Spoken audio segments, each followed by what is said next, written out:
Game number one of the Black River League Tournament.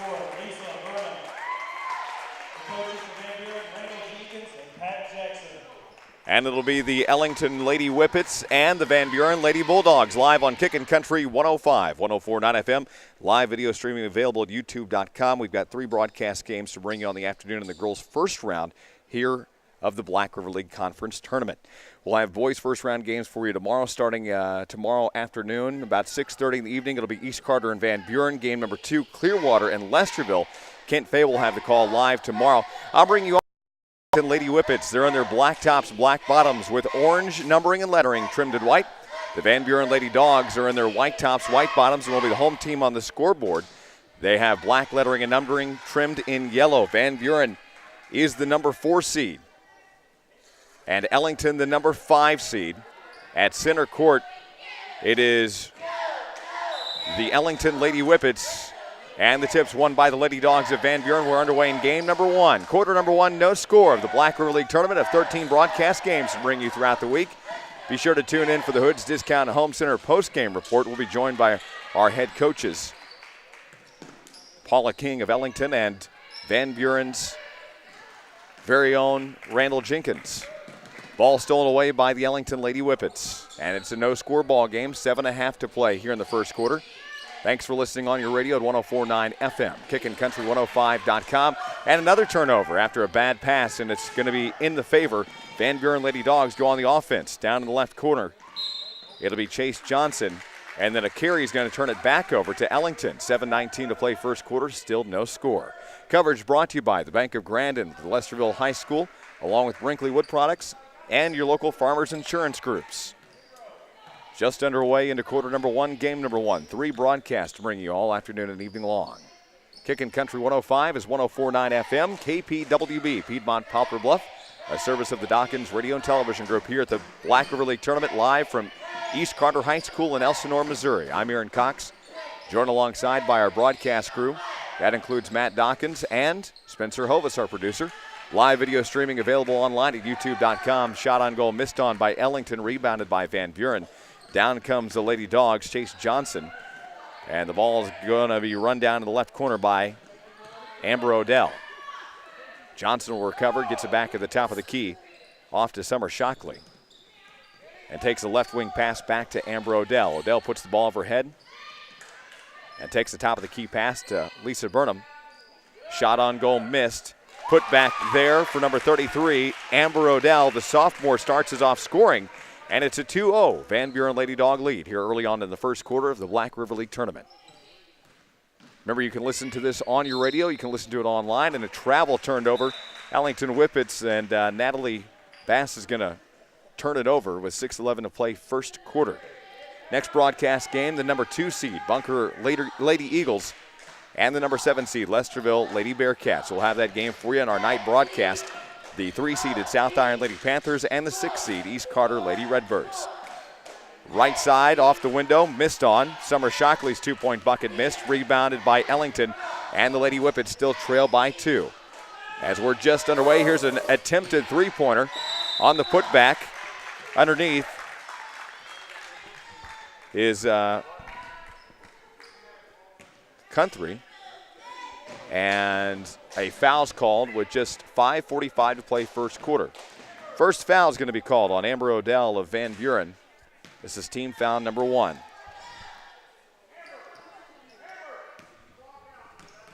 First free throw was missed, and it's still a 2-0 ball game, make it a 2-1 ball game.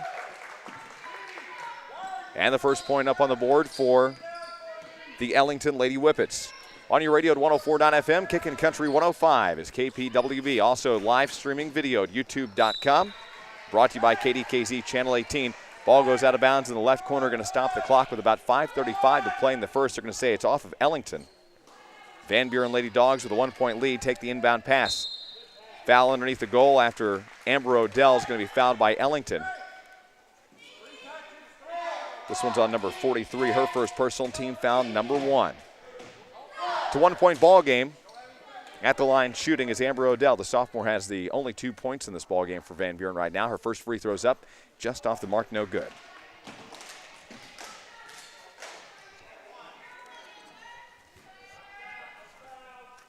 5.5 to play first quarter.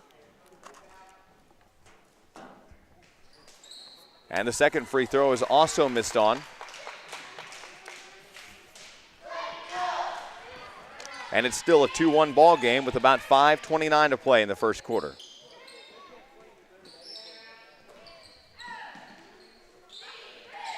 Ellington Whippets on the offense. 2-point bucket missed on by number 43.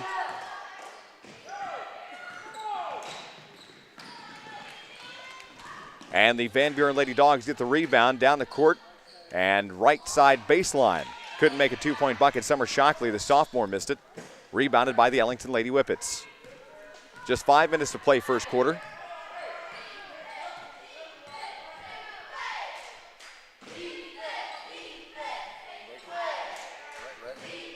Just under 5 minutes to play in the first quarter. It's a 3-1 ball game. And a 2-point bucket again missed on by the Ellington Lady Whippets. But they get the rebound in the left corner. Is Ellington's Allie Moss. Back at the top goes to Bass. Natalie gets out, goes left side, little bounce pass at the left wing. Finds Kara Lloyd. And then the Van Buren Lady Dogs are going to steal it away all alone. 2-point layup there and good for Amber Odell. Amber now with 5 points in the ball game. And she's got all 5 of them. 5-1, Van Buren over Ellington in the first round opening game of the Black River League Conference Basketball Tournament. Girls' first round coverage. 2-point bucket missed on. Van Buren's got the rebound. And down the court comes Chase Johnson. Johnson, the right baseline, tries to get underneath. And then a tie possession inside the lane. Locking up was Summer Shockley. Shockley along with Natalie Best underneath the goal, and just under 4 minutes to play first quarter. Thanks for joining us right here on your radio and online. Kickin' Country 105 is 104.9 FM. Ellington Lady Whippets on the offense. They trail by 4 here early on in the first quarter. Our next broadcast game, the Bunker Lady Eagles and the Lesterville Lady Bearcats. A battle of the 2 and the 7 seed. Wave off the shot underneath by Allie Moss. She was fouled on the baseline by Van Buren. This is now team foul number 2 for the Lady Dogs. Checking into the ball game is Sam Shelton. Out comes Chase Johnson. The foul, by the way, was on Johnson. That's her first, team foul number 2. Ball goes out of bounds on the inbound.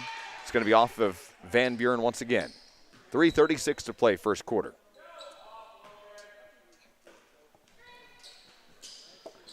Ellington Lady Whippets take the inbound pass, and then it's stolen away down the court. Summer Shockley still continues in the lane, then loses the dribble. Turnover picked back up by the Lady Whippets, and a foul, a hard one, as down the court comes Grace Stroop. Stroop goes right over the young Jenny Morey. At the free throw line is Grace Stroop, the junior, as they're going to get the offensive charge foul on Morey. That's going to be her first, team foul number 3. Free throw up. This one's good. Grace Stroop, the junior, has her first points of the ball game, and it's now a 5-2. Van Buren lead by 3. Next broadcast game, it'll be the Bunker Lady Eagles and the Lesterville Lady Bearcats. Grace at the free throw line makes both of them. She's now got 2 total points and is 2 of 2 from the line, making it a 5-3 ball game. Ellington back within 2 here. Running through the lane, Shockley gets a 2-point bucket to sink, and in the act of shooting is going to go to the free throw line. She was fouled by the Lady Whippets. This will be team foul number 2. That's going to send Shockley to the free throw line, and the first personal for junior Grace Stroop. Team foul number 2.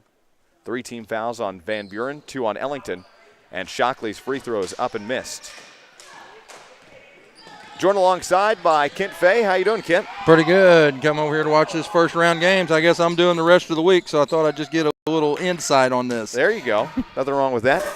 So I had a job for you when you got here. I'm glad you got here when you did. I cannot pronounce Raquel. Like Raquel Welch. Okay, and what's her last name? You didn't find that out, did you? Cortland? Hey, let's go with Cortland. Okay. Somebody will surely correct us, right? Yeah, they always do. Missed a 2-point bucket by Van Buren. Somebody got that one. We'll have to check the scoring coming up here before the end of the first quarter. 2.5 to play. Actually, 2 minutes and 43 seconds to play in the first quarter. And a pass goes out down underneath the baseline. Turnover goes to Ellington. Van Buren Lady Dogs with a 7-3 lead. Yeah, you get some good boys first-round games tomorrow. Got first game, East Carter, Van Buren at 6:30. Actually, that's Tuesday's game. That's tomorrow. Yeah, that it's is Monday. Tomorrow. Yeah, it is Monday. I couldn't tell you what the day is. Yeah, number 15 there. Aaron's going to pick up a foul. Just keep your stat sheet straight there. I know you're doing a lot of things. Oh, I know it. Early in this game, you have a lot of things to do up here with being the IT guy. Oh, I know it. It never stops, right? Van Buren on the inbound. Shockley, little bounce pass all alone on the right side. Good pass to Amber Odell. And Odell's got 7. Now, she could have those other 2 points. I'm not sure. We have a scoring dilemma here. But, yeah, I got some good games tomorrow. Here's a 3-point shot. Good from Ellington's Kara Lloyd. Big 3 off that left wing, and Lloyd makes it a 9-6 ball game. Ellington now down by 3 with 2:05 to play first quarter. Some interesting basketball here to start off. And it's been pretty aggressive. I mean, it hasn't been too terrible to, Yeah. I mean, sometimes first-round games of any tournament can be slow-paced, blowouts, and all that type of stuff. Yeah, you'll have that. But this one's been pretty good so far. I've been impressed. Talking to Randall Jenkins, he's got 4 different girls, and there's a 2-point bucket underneath. And a whistle timeout is. I'm going to guess number 27. Number 27. I don't have a 27. For Van Buren? I got 33. 27. Nonetheless, timeout with 1:39 to play in the first quarter. It's an 11-6 ball game. We'll take a timeout with them and be back in 30 seconds.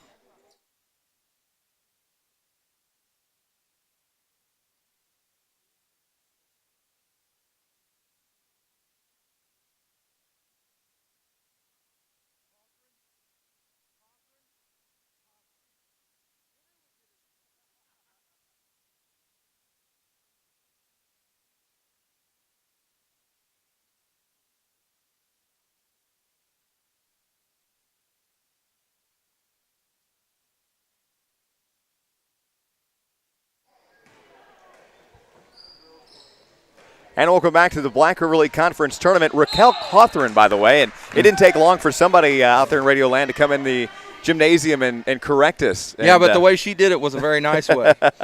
She didn't come throwing things and being mad at us because we screwed it up. We're known to do that from time to time, more times than not. 90 seconds to play first quarter, an 11-6 ball game right now. Van Buren Lady Bulldogs, right now they're on the offense, and they've got the lead. And like I was telling you just before the break, and there's the turnover, goes back to Ellington. Talking to Randall Jenkins, he's had a lot of injury players. I mean, I had the whole roster here, and I had to, mark most of them off because there's a 2-point bucket good from Stroop. She's now got 4 points in the ball game. It's 11-8. Grace Stroop, just a junior. Ellington Whippets still trail right now by 3. Here's a right side 3. Over the top, no good. Rebounded by Ellington. The shot on goal was missed by Jenny Morey. And the Ellington Lady Whippets still trail here by 3. Here's a right side, long 2. She was just over the line. That was Allie Moss, rebounded by the Lady Dogs underneath the baseline. 44 seconds to play in the first quarter. Here's a 3, and a bullet shot in and out, missed on. That was by number 34, Lisa Burnham. By the way, the YouTube in the hospitality room looked good. Oh, great. The live feed. Oh, I see how it is. You go to the hospitality room before you come to see us. I went to looking. I went to looking for somebody first. You know what you get for lying, right? Yeah, you get to go to Congress. Any comment from our producer over here? No. 26 seconds to play in the first quarter. It's still an 11-8 ball game. Again, if you want to watch any of our games, we're going to bring you all 13 of our broadcast games available streaming live. We've done this for the last couple of years, but we've really stepped it up this year. We're actually broadcasting in high definition and straight to YouTube. And the convenience of that is not only can you watch it from your home computer, your laptop, you can watch it on your tablet, your smartphone. You can watch it from a game console, anything where you can get to YouTube. Here's a left wing 3 in the left corner. Good. Number 22, Summer Shockley, now with 5 points, and it's a 14-8 ball game. Here's another turnover. Boy, having a hard time there is the freshman Morey. And that will end the first quarter at the end of 1. It's the Van Buren Lady Bulldogs up, but just by a marginal score, 14-8 over the Ellington Lady Whippets. Quarter number 2 on the way, and we'll be back on the Dawkins Radio Network.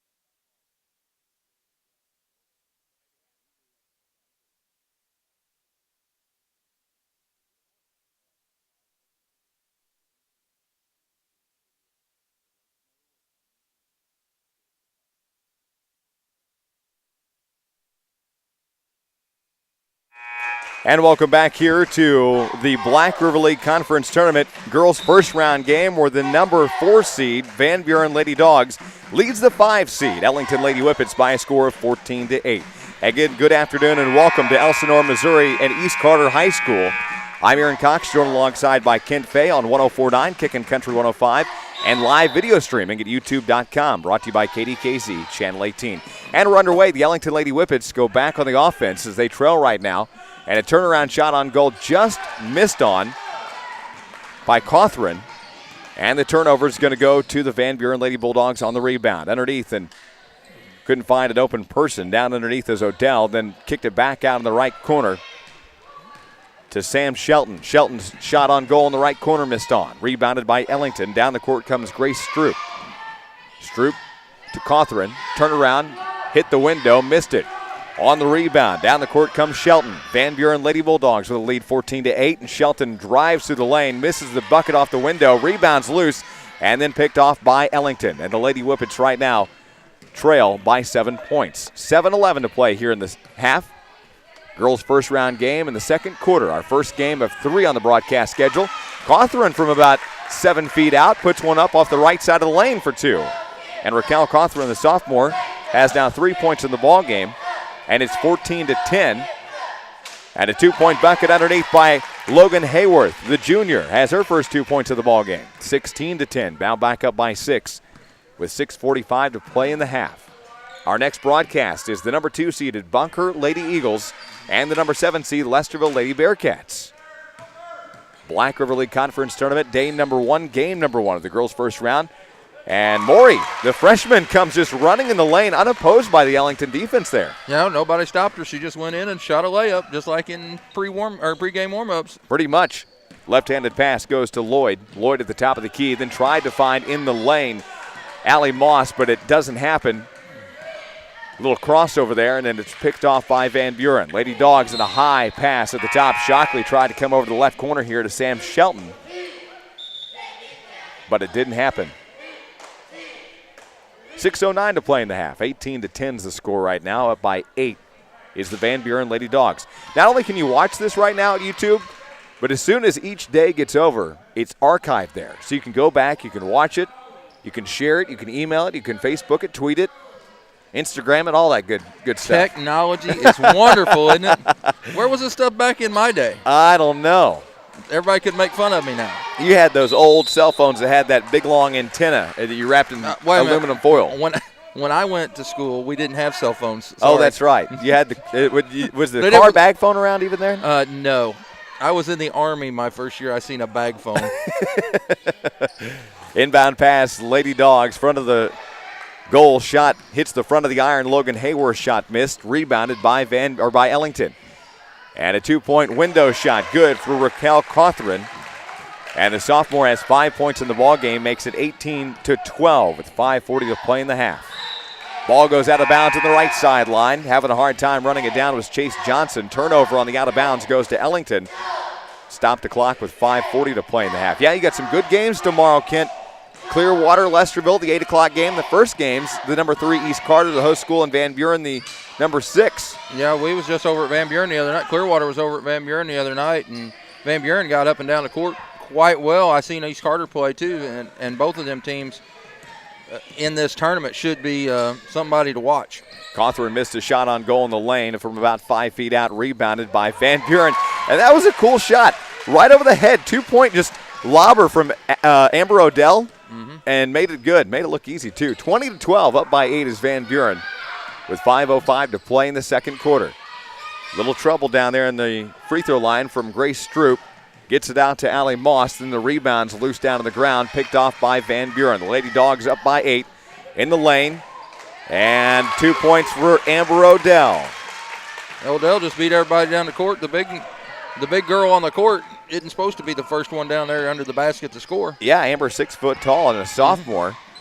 And I like the way Van Buren's passing. They're really doing a good job passing here. Here's a 2-point shot, good from Raquel Cawthron on the right post. And it's 22-14 with 4:25 to play in the half. Here's a lockup underneath the goal as Cawthron goes head-to-head with Odell. And the alternating possession is going to go to the Ellington Lady Whippets. Seems like this game's a little closer than 8 points. It's up and down, and Van Buren actually looks like they should be up by more than that, but it's actually a pretty close game, just a 4-possession game. This is a first-round game, keep in mind, and so the winner will actually advance to take on Clearwater, who gets the bye. Now here's a steal from Van Buren. The freshman Maury puts it up for 2, and Jenny's got 4 points now, and it's 24-14 with 4 minutes to play. Yeah, I get to watch that Clearwater girls bunch a lot.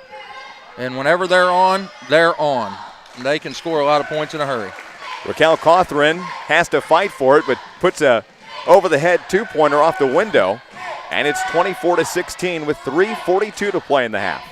Clearwater got the first round bye. Here's the three on the right corner. Just missed off the mark by Lisa Burnham. Van Buren on the rebound. Clearwater gets the first round bye. So the winner of this first round game will advance to the semifinals 6 o'clock on Wednesday. That'll be a broadcast game that we have. Here's how the tournament is spread out as far as our broadcast goes. We're going to have 13 total broadcasts. That includes all the boys' first round, all the girls' first round, semifinal, third place, and championship games. We're not going to have any coverage of the junior varsity games. But all of those games will not only be on the radio, that'll be streaming online at youtube.com. So we're pretty excited about that.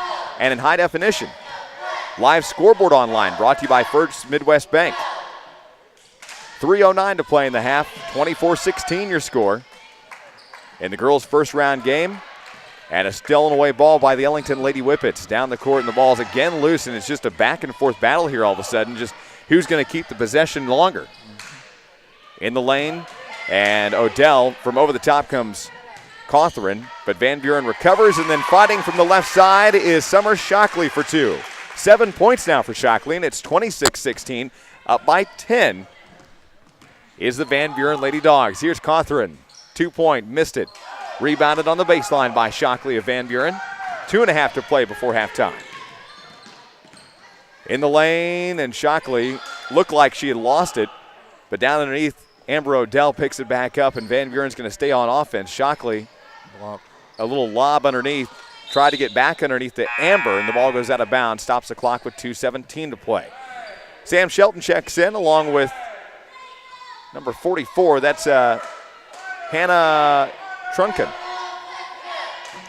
I know I said that wrong. No. I'm sorry, I had your book. Oh, no, you're fine. I better double check mine. There's a three-pointer from the corner missed by Van Buren, and we're headed the other way.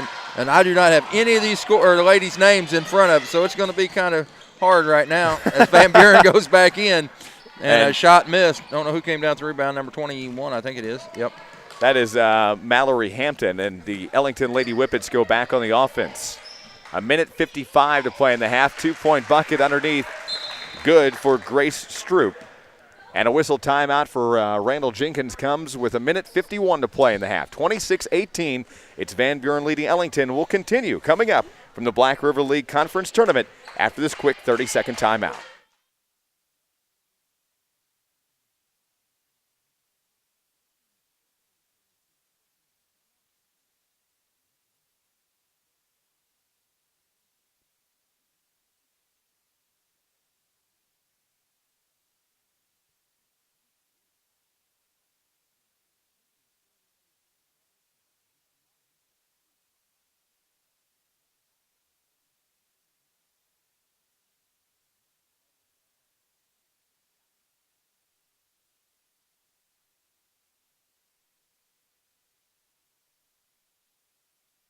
And welcome back here to the Black River League Conference Tournament. Game number 1, day number 1. And a ball stolen away. Down comes Raquel Cawthron. Hits the window for 2, and Raquel's really started to step up her pace here. She's now got 11 total points in the ball game, and it's 26-20. Now just a 6-point ball game, and Ellington's done a great job trying to close that gap there, and they'll continue to do so. Here's the left side 3, just missed on by Lisa Burnham. The ball's loose. Everybody's going to fall for it. I see at least 5 people down on the ground. And a whistle timeout for Paula King and the Ellington Lady Whippets. With 1:16 to play in the half, it's 26-20. We'll continue coming up after this 30-second timeout.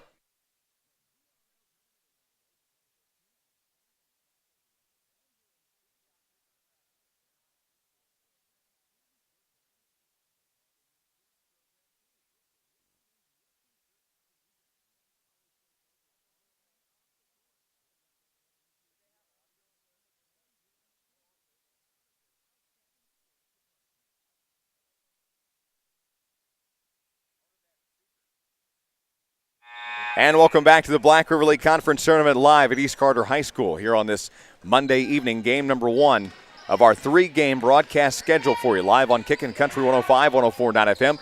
Here's a 2-point bucket, and she made it look easy, but it looked rather difficult for Raquel Cawthron, who fades away on the baseline for 2. Now 26-22, and Raquel's really made this a game changer here for Ellington, as she now has 13 of the 22 points. Here's a foul, and this is the first foul we've seen since middle of the first quarter, as a matter of fact. It's somewhat shocking. This foul is going to be team foul number 4 for the Ellington Lady Whippets, now the second personal on Allie Moss. Allie picks up her second. Do I have to be nice to that official right there? He's a great guy, really is. I was going to say, holy cow. I was going to give him a hard time, but and I will give him a hard time here. Yeah, she steals it away, Raquel Cawthron, and then the ball's back loose. It's a battle of possession here. Ellington's going to come up with it. Free throw line. And a 2-point bucket doesn't fall for Allie Moss. Rebounded, though, by the Van Buren Lady Dogs. Now just 38 seconds to play in the half. 26-22. On your radio, 104.9 FM, Kickin' Country 105, live streaming at youtube.com. Live scoreboard tells you what the score is right on your screen. Brought to you by First Midwest Bank. And there's an all-open 3 for Van Buren's Chase Johnson, who gets her first points of the ball game on a right wing 3 and made it look easy. 29-22 now the score. 16 seconds to play in the half. Here's another left side attempt. Missed on by Ellington, rebounded underneath the goal line, and a foul's called to stop the clock with 9.9 seconds. This one's going to be on number 23 of Ellington. This is going to be Grace Stroop's second personal. Team foul number 5 for the Lady Whippets. Yeah, she got hit in the nose, and then she got called for the foul. Right. 6 seconds. Lady Dogs and a 2-point bucket. There to make it number 22. That's Summer Shockley's 9th point at the end of the first half. It's just a 9-point ball game. Van Buren Lady Bulldogs, the number 4 seed, lead the 5 seed, the Ellington Lady Whippets. A score right now of 31-22. It's halftime here. Game number 1, day number 1 of the Black River League Conference Tournament. Live on 104.9, Kickin' Country 105, and live video at youtube.com. We'll recap the first half and much more for you coming up right after this 2.5-minute timeout. Stay with us.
And welcome back to the Black River League Conference Tournament live on Kickin' Country 105, 104.9 FM. Game number 1 at halftime. Right now, the number 4 seed Van Buren Lady Bulldogs leading the number 5 seed at Ellington Lady Whippets, and it was a big game changer in that second quarter.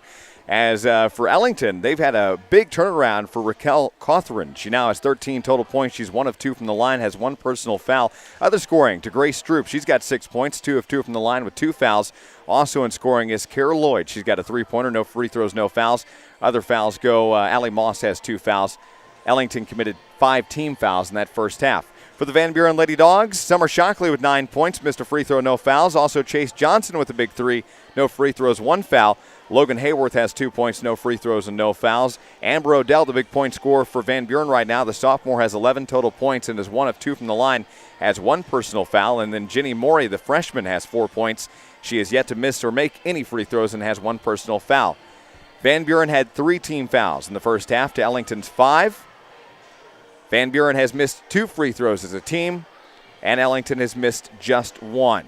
At the end of 1, Van Buren was leading 14-8, and at the half, right now, Van Buren's leading 31-22. Van Buren outscored Ellington in that second quarter, 17 points to Ellington's 14 points. Next broadcast game will be the number 2 seeded Bunker Lady Eagles and the number 7 seed Lesterville Lady Bearcats. Our night broadcast, our third of the day, will feature the South Iron Lady Panthers, the 3 seed, and the East Carter Lady Redbirds, the 6 seed. Still about 4.5 minutes before the start of the second half of this broadcast game. We'll continue coming up from Ellsinor, Missouri, and the Black River League Conference Tournament. Coming up right after this break. Stay with us. You're listening to coverage of the 2015 Black River League Conference Tournament on the Dawkins Radio Network.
And welcome back to Ellsinor, Missouri. It's the home school, the East Carter Redbirds, hosting the Black River League Conference Tournament this year.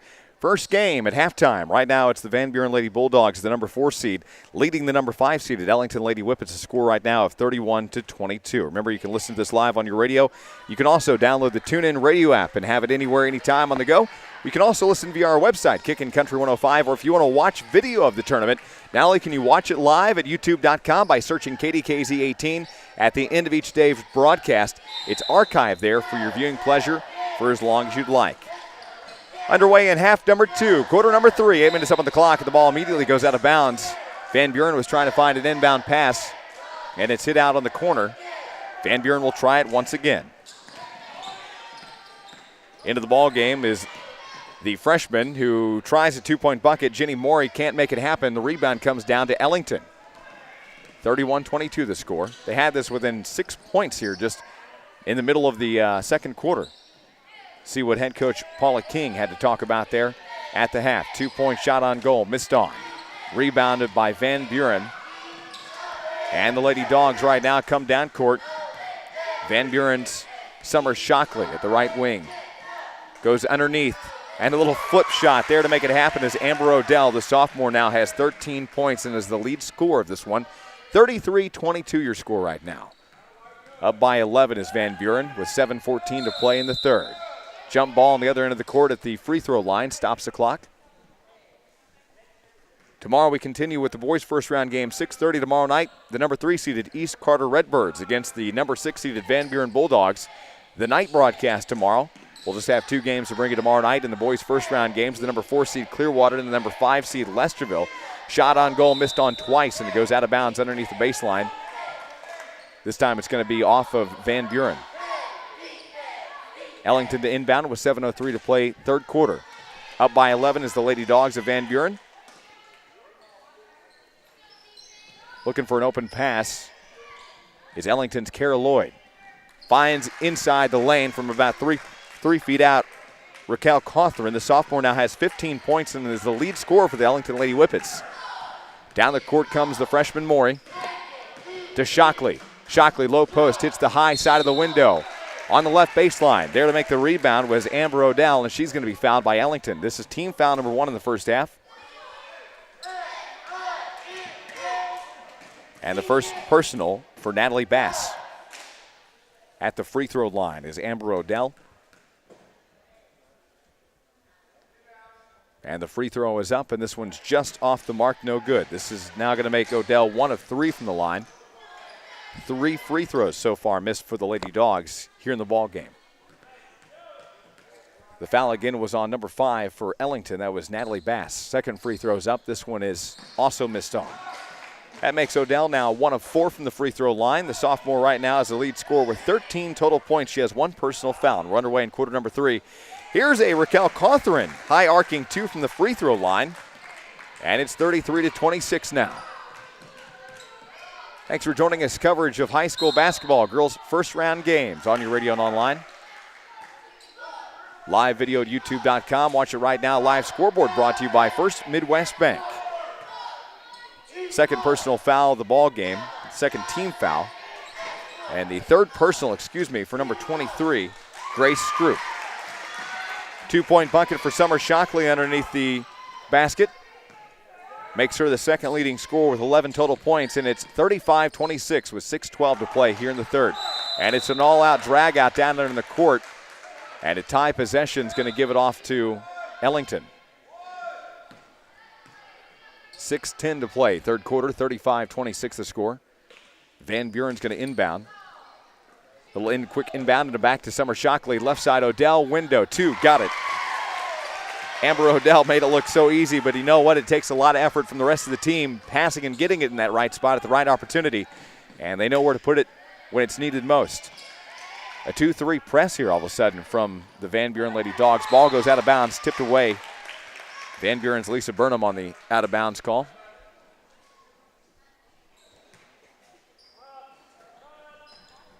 Inbound pass, Ellington stays on offense. Raquel Cawthron, baseline, tries to spin it, tipped away, picked up by the freshman Morey of Van Buren. Down the sideline, and she takes a hard tumble I mean, she barrel rolled 2 or 3 times. Looks like she caught that right wrist a little bit, but she gets back up quickly. They're going to say she went out of bounds. 37-26 with 5:40 to play, third quarter. Inbound pass across. Ellington's on the offense. They trail right now in the middle of the third. Ball goes out of bounds. Natalie Bass was trying to find a baseline open pass, and it was tipped away by Van Buren. Mallory Hampton to inbound with 5:35 to play in the third. Cawthron at the top to Lloyd. Left side, Hampton hits the window and the backboard, rebounded by Van Buren. No points that time for the Ellington Lady Whippets. Down comes the Lady Dogs. Watch live video at youtube.com, brought to you by KDKZ Channel 18. Live scoreboard brought to you by First Midwest Bank, with locations all across Southeast Missouri. Amber Odell having a hard time, nearly traveled with the ball, tipped away, and it's stolen by the Ellington Lady Whippets. Down the court comes Kara Lloyd. Finally gets Grace Stroop, and then Stroop and Morey go to the ground. Now everybody's down on the ground. Finally a jump ball in a tie possession. Checking in for Van Buren is Logan Hayworth. And out goes Amber Odell. Just under 5 minutes to play third quarter. Our next broadcast game to immediately follow this one, the Bunker Lady Eagles, the number 2 seed, and the Lesterville Lady Bearcats, the number 7 seed. We'll have that for you in our night broadcast tonight, and another jump ball. Locked over there in the corner once again is Ellington's Natalie Bass with Sam Shelton. Inbound pass, Lady Dogs on the offense. They've got the lead, 37-26. Baseline, little push off from Logan Hayworth. She just checked in the ballgame, trying to find somebody open. Finally does the Chase Johnson and steps out of bounds. Johnson steps out of bounds on the baseline, and she's going to check out as into the ballgame comes Sam Shelton. 37-26 with 4.5 to play, third quarter. Across the half-court line is Grace Stroop. Having a hard time getting off the freshman Jenny Morey.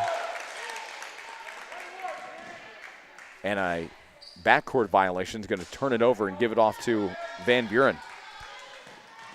Lady Dogs on the offense and with the lead by 11, 37-26 with 4.5 minutes to play in the third quarter. Morey falls to the ground as she tries to pass yet another jump ball. This is 3 back-to-back-to-back.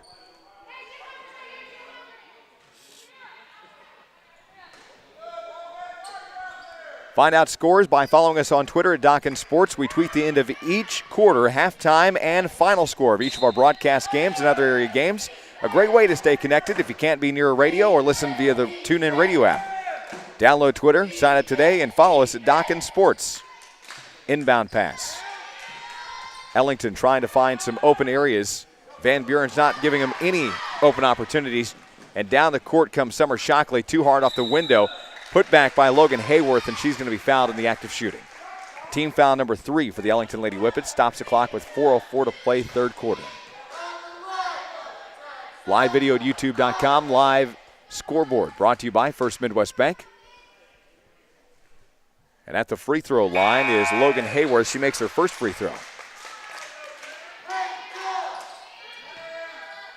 Into the ball game for Ellington is Bailey Hunter. And out comes Natalie Bass. The foul, by the way, was on Melanie Hampton. Second free throw by Hayworth also up and good. She's now got 4 points, and she's shooting 2 of 2 from the free throw line. And it comes with 4 minutes to play here in the third, 39-26. A foul on the other end of the court. Stops the clock just under 4 minutes. This one's going to be on Logan Hayworth, who's going to commit her first personal foul of the ballgame. Team foul number 4.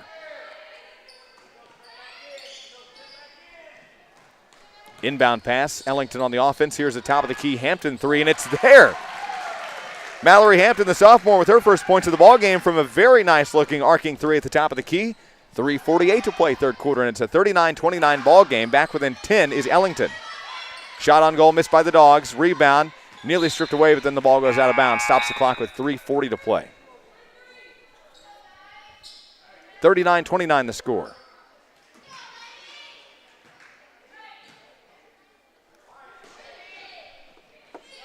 Inbound pass, Van Buren underneath the scores, or underneath the window. and it's going to be stripped away. Down comes the Ellington Lady Whippets. They trail right now by 10 points. Here's a left side open Hampton three, and it's there once again. And Mallory Hampton just got alive on the three-point line, and a whistle timeout Randall Jenkins for Van Buren. And right now we're back within a very close ball game, just 7 points. 39-32 is the number 4 seed, leading the 5 seed with 3:23 to play in the third quarter. We'll be back to the Black River League Conference Tournament after this 30-second timeout.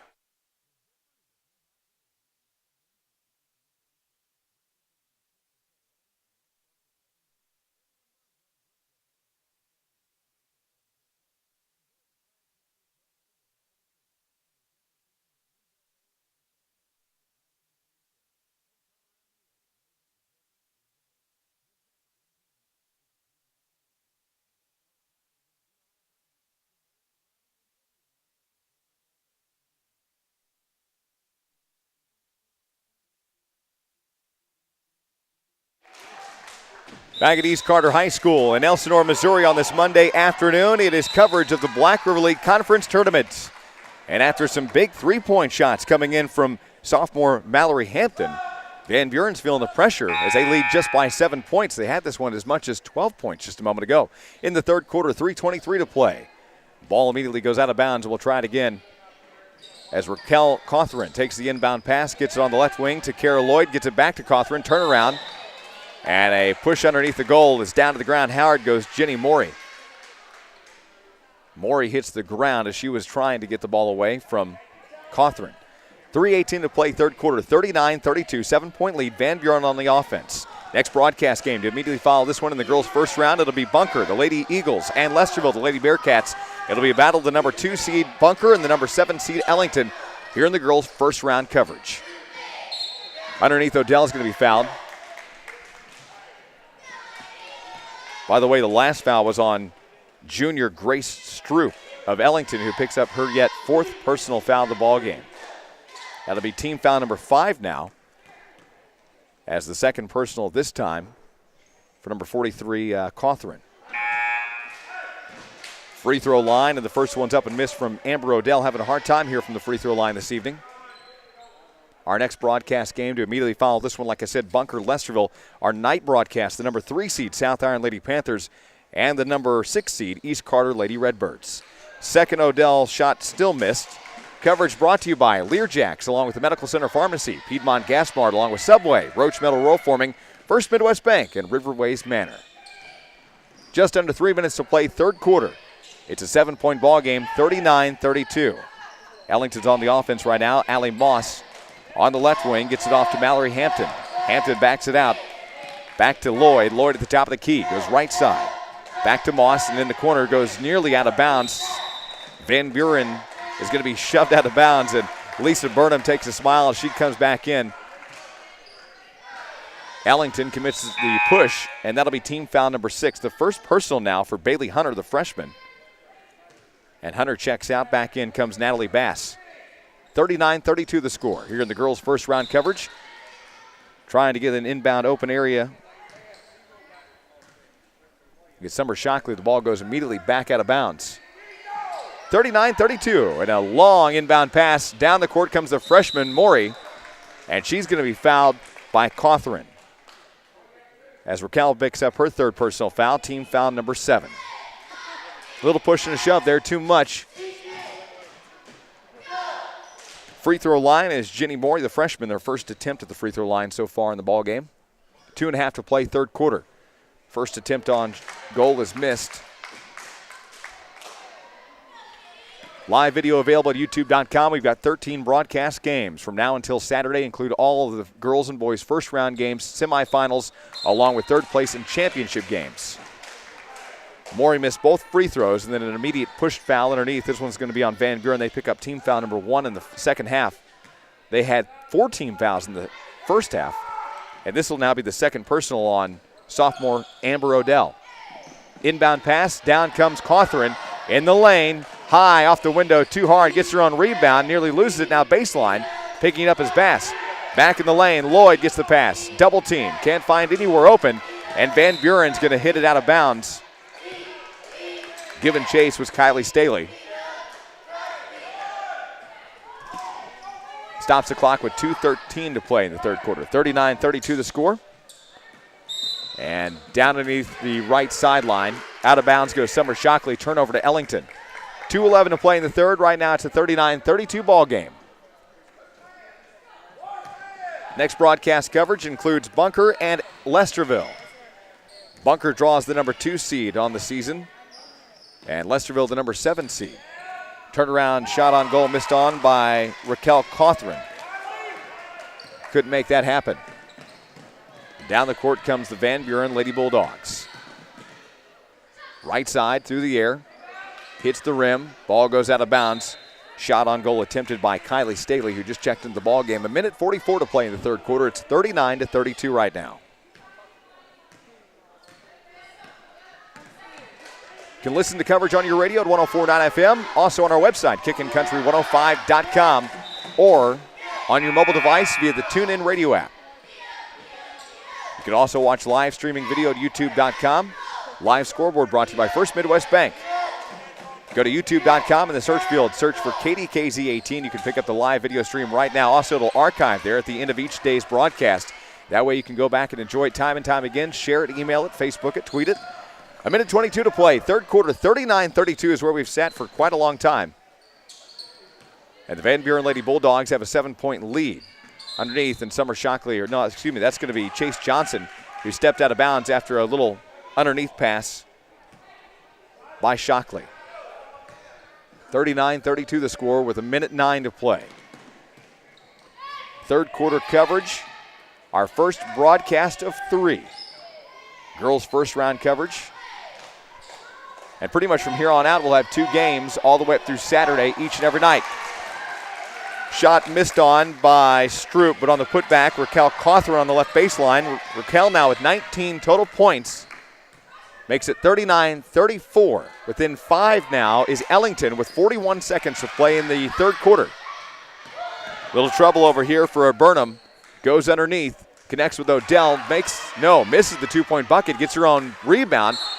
Attempts a putback, and then over the top goes Ellington. Not sure they're going to get on that. There was a whole host of Lady Whippets down there. 30 seconds stopped on the clock in the third quarter. Down on the ground, she was not in the act of shooting, says the official. The foul, by the way, is going to be on Natalie Bass. That's going to be her second personal, team foul number 8. At the free throw line is Amber Odell. 39-34. Our coverage is brought to you by Shelter Insurance Agent John Bailiff, along with the Van Buren School District, Asher Trucking, Hunter Stone Company, and Riverways Manor. Odell having a real hard time here at the free throw line. She's right now 1 of 7. She missed that free throw. 20 seconds to play in the third quarter.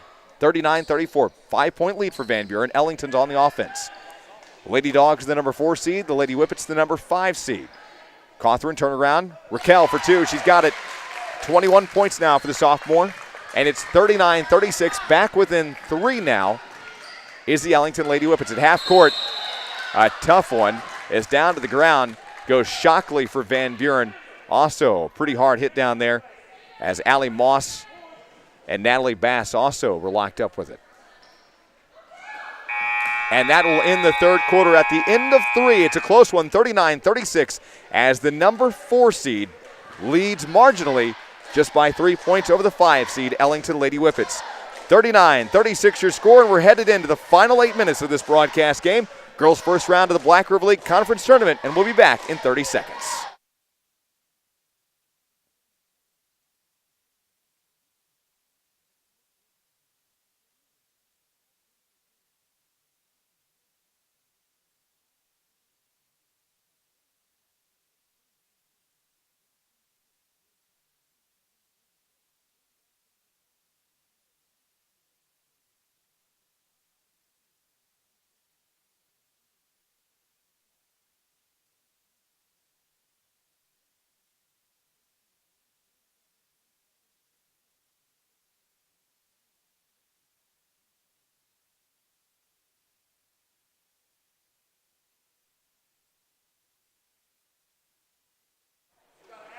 Welcome back to Ellsinor, Missouri. It's the Black River League Conference Basketball Tournament live on Kickin' Country 105. 104.9 FM is KPWB, Piedmont Poplar Bluff. a service of the Dawkins Radio and Television Group. Again, good evening. I'm Aaron Cox as we're now into the 5 o'clock hour. Monday night coverage, opening round of the Black River League Conference Tournament as we head into the final 8 minutes of this one. 39-36, and Ellington's really come back here late in the fourth quarter and made an impressive comeback here over Van Buren. 3-point ball game, and Ellington's just trailing by 3 points, and they're on the offense. Left side pass and out of bounds. Van Buren's freshman Jenny Morey really giving it a hard time here on the left sideline. Down to the ground in the process goes junior Grace Stroop. 7:52 to play in the fourth quarter. 39-36 is the score. Aaron Cox joined alongside by Kent Fay, who graces us with his presence back from the, I can only guess, the hospitality room again. Yeah, I was down there talking, though. I'm good at that. We know you're good at that. 2-point bucket missed on. Cawthorn couldn't make it happen. Down the court comes Van Buren. Shockley stops at the free throw line, kicks it back out. At the top to Burnham. Burnham looking around, trying to find somebody open. Finally, he goes backwards and connects with Johnson. Johnson tries the three on the right wing. Didn't happen. Van Buren with her own rebound. Johnson at the high post, kicks it back out in the corner to Morey right side. Comes in the baseline. Pops out from the post. Rolls over the top to the left baseline and then recovered by Johnson in the corner. Van Buren still in the offense. 7 minutes to play in the ball game. And finally, Shockley gets a 2-point bucket to sink. She's now got 13 total points, and it's 41-36. Back up by 5 goes the Van Buren Lady Dogs. On your radio at Kickin' Country, 105 is 104.9 FM. There's a foul as Raquel Cawthorn took a little check there. I think this one's going to go on the freshman Morey. No, I'm sorry. This one's going to be on Logan Hayworth, who gets her second personal. This will be team foul now number 3 for the Van Buren Lady Dogs. Here's a right side kicker for 3. Just didn't make it sink. Mallory Hampton had some big threes in the third quarter. Had 2 back-to-back that got this within a close game. Chase Johnson with the travel turns it over for Van Buren. And the Ellington Whippets trail by 5. They go back on the offense on the turnover. Hey, do you know what's down in the hospitality room? Have you heard? No, not at all. Breakfast. Ooh, breakfast for dinner. I like it. Right side, here's a high arcing 3. It just kicked out from Allie Moss. Rebounded by Van Buren. Down comes Shockley. As Shockley pushes off Moss. No offensive foul called. In the lane with 6:14 to play here in the fourth quarter. 41-36 is the score. 34 got the foul for Van Buren. That's going to be Lisa Burnham, and that's going to be Lisa's first personal. That'll be team foul number 4 now, actually, with 6:14 to play in the fourth quarter. 41-36 is the score right now. You done your job well. The live stream works well. It looks good in there, too. Hey, here's a 2-point bucket from Raquel Cawthorn. She's now got 23 total points, and she's really – I've liked what I've seen. She's had some bad shots and some really aggressive Van Buren defense all over her tonight, but, I mean, she's still been able to put up 23 total points, and it's pretty impressive. At the top is Odell. Amber takes a left-handed dribble, pushes off Cawthorn, hits the window, misses the shot, but draws the foul off of Ellington. This is now team foul number 8, actually number 9.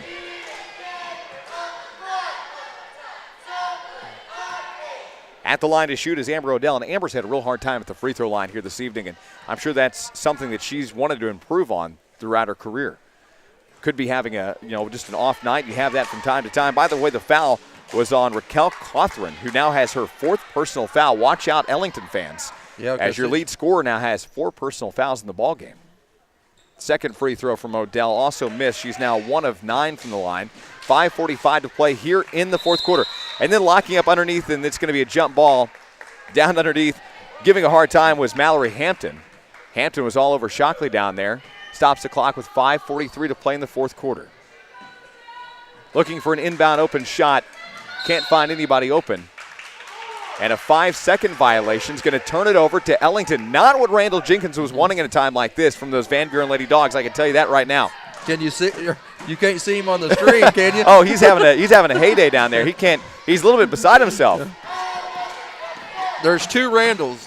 Or Coach Jenkins, as I guess I should say. There's the one that you meet, and then there's the one that coaches on the sideline. Don't tell him that. He might not know. 5.5 to play in the ball game. 41-38 the score. As Cawthorn turnaround shot on goal just from beyond the free throw line. She's got it. And Raquel now with 25 points makes it 41-40. This is a 1-point ball game. First round game, and I cannot believe what we're seeing. This is the 4 and 5 seed, and they're really putting on a good show here in the opening round. Turnaround shot from Odell, hits the window for 2, and she's got it. Amber now with 17 points, and the sophomore's the lead scorer for Van Buren. And it's 43-40, back up by 3 is the Lady Dogs. Having a hard time there, and there's I'm not sure, was that going to be a foul? Yep, okay. At the top of the key was Ellington's Grace Stroop. And Summer Shockley was giving her just all kinds of grief. And Shockley's going to get her first foul of the ball game, team foul number 5 now. Just 5:03 to play in this one. And a whistle timeout goes to Paula King and the Ellington Lady Whippets right now down by 3. As the number 4 seed Van Buren leads the 5 seed Ellington Lady Whippets. Will continue from the Black River League Conference Tournament after this 30-second timeout on the Dawkins Radio Network.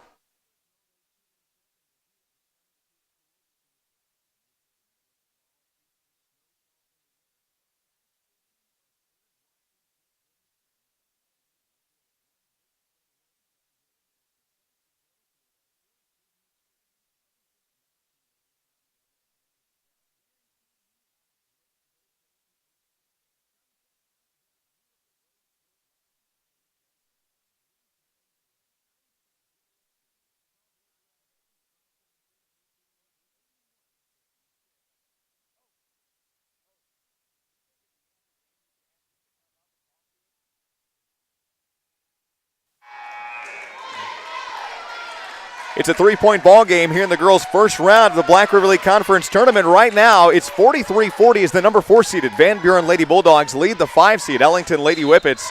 Ellington's had a lot of help from sophomore Raquel Cawthron, who has 25 points in the ball game, and Raquel has 4 personal fouls. So something to be on the lookout for. Coverage of this tournament brought to you by Robbie Zephyr Cafe, along with Bill's Tax Service, The Landing in Ellington or in Van Buren, also People's Community Bank, and many others, including the Ellsinor School District. It's East Carter, of course. Just after the timeout, and it went out of bounds. Stopped the clock with just under 5 minutes to play. 43-40 the score right now. A little bounce pass to Cawthron. Looks at the free throw line. Gets it to Lloyd. And then to Bass.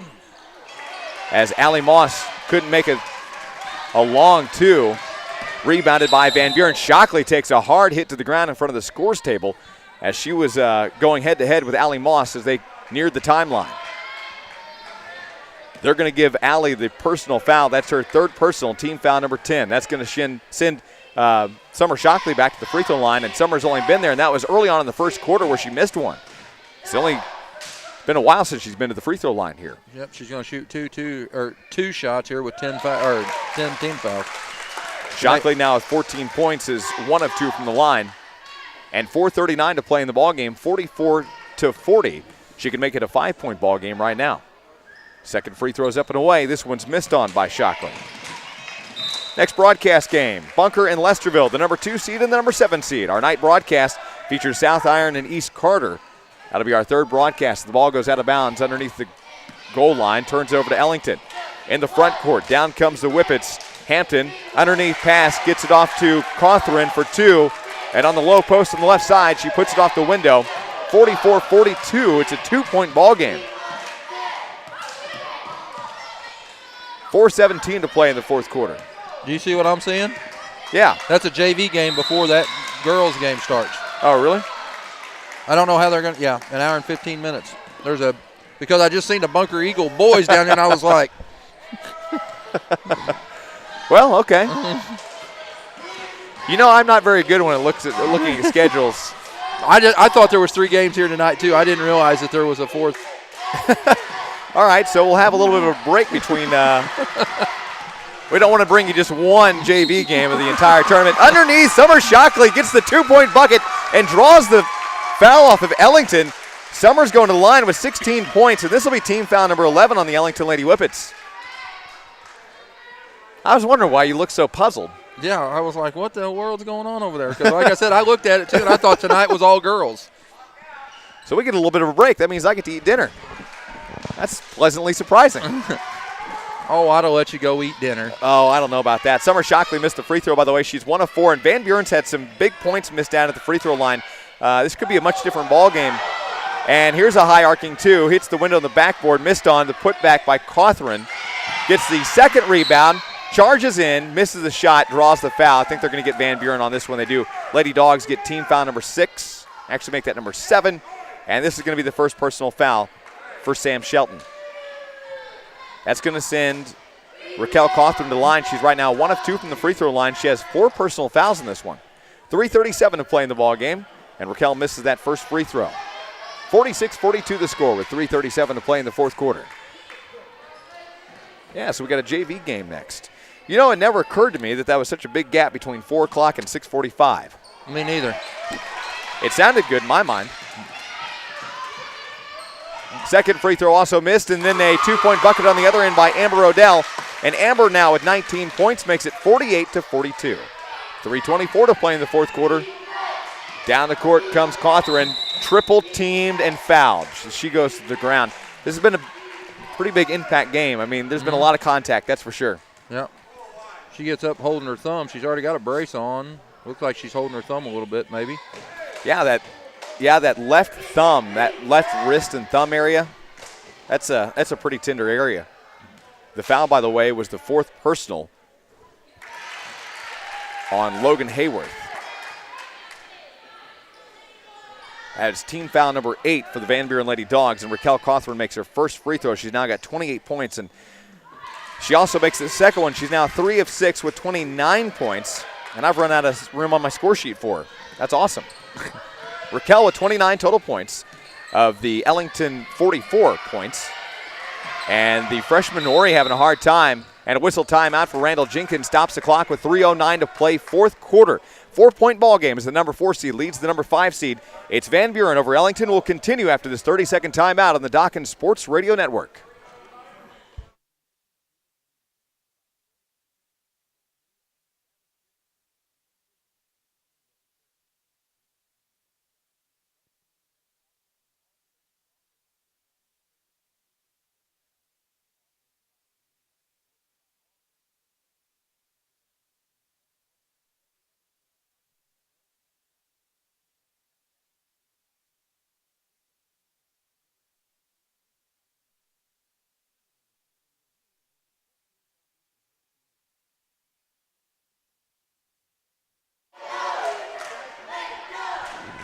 Welcome back to the Black River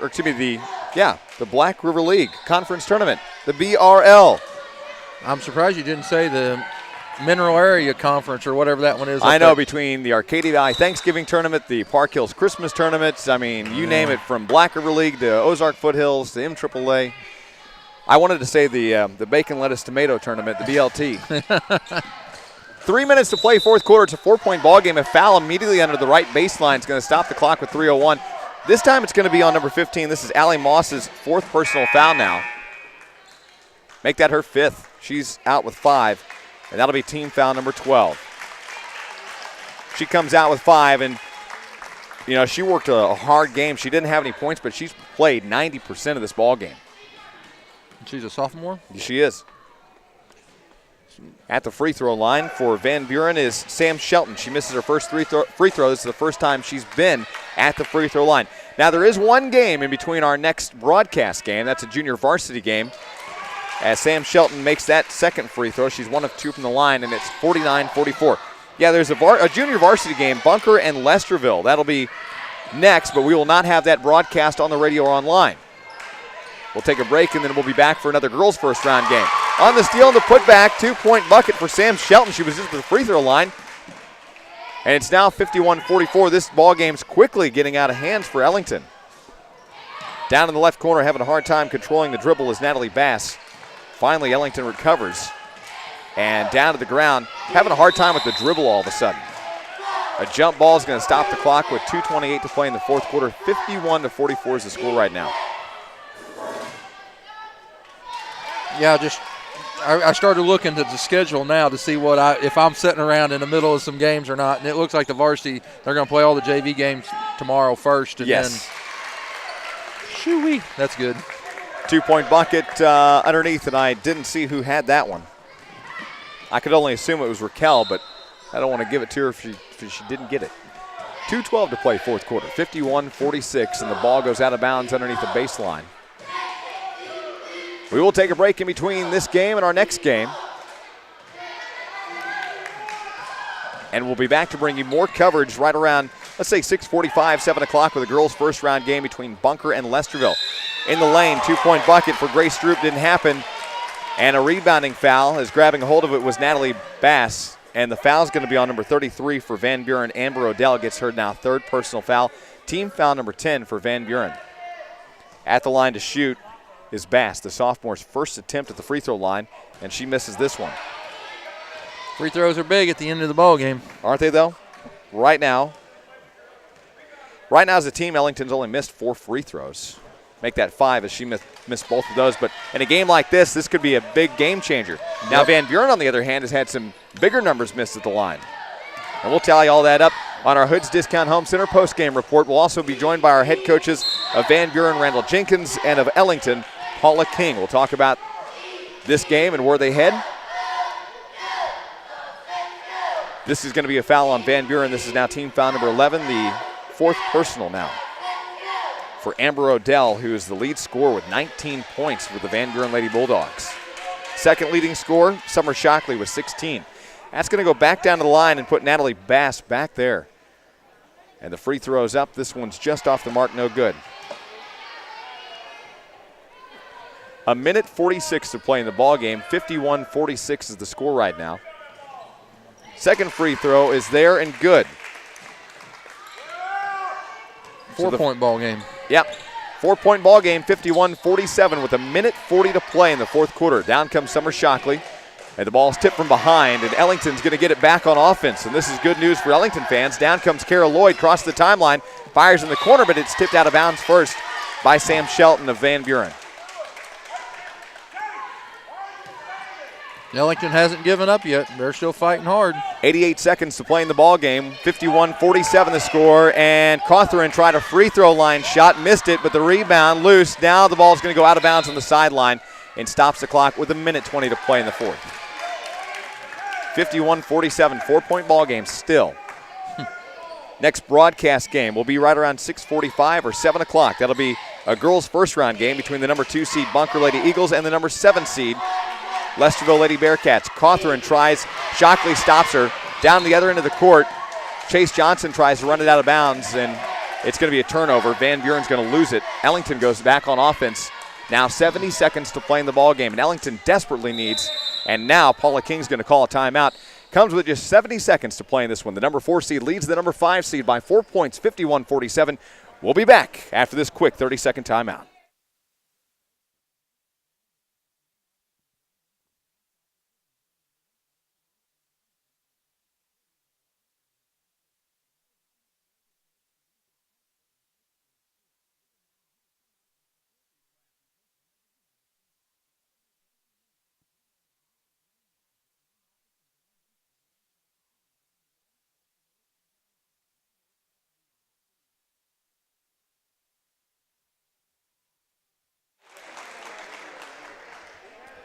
Welcome back to the Black River League Conference Tournament live from Ellsinor, Missouri. The host school is the East Carter Redbirds. Our next broadcast game, 6:45, 7 o'clock. That'll be a girls' first round game between Bunker and Lesterville. In between this game in progress is a junior varsity game between Bunker and Lesterville in the junior varsity side. So they matched up pretty evenly. 1:10 to play in the fourth quarter. 4-point ball game. Ellington trails by 4 points right now as the clock continues to buzz. And Ellington takes the inbound. Kara Lloyd crosses half court, trying to get around her defender, Summer Shockley. Lloyd, and the ball stolen away by the freshman Maury. Maury alone in the lane, hits the window, misses the bucket. Rebound underneath, and the putback by Shockley also missed. Here's a third attempt by Amber Odell. It also is missed. And then Sam Shelton tries, and finally on the fourth attempt on goal, a foul's called on Ellington. This is team foul now number 13. Stops the clock with 50 seconds to play here in the fourth quarter, 51-47. That foul, by the way, is on Logan Hayworth, and she's going to foul out with her 5th of the ball game. Excuse me, that's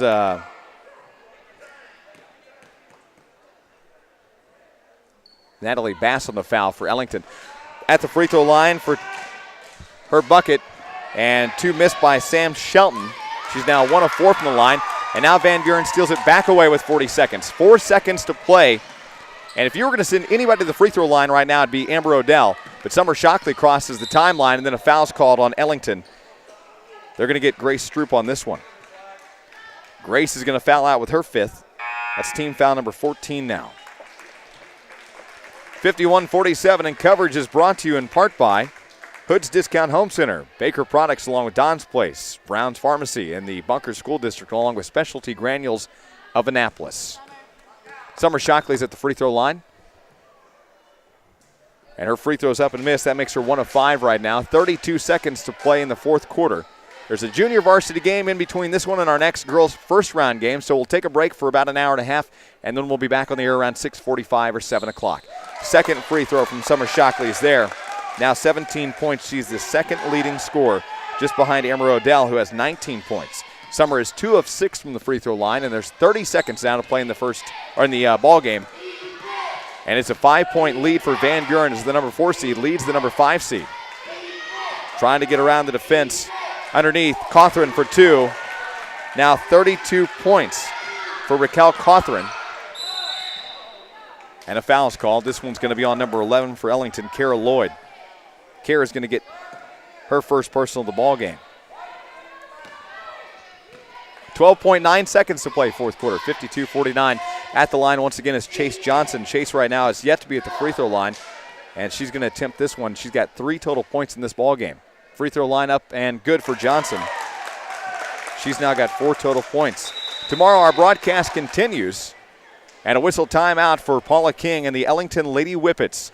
Right now, Van Buren leads 53-49 and will continue back at the Black River League Conference Tournament after this quick 30-second break.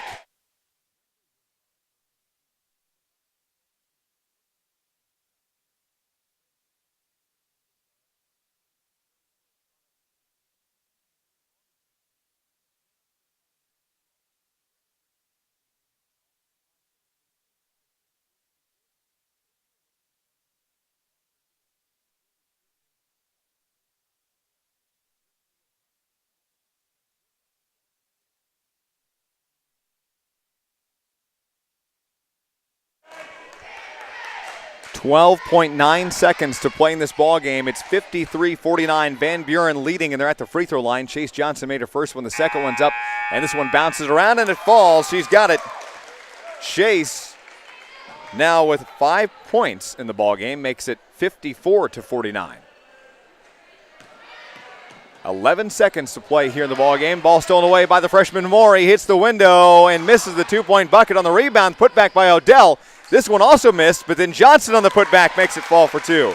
Chase Johnson, and that will end at a final of 56-49. Your final, Van Buren gets over the Ellington Lady Whippets. Stay tuned for a Hood's Discount Home postgame show. We'll be joined by Randall Jenkins of Van Buren and Ellington Whippet head coach Paula King. That will now advance Van Buren into the semifinals. Wednesday at 6 o'clock, they'll take on the number 1 seeded Clearwater Lady Tigers. Clearwater got the number 1 bye in the first round. Next game of the Black River League Conference Tournament is a junior varsity non-broadcast game between Bunker and Lesterville. And then we'll be back on the air around 6:45 or 7 o'clock with a girls' first-round game. Also the number 2 seeded Bunker Lady Eagles and the number 7 seeded Lesterville Lady Bearcats as we see the Bunker junior varsity boys come out for their warm-ups. It's our Hood's Discount Home Center postgame report. We'll recap the scoring and hopefully be joined by our head coaches. Coming up, stay with us. You're listening to coverage of the 2015 Black River Conference Tournament right here on your radio at Kickin' Country 105, 104.9 FM, and streaming to the world on YouTube.com. We'll be back after this 2-minute break.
And welcome back to the Black River League Conference Tournament live on Kickin' Country 105, 104.9 FM, live streaming video at youtube.com. Our first broadcast game, a girls' first round with the number 4 seed Van Buren Lady Bulldogs get over the number 5 seed Ellington Lady Whippets, a final of 56-49. That'll advance Van Buren into the girls' semifinals. That'll be Wednesday at 6 o'clock. That'll be a broadcast game. We'll have that live for you on your radio and, of course, online. We'll recap the scoring. We'll also be joined on our Hood's Discount Home Center postgame report by our head coaches. Hopefully we'll be joined by Paula King of Ellington and Randall Jenkins of Van Buren. Let's talk about Ellington scoring-wise. Natalie Best was 1 of 4 from the line. That was her only point of the ballgame, had 2 personal fouls. Kara Lloyd with a big 3, had no free throws and 1 foul. Also in scoring was Mallory Hampton. She had 6. Both of those are on 3-pointers, no free throws, 1 foul. Grace Stroop, the junior, had 6 points, was 2 of 2 from the line, fouled out with 5. Also in scoring was Raquel Cawthron. The sophomore had 32 big points and was 4 of 6 from the line with 4 personal fouls. No scoring for Bailey Hunter, but she had 1 personal foul. Also fouled out of the ball game was Allie Moss. She had 5 personal fouls. In the first half, Ellington had 5 team fouls. In the second half, they had 14. As a team, Ellington had 9 missed free throws, and we'll talk about Van Buren scoring. Coming up, we'll be joined right now by Van Buren head coach Randall Jenkins.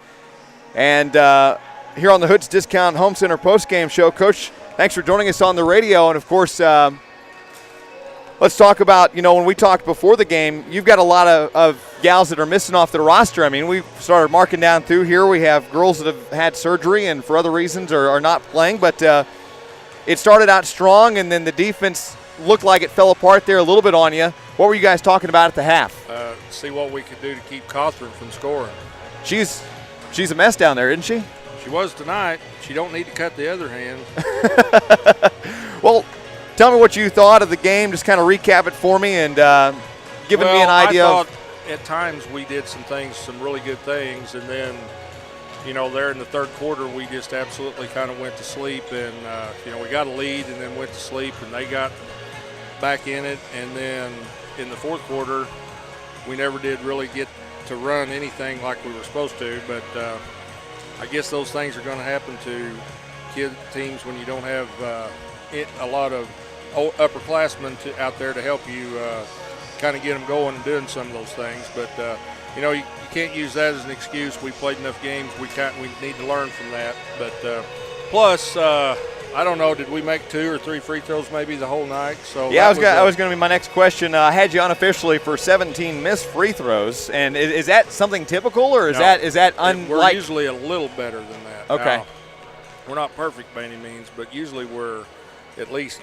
50 to 60. But anyway, it wasn't tonight. Well, it seemed like foul trouble got Ellington there for a little bit there late in the second half, but got to give Ellington a little credit. They kept you off the board in that third quarter. They put up 14, or actually put up 14 and kept you off the board just to 8 points, and so they were working that defense. Those 8 was probably in the first couple minutes of the third quarter there, but they played pretty well. Pretty good defense. They didn't let us get to the basket as like we like to. So you have to give them credit. Coach King does a good job with them over there, and we just got to improve on some things. And mostly tonight would be the free throw shooting. Absolutely. So that'll be something I'm sure you want to work on before you see that Clearwater team coming up in the semifinals on Wednesday night. Yeah, we'll have to do some of those things a little better to have a chance to beat them. But an ugly loss is better than an ugly win is better than a pretty loss anytime. Absolutely. Coach Jenkins, appreciate the time. We'll see you coming up on Wednesday, all right? Head coach Randall Jenkins of the Van Buren Lady Dogs. Again, they improved to 4-8 on this season, and that'll match them up coming up on Wednesday night in the girls' semifinal game against the Clearwater Lady Tigers, who got that bye in the first round. It's the Hood's Discount Home Center postgame report. Let's talk about scoring for Van Buren. For Logan Hayward, she had 4 points, was 2 of 2 from the line, had 3 personal fouls. Other scoring was Chase Johnson, the senior, had 7 points in the ballgame, was 2 of 2 from the line, had 1 foul. Also, Summer Shockley, the sophomore, the second leading scorer, with 17 points. She was 2 of 6 from the line with 1 foul. Sam Shelton, the sophomore, put up 3, was 1 of 4 from the line with 1 personal foul. Amber Odell, the sophomore, had 19 total points, was 1 of 9 from the line with 4 personal fouls. Also, Lisa Burnham, the junior, put up 2, had no free throws and 1 foul. Jenny, the freshman, Jenny Morey, had 4 points in the ball game, had 2 missed free throws and 1 foul. And that pretty much wraps up the scoring for the Van Buren Lady Dogs. In the first half, Van Buren had 4 team fouls. In the second half, they had 11. In the first half, they missed 2 free throws, but Van Buren in that second half missed 17 total free throws, and those would have been some big points for them. We're going to be joined by Paula King of the Ellington Lady Whippets here on the Hoods Discount Home Center postgame report. And Paula, let's talk about the game a little bit. Thanks for joining us first off, but what did you see down there from the bench, and what kind of changed there? Of course, you got a big point score. That's no lie. But just kind of give me your idea of what you saw down there from the bench.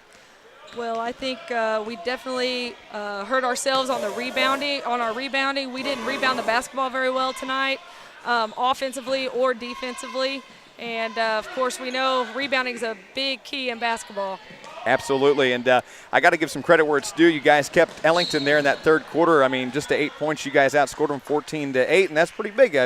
Van Buren was, hard to keep away from the goal, but it seemed like that third quarter kept them away from it pretty well.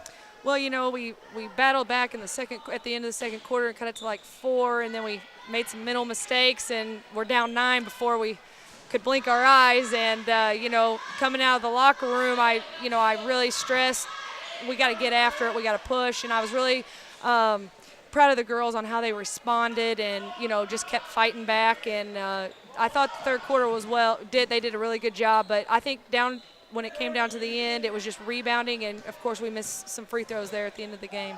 Mallory came out and shot some big threes, a couple back-to-back there in the third, and that gave a little bit of life into it, and I think that really helped. But I really liked watching Natalie and Kara, and although they're not big point scorers, they move the wall, and they're pretty aggressive to the ball handling. Yes, it's so good to have them two back. We have been playing without Natalie and Kara the whole first half of the season. Really? Kara, this is about her third game back, and Natalie, this was her second game back with limited action. So it's really nice to see them out on the court. And if you notice, Natalie's still got a little bit of a limp. She's not quite as quick as she normally is, but she is tough and she is ready to go, and I think she'll be ready to go here in a couple weeks full speed. Yeah, I've seen a lot of injury players coming back, it seems like, in the last week or so. And, for being more than halfway through a basketball season, it can be a little bit difficult trying to get up and down the court. And, when everybody else is practicing, all the time. So it was good to have them back. And, any other comments or thoughts about the game tonight? I think we're definitely making strides. Like I said, we haven't played one contest this year with our full roster. We've battled a lot of injuries and sickness, and it seems like everybody's starting to come back. And, I don't know if you know this, but if you saw Raquel, she had her hand wrapped up today. Yeah, that left. Yes. Is it like right here? Is that what's giving her some trouble? No, actually, she's perfectly fine. She was at work Saturday. She works at a sandwich shop there in town. And she was prying a couple frozen pizza crust apart and stabbed her hand. She's playing with 4 stitches tonight. Oh, no. Well, I saw her at one point. Me and Kent saw her. She kind of, it looked like she took a little hit, and she was at the free throw line kind of holding that. Just, I wasn't sure what that bandage was about. Yeah. I didn't know she'd strained a muscle in her hand or something. I wasn't sure about that. We didn't know if she was how much action she would get tonight, but she showed up and played some basketball for us. So I don't think it held her back too much. And just a sophomore at that. Yes, we're very young. Yes. Hey, thank you for your time. We appreciate it. All right, thanks a lot. Paula King of the Ellington Lady Whippets, of course.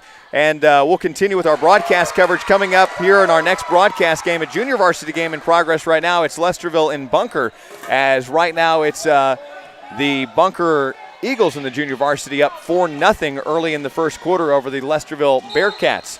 We'll take a break and we'll step away. The Hoods Discount Home Center postgame show will wrap up. We appreciate the time of both Randall Jenkins of Van Buren and Paula King of Ellington. And we'll have our next first-round girls game coming up here at 6:45 or 7 o'clock, pending any overtimes or anything. And that'll be the number 2 seeded Bunker Lady Eagles and the number 7 seed Lesterville Lady Bearcats. Our night broadcast, the number 3 seed South Iron Lady Panthers and the 6 seeded East Carter Lady Redbirds. Stay with us. We'll be back on the Dawkins Sports Radio Network.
Welcome back. It's the Black River League Conference Tournament. A junior varsity game just wrapped up as the number 2 seeded Bunker Eagles down the Lesterville Bearcats, a final of 66-18.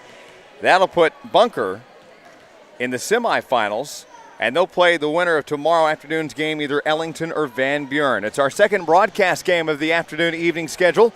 Got 3 to bring you. Our first game featured the Van Buren Bulldogs and the Ellington Lady Whippets in a close game. It was a fun one, mainly all the way up and through the third quarter when Ellington at one point was within 3 points of bringing it back and trying to down Van Buren. The Lady Dogs are the number 4 seed. Ellington was the 5 seed. That final of 56-49. That advanced Van Buren and the Lady Dogs playing the number 1 seeded Clearwater Lady Tigers Wednesday in the semifinals at 6 p.m. Again, welcome in. It's Aaron Cox, joined alongside by our broadcast crew. Spencer Hovers, our producer, along with Matt Dawkins on camera. And, of course, want to thank back in Master Control Richard Bloom.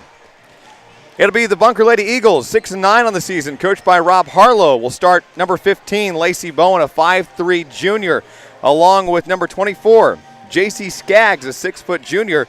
Number 32 is Casey Mead. She's a 5'7 senior. Samantha Anderson's a 5'5 senior, number 34, and number 40, Brittany Mathis, a 5'5 senior. The Lesterville Lady Bearcats are coached by David Burrows. The Lady Bearcats have a record of 0-9 coming into tonight's game. And they will start Amy Jordan, a 5'8 senior, number 13, along with number 10, Jordan Watts, a 5'5 senior, along with Elizabeth Ratliff, a 5'2 freshman, number 1. Number 11 is Devin Fitzgerald, a 5'6 junior, and number 20 is Abby Robbs, a 5'7 freshman. If you want to be a part of the action, you can follow us on Twitter. We tweet the end of each quarter, half, and final of each of our broadcast games. Follow us by logging into Twitter or signing up today and following us at Dawkins Sports. That way you can always stay up to date with the latest scores and happenings with the Black River League Conference Basketball Tournament. Also, if you want to watch this tournament, you can do so by going to youtube.com. Once there in the search field, search KDKZ 18, and you can watch high-definition video available to your home, laptop, desktop computer, on your mobile devices, including Android, iPhone, and BlackBerries, tablets, game consoles, smart TVs. Anywhere you can get to youtube.com, you can watch this tournament and all of our broadcast games. We'll have all the first-round boys and girls games, the semifinals, the third-place games, and also the championship games, all available at youtube.com. Our tip-off is just around the corner. Stay with us. We'll be back to Ellsinor and East Carter High School right after this quick timeout.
And welcome back. The tip was won by the Bunker Lady Eagles. They are the home team on the scoreboard as they draw the number 2 seed in this tournament. And we start out the scoring as Bunker's J.C. Skaggs puts up 2 from the right post.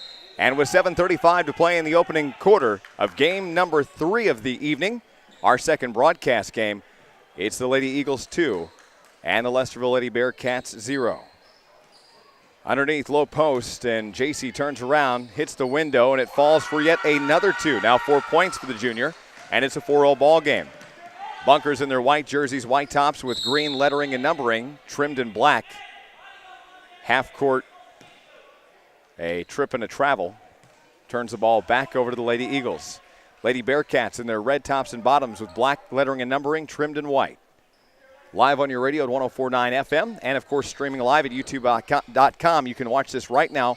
Underneath, a great pass as J.C. Skaggs is just getting set up one after another down under the post and is yet to be opposed by Lesterville. Elizabeth Ratliff gets fouled by Brittany Mathis as Mathis came to attack from behind. That'll be the first foul of the ball game, goes to Brittany, and the first team foul. 7:05, a 6-0 ball game for the Bunker Lady Eagles. A double team near the sideline and a steal away. Skaggs goes over the top and a little over the top of Casey Mead.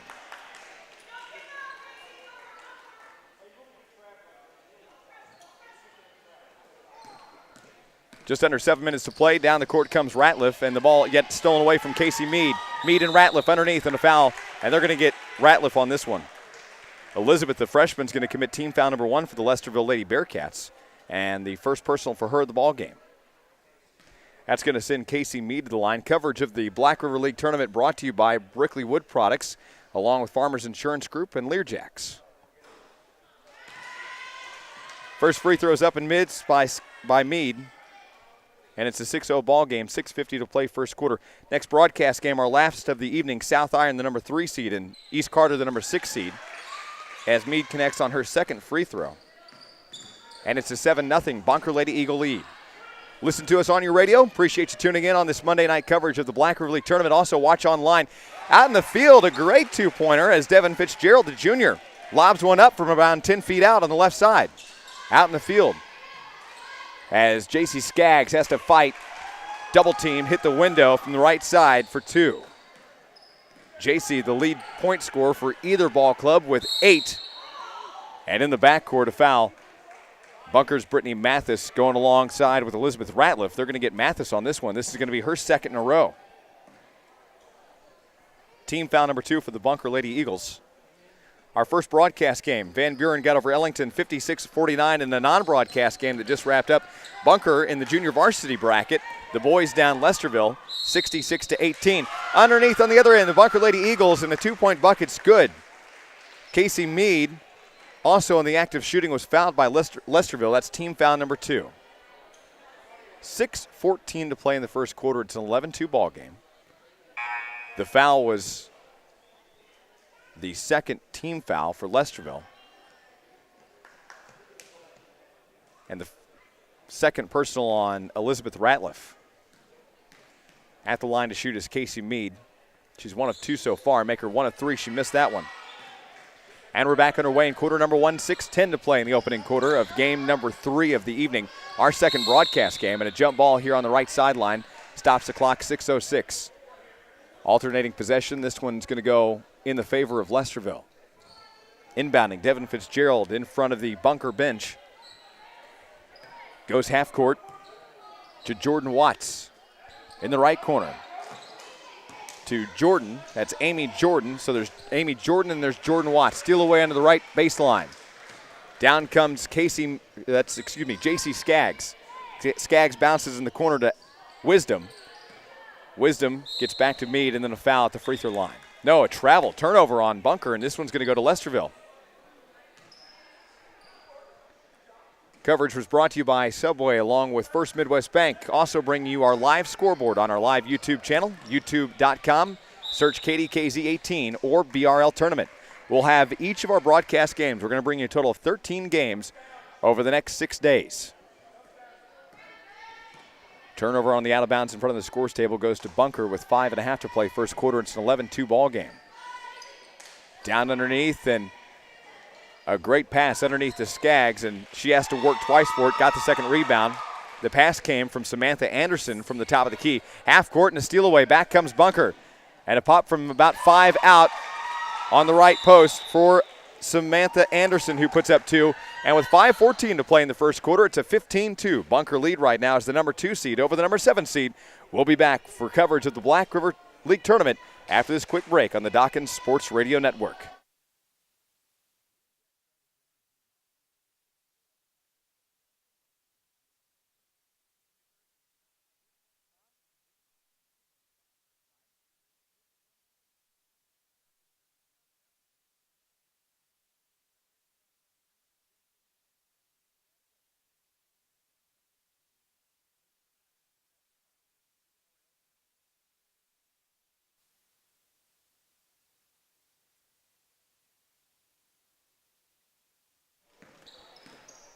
Back after the timeout by the Lesterville Lady Bearcats. They trail right now 15-2.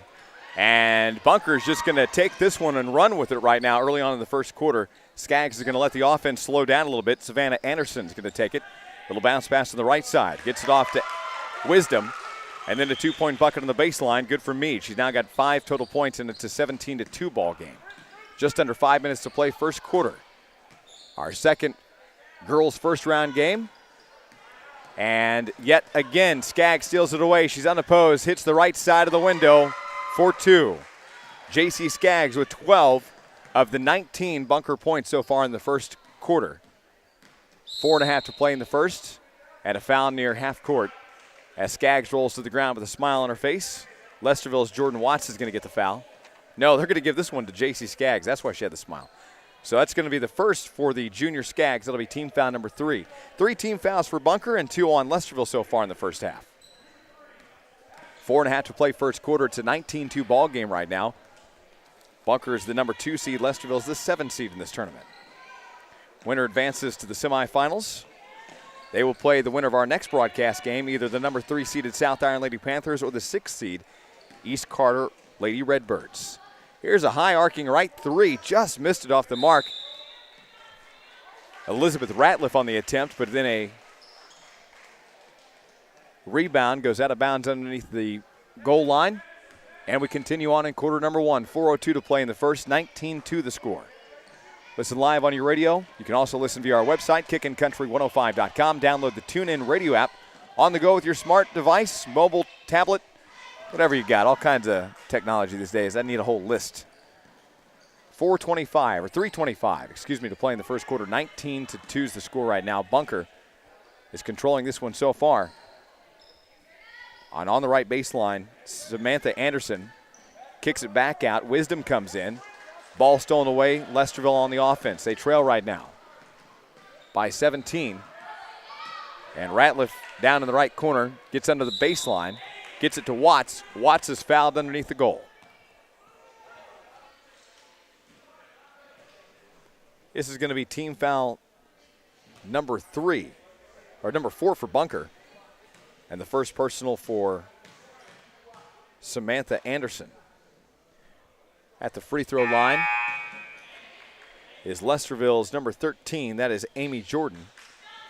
Back in for Bunker. J.C. Skaggs checks in for Samantha Anderson. Samantha just committing that foul. Still at the line shooting as Jordan missed the first one. The second one's up and away. This one's there. And Jordan's now 1 of 2 from the line. And Amy has her first point of the ball game with 3:18 to play in the first quarter. Right side, 2-point bucket missed on. Lesterville's going to try to save it, and a good attempt. Devin Fitzgerald trying to use the old tactic of throw it back off another player and let it go out of bounds on them, but it didn't quite work. Bunker to inbound, Brittany Mathis with 3:13 to play in the first quarter. It's a 19-3 ball game. At the top, Allison Wisdom gets out the left side to Mathis, missed it, rebounds loose under the baseline, and a foul comes in. Stops the clock with 3:04 to play in the first. This one's going to be on Bunker again. That's team foul number 5 for the Lady Eagles. Cassie Strickland gets her first personal of the ball game. Down on the sideline and stepping out with it, Elizabeth Ratliff was running down in front of the scores table and stepped out with her right foot. She was opposed, though. She had 2 defenders on her, giving her a lot of pressure. She came down that sideline. Just under 3 minutes to play in the first quarter. Out into the hallway runs Cassie Strickland. Looks like she might have some blood or something coming out of her nose. Underneath, Skaggs on the post, back at the top. Mathis, 3 through the air. Just hits the rim of the backboard. Rebound loose. Down underneath, fighting for it is Ashton Wisdom. And they're going to get Wisdom on the foul. Ashlyn Wisdom. And a double dribble. Turns the ball back over. Elizabeth Ratliff on the double dribble for Lesterville. Gives it off to Bunker with 2:43 to play in the first. 19-13 the score. Watch live video at youtube.com. Live scoreboard brought to you by First Midwest Bank. Be sure to join us on our Hoods Discount Home Center postgame report. We'll be joined by head coach David Burrows of Lesterville and head coach Rob Harlow of Bunker. Get their thoughts on the game and how the season's been going and where they head from here and much more. That'll immediately follow each and every broadcast on our Hoods Discount Home Center postgame report. It's all good at Hoods, Overall Road, Farmington, just south on Highway 67. Ratliff comes in and having a hard time. Alyssa Wisdom trying to strip it away. Doesn't happen. Lesterville saves it. A right side 2, just missed on by Lesterville's Amy Jordan. And then it's going to be a locked up jump ball over on the left wing. Alternating possession is going to go to Bunker with 2:02 to play in the first quarter. It's a 19-3 ball game right now. Next broadcast game. It'll be the 4th game of the tournament, but our 3rd broadcast of the evening. It'll be the number 3 seeded South Iron Lady Panthers and the number 6 seeded East Carter Redbirds. Bunker on the move, and with the lead, 19-3. Kick at the top, Bowen to Skaggs. Underneath, Mead, triple teamed. Missed it, rebound loose, and then a travel on the rebound.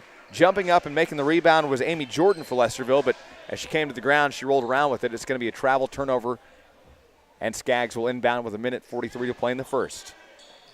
Little pump fake, then back at the top. Finds Mathis in the lane to Skaggs. Turn around, hit the window.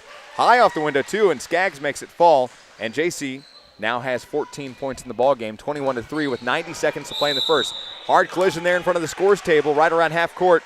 Ball goes behind the scorer, and it's going to be out on Van Buren. Excuse me, out on Bunker. I was looking at somebody with a Van Buren shirt down here. On the left wing, it's Lesterville. Libby Orr just checked in the ballgame. Free throw line shot, just missed Devin Fitzgerald, and then down on the ground on the rebound. Skaggs is going to go roll to the ground, and I love the humor that these girls are showing here tonight. This is nothing but a friendly competition, I can tell you that. Elizabeth Ratliff going down with JC. 1:19 to play in the first. It's a 21-3 ball game right now. At the free throw line. Now on the right post. And Amy Jordan's 2-point bucket missed on. Rebound. And then looks like went out of bounds underneath the baseline. So Lesterville stays on offense. Lady Bearcats inbound. Here's a left side long 2 from Ratliff. Hit the corner of the backboard, and then a foul, blocking foul called. Bunker commits team foul number 6. Comes with just 66 seconds to play here in the first quarter. First personal on Lacey Bowen. The junior picks up her first personal. And at the free throw line for Lesterville is Libby Orr. The freshman missed her first free throw. Checking in for Lesterville is number 10, Jordan Watts. And out comes Amy Jordan. And it's still a 21-3 ball game, pending the second free throw from Orr. Second one's up and away. This one's going to hit the backboard, pops back out. Rebound is loose. Orr's now 0 of 2 from the free throw line with just 61 seconds to play in the first quarter. Skaggs underneath the baseline, loses it off her own shin, but with a smile on her face doing so. 21-3 is the score. 57 seconds to play in the first.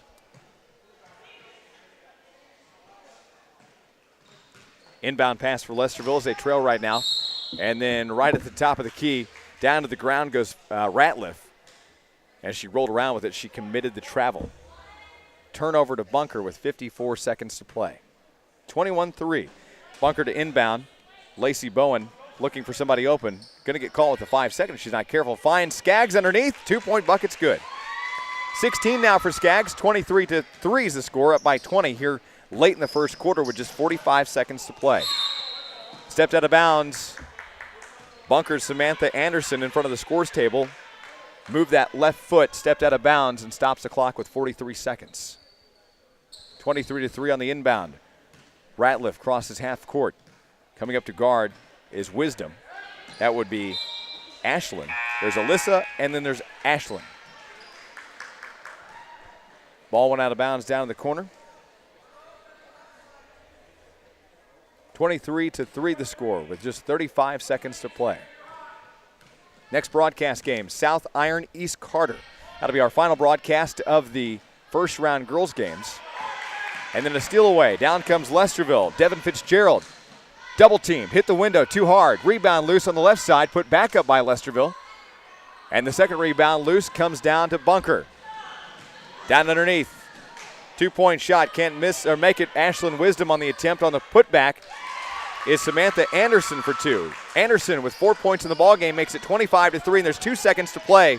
And that will end the first quarter. At the end of one, it's the number 2 seed leading the 7 seed 25-3. We'll continue for quarter number 2 coming up after the 60-second timeout.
Welcome back, quarter number 2, 25-3. The number 2 seed leads the number 7 seed. Right now as we head into the second quarter of our second broadcast game, this is game number 3 as we see headed into the gymnasium is the South Iron Lady Panthers. Ball goes out of bounds underneath the goal as we head into quarter number 2, 25-3 still the score.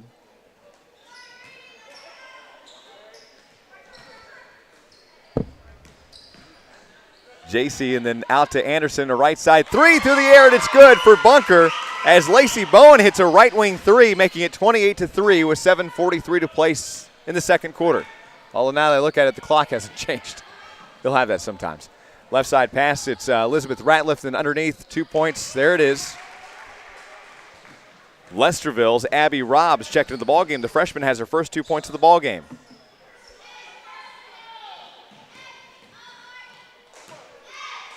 Underneath and double teamed, but the putback, Cassie Strickland just checked in for Bunker. She puts in 2 after a missed attempt by Anderson. A travel around half court. Devin Fitzgerald, the junior for Lesterville, turns it over with 7:09 to play in the first. 30-5 the score right now. First broadcast game of the evening, Van Buren, the number 4 seed, got over Ellington, the 5 seed, 56-49. Here's a high arcing 2 from the free throw line. Good for Bunker's Samantha Anderson, who now has 6 total points in the ball game, and it's 32-5 right now. Ball's loose. There to roll around with it is Ashlyn Wisdom. And they're going to do a alternating tying possession there around the top of the key.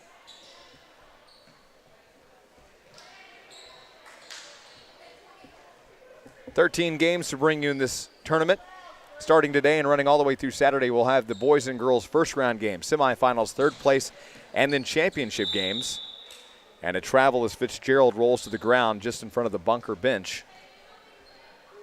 We'll have all those available, all 13 of those broadcasts. We will have none of the junior varsity games, but you can listen to them all on your radio, all 13 of those games I just mentioned, or watch them at youtube.com. What's really neat about what we're doing this year, folks, is not only can you listen to it and watch it via YouTube, as J.C. Skaggs puts in 2 under the bucket. At the end of each night, these broadcasts are immediately uploaded and archived to YouTube so you can go back and watch it time and time again. Immediately available for review as soon as the broadcast is over. This is team foul number 8, now the 3rd personal on Brittany Mathis. At the free throw line is Jordan Watts, and her free throw is left short. Lesterville as a team has missed 4 free throws so far. On the other end of the court, the ball goes out of bounds off Ashlyn Wisdom of Bunker.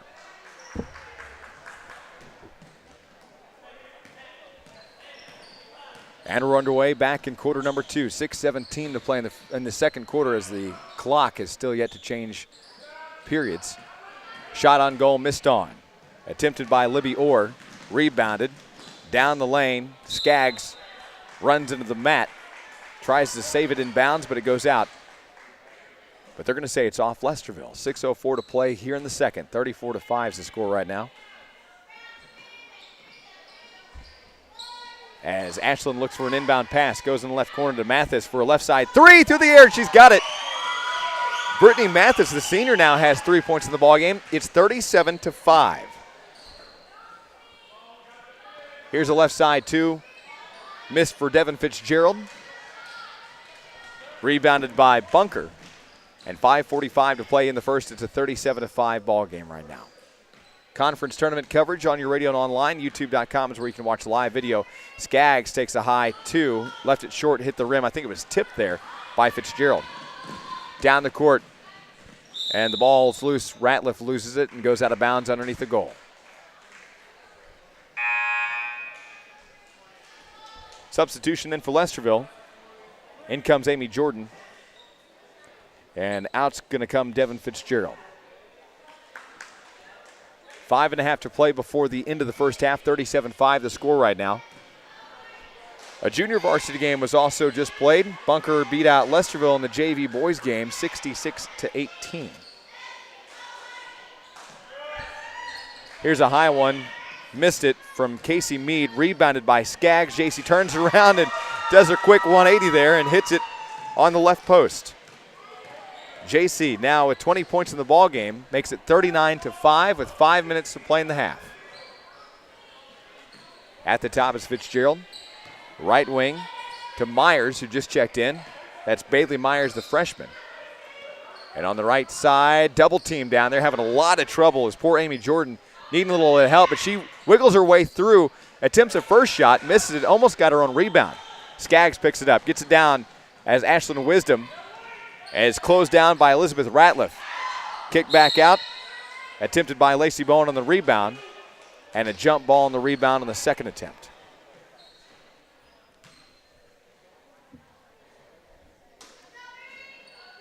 Brittany Mathis inbounds to the left wing. At the top to Ashlyn Wisdom. Left side, Mathis 3, missed it. Hits the rim, rebounded by Bunker. Turnaround, Casey Mead, and gets it to Skaggs. JC turns around, hits the window for 2. Now 22 points for the junior Skaggs, and it's 41-5 with 4:13 to play in the half. Near half court, Jordan Watts. Watts looking around. Ball's tipped away by Skaggs and out of bounds in front of the bench. Stops the clock with 4:04 to play in the half. Out of the ball game for Lesterville comes Libby Orr. Checking, inbounding is Jordan Watts. Watts inbounds to Myers.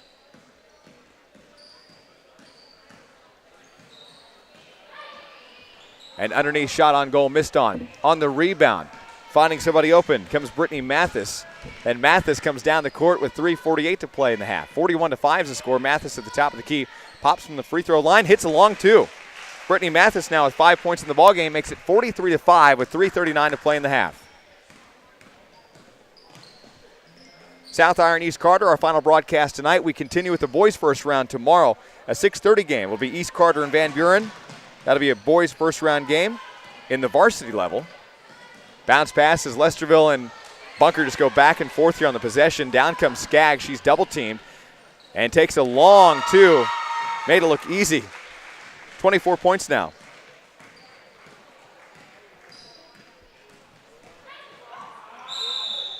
Underneath the baseline, a foul. In the act of shooting was Lesterville. This foul is going to be on Bunker, and this is team foul number 9 now. This is going to be the 4th personal on Brittany Mathis, who's racked up some serious fouls here early on in the first half. At the free throw line shooting is Jordan Watson. The senior mixes her first free throw.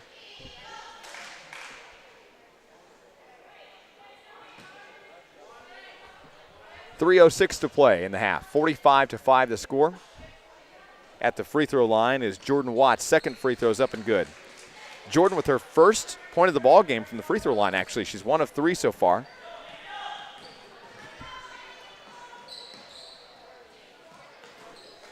And a right side 3 and a big one for Samantha Anderson. Anderson now has 9 points in the ball game, and it's a 48-6 ball game right now. Down underneath, Skaggs laid it up and in. JC now with 26 points makes it 50-6 here before halftime with 2:35 to play. Little help at the top. Looking around, trying to find somebody open as Fitzgerald takes a little reverse pass to Ratliff. Ratliff comes double-teamed, nearly loses it, but pitting it back up on the attempt is Robbs. Missed the first one. The second one's rebounded and fouled. Robbs is going to go to the line. This foul is going to be on Bunker, and the Lady Eagles get team foul number 10.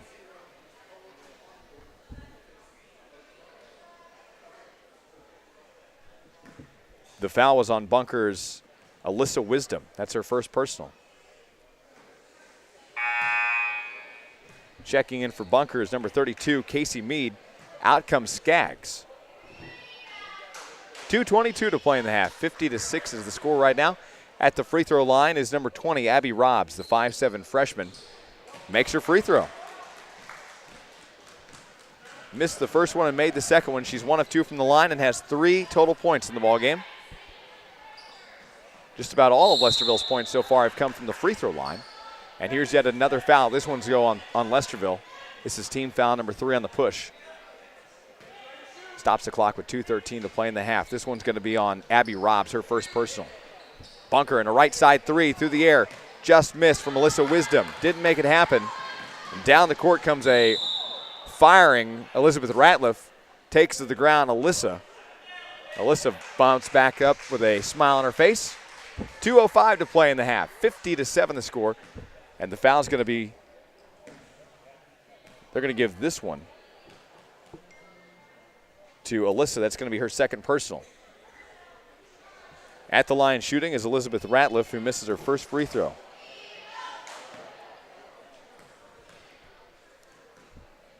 Still at the line shooting is Elizabeth Ratliff, and her first point of the ball game comes from the line. Like I said, a lot of these girls are getting points at the free throw line. Can't make those ones underneath the bucket, and that's what they really need in this ball game, but free throws are helping them out nonetheless.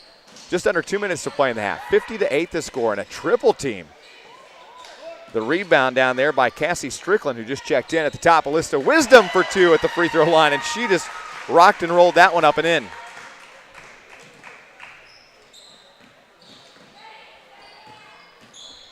Bounce pass in the right wing. Down in the right corner to Amy Jordan. Then in the lane to Fitzgerald. The ball stripped away. Down the court comes Bunker. Anderson stops, hits the window, misses the 2. Rebounded by Jordan, and Amy comes down the court, has to slow it down. Nearly loses it. Getting a lot of pressure from Samantha Anderson. Finally gets Devin Fitzgerald. Devin having a hard time, goes back at the top. Fitzgerald gets a pass back. Playing a little back and forth game between her and Amy Jordan. Then a bad pass in the backcourt. Picked up by Casey Mead of Bunker. And then reversed, goes back to Lesterville. Down the court comes Elizabeth Ratliff, unopposed. Hits the window in the backboard for 2. And Elizabeth Ratliff now has 3 points in the ballgame. The freshman makes it 52-10 with 47 seconds to play in the half.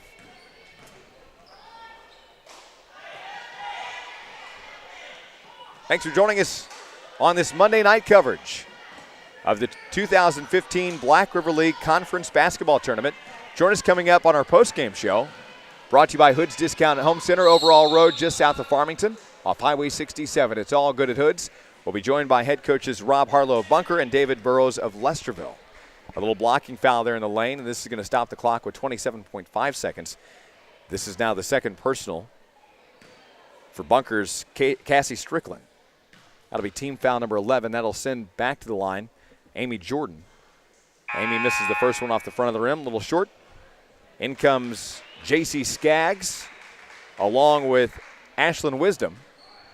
Out comes Casey Mead and Lacey Bowen. Still at the line shooting for Lesterville is Amy Jordan, the 5'8 senior. And the first free throw is missed. The second one bounces around and it falls. Amy now has 2 points in the ballgame and is shooting 2 of 4 from the line with no fouls. And it's a 52-11 Bunker lead over Lesterville. 20 seconds in the half. Shot on goal, and Skaggs is going to be fouled in the act of shooting. Lesterville commits team foul number 4 now. Now they're going to say it's on the ground before the shot. The foul's on Devin Fitzgerald. She's got her first of the ball game. Team foul number 4. Bunker inbounds. Right side to Alyssa at the top. Goes to Ashlyn. Back to Alyssa for a right wing 2. She was over the line. 4 points now for Alyssa, and it's 54-11 with 5 seconds to play. Fitzgerald carries it. That dribble got way too high on her, and she went to control it a little bit and just carried right over the top. 54-11 the score. 4.5 seconds to play in the half. And Bunker on the offense. Turnaround shot. Samantha Anderson couldn't make it happen at the end of the first half. The number 2 seeded Bunker Lady Eagles lead the Lesterville Lady Bearcats a score of 54-11. It's halftime here in our girls' first round game, our second broadcast game, the third of the evening. Coverage of the 2015 Black River League Conference Tournament will continue. Our halftime report coming up. Stay with us. We'll be back after this quick 2.5-minute timeout.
Home or building. Hi, this is Lee Roach with Roach Metal Roll Forming of Piedmont, Missouri. Besides the long life and protection from the elements, our metal roofing products add style and personality. Give us a call today about our custom trim products and see how we can upgrade your look while providing superior protection and saving you money. Did you know that we accept credit cards for all our work?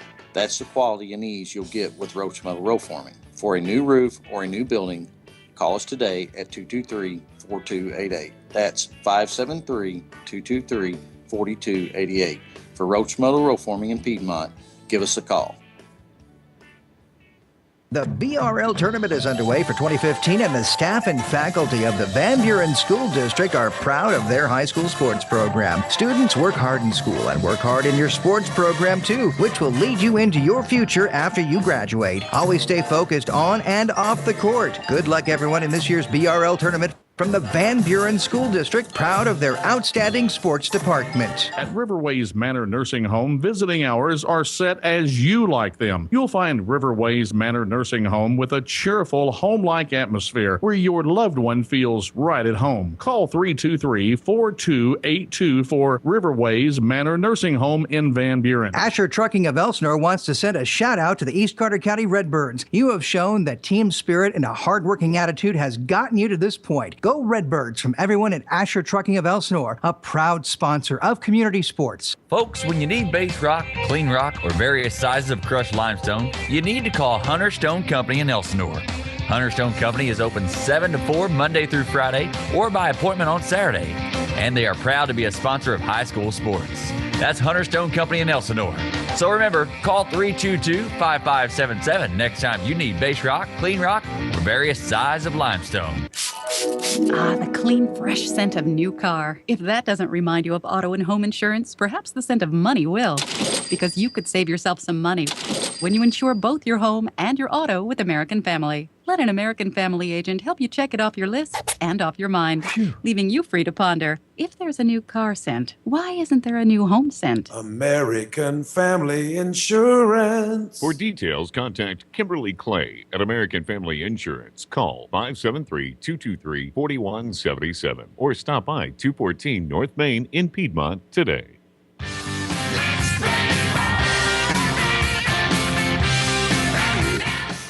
Back at halftime, game number 2 of our broadcast schedule. Third total game of the afternoon-evening broadcast. And, of course, this is a girls' first-round game where the number 2-seeded Bunker Lady Eagles are right now leading the number 7-seeded Lesterville Lady Bearcats at the half, 54-11. Let's talk about scoring for Lesterville. Right now, Amy Jordan, the senior, has 2 points. Both of those come from the free throw line where she's 2 of 4 with no fouls.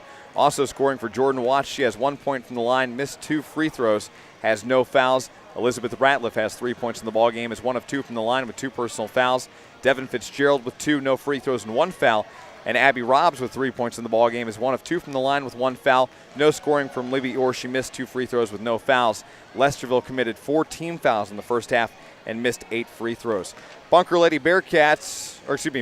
Eagles led in scoring by J.C. Skaggs. The junior has 26 total points right now, no free throws and 1 foul. Other scoring to Alyssa Wisdom. The freshman has 4 points, no free throws and 2 fouls.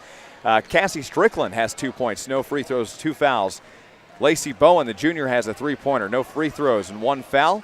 Other scoring goes to Casey Mead with 5 points. She's 1 of 3 from the line with no fouls. Samantha Anderson has 9 points in the ballgame, no free throws and 1 foul. Brittany Mathis has 5 points in the ballgame, no free throws and 4 fouls. Bunker committed 11 team fouls in the first half. At the end of one, Bunker was up 25-3, and at the half they lead 54-11. By the way, Bunker missed 2 free throws as a team there in the first half. Started the afternoon. The number 4-seeded Van Buren Lady Bulldogs beat out the number 5-seeded Ellington Lady Whippets. And a close game. It was a fun one to watch and a good opener to the Black River League Tournament. A final of 56-49. That advances Van Buren and the Lady Bulldogs to take on the number 1-seeded Clearwater Lady Tigers, who get the bye in the opening round. That'll be Van Buren Clearwater in the girls semifinals. That'll be Wednesday at 6 o'clock in a broadcast game that'll be heard right here on Kickin' Country 105 and, of course, online and live streaming as well. In a JV game that was a non-broadcast game, Bunker beat out Lesterville. The boys got over the Bearcats 66-18. That'll advance Bunker into the boys' junior varsity semifinal.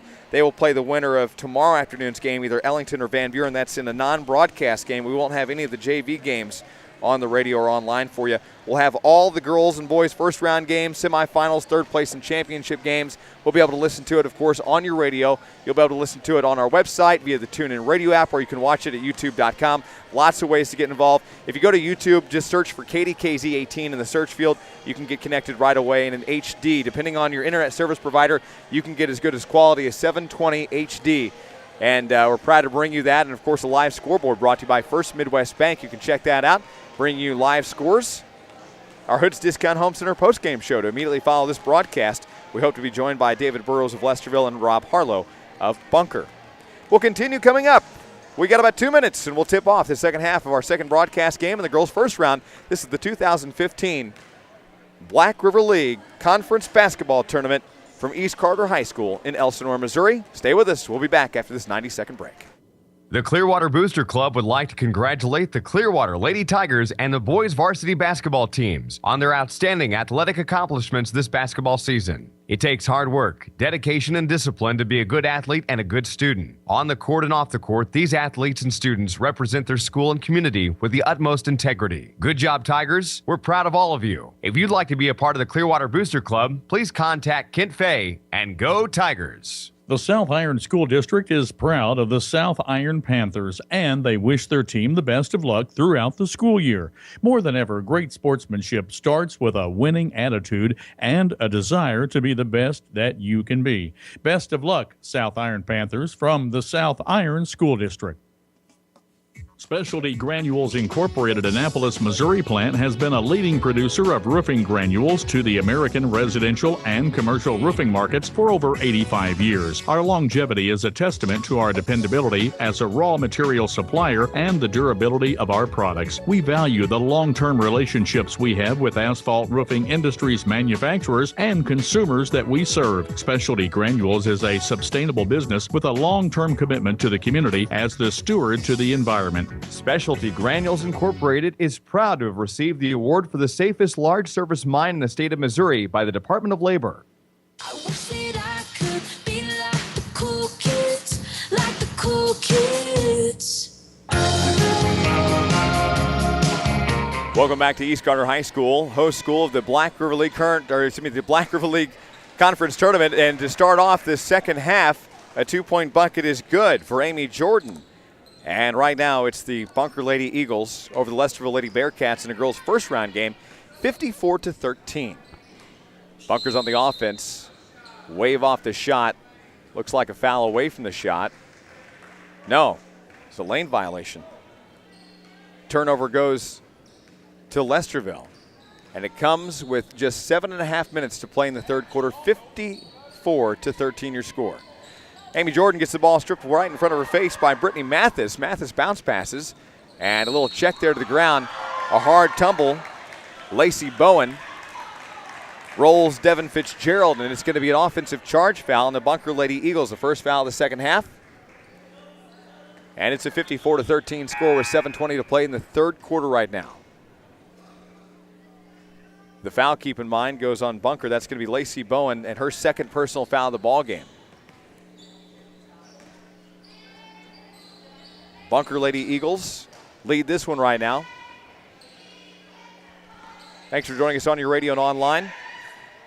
Little roll around down the court. Ball nearly goes out of bounds, but saved by Fitzgerald. Stolen away, though. Down comes Mathis. Nearly traveled with it, stripped back away. Jordan Watts, and then a jump ball there in the lane. Alternating possession's going to go to Bunker as we wait for one of the officials to tie his right shoelace. Just under 7 minutes to play in the third quarter. First Midwest Bank brings us our live scoreboard at youtube.com. If you want to know how to watch live, just go to YouTube and search for KDKZ18 or BRL Tournament Day 1. Either way, you can find our live video stream available right now in high definition. Depending on your internet service provider, you can get quality as good as 720 high definition. Soon we'll be broadcasting in full 1080p. One day. Left side and a long two. Missed on. Left short by Jordan Watts. Watts couldn't make it happen, but the rebound comes down to Lesterville. They trail right now in the third quarter. Shot on goal again missed on. This one was by Ratliff. Rebounded by J.C. Skaggs of Bunker. 6:18 to play third quarter. 54-13. Underneath, Skaggs, turnaround, triple teamed. And instead of trying the 2-point bucket herself, she just hands it right to Casey Mead, who was all alone right behind her defenders. And makes it 56-13. Casey, by the way, has 7 points now in the ball game. She is 1 of 3 from the line and has no fouls. Pass stolen away. Down the court comes Bunker's Lacey Bowen. Ball goes out of bounds. Turnover to Lesterville. Next broadcast game. It'll be the South Iron Lady Panthers and the East Carter Lady Redbirds.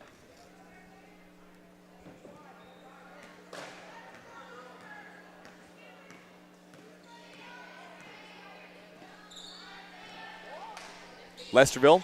And a right side, thought about a three. Abby Robbs kind of threw one up. J.C. Skaggs strips it away. Down comes Mathis, hits the window, right side, good. And Brittany now has 6 points in the ball game.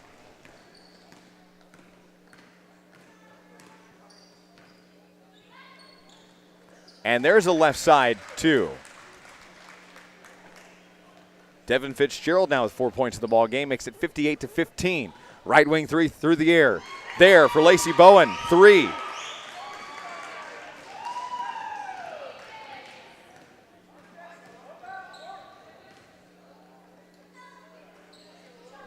Here's the left side, high arcing two.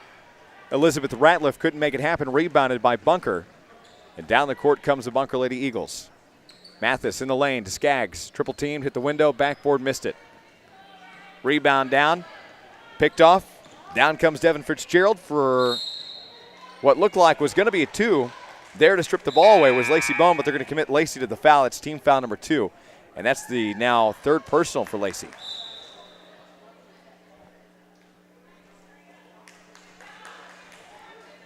(61-15) the score with 4:46 to play.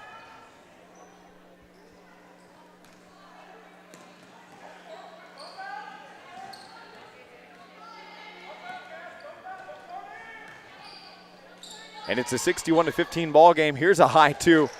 Very good from Elizabeth Ratliff. Down on the other end, Ashlyn Wisdom. Ashlyn comes down in the right baseline. And it's a back and forth offensive possession.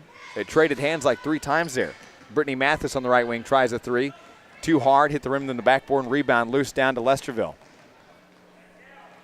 Ratliff, right wing. Ball tipped away, but she recovers, comes to the circle. And with 4 minutes to play in the third quarter, it's 61-17. Into the ballgame check Bailey Myers for Lesterville. Bounce pass in the corner goes to Jordan Watts for three. Missed it. Down underneath the goal. Wasn't ready for it. Cassie Strickland took the ball without realizing it wasn't going to hit the rim. Hit her right in the head. But she laughs it off.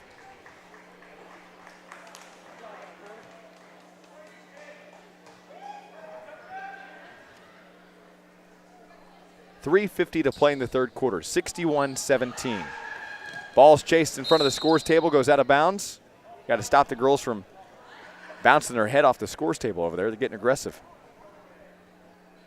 Coverage is brought to you in part by Brinkley Wood Products, along with the Lesterville School District, the Bank of Grandin, Learjack, along with your Farmers Insurance Group, Medical Center Pharmacy, and many others.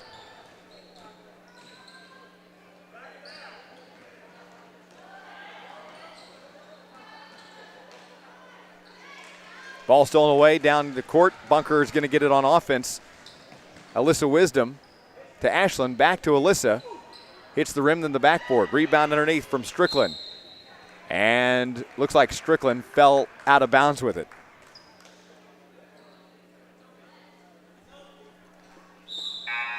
.324 to play in the third quarter. It's 61-17 right now. Remember, you can watch this online at youtube.com. Also, you can wait until after the broadcast is over. You can check out the archived video anytime, anywhere.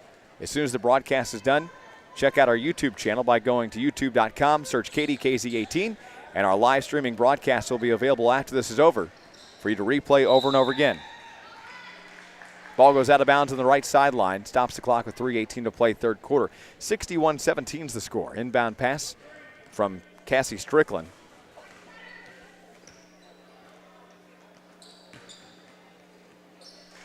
And a two-point bucket underneath for Bunker. This one for Ashlyn Wisdom. Left wing, Libby Orr goes to the top of the key. Guarded off by Alyssa, looks around. And Libby gets it back, saves it to Jordan Watts. Watts tries to bounce it to Bailey Myers and finally saves it after sliding to the ground. Hard time there from Libby Orr in the lane. And Bunker's giving them all they can handle right now. Down comes Alyssa to Ashlyn. Window, two. Ashlyn Wisdom now with 4 points in the ball game, and the freshman makes it 65-17.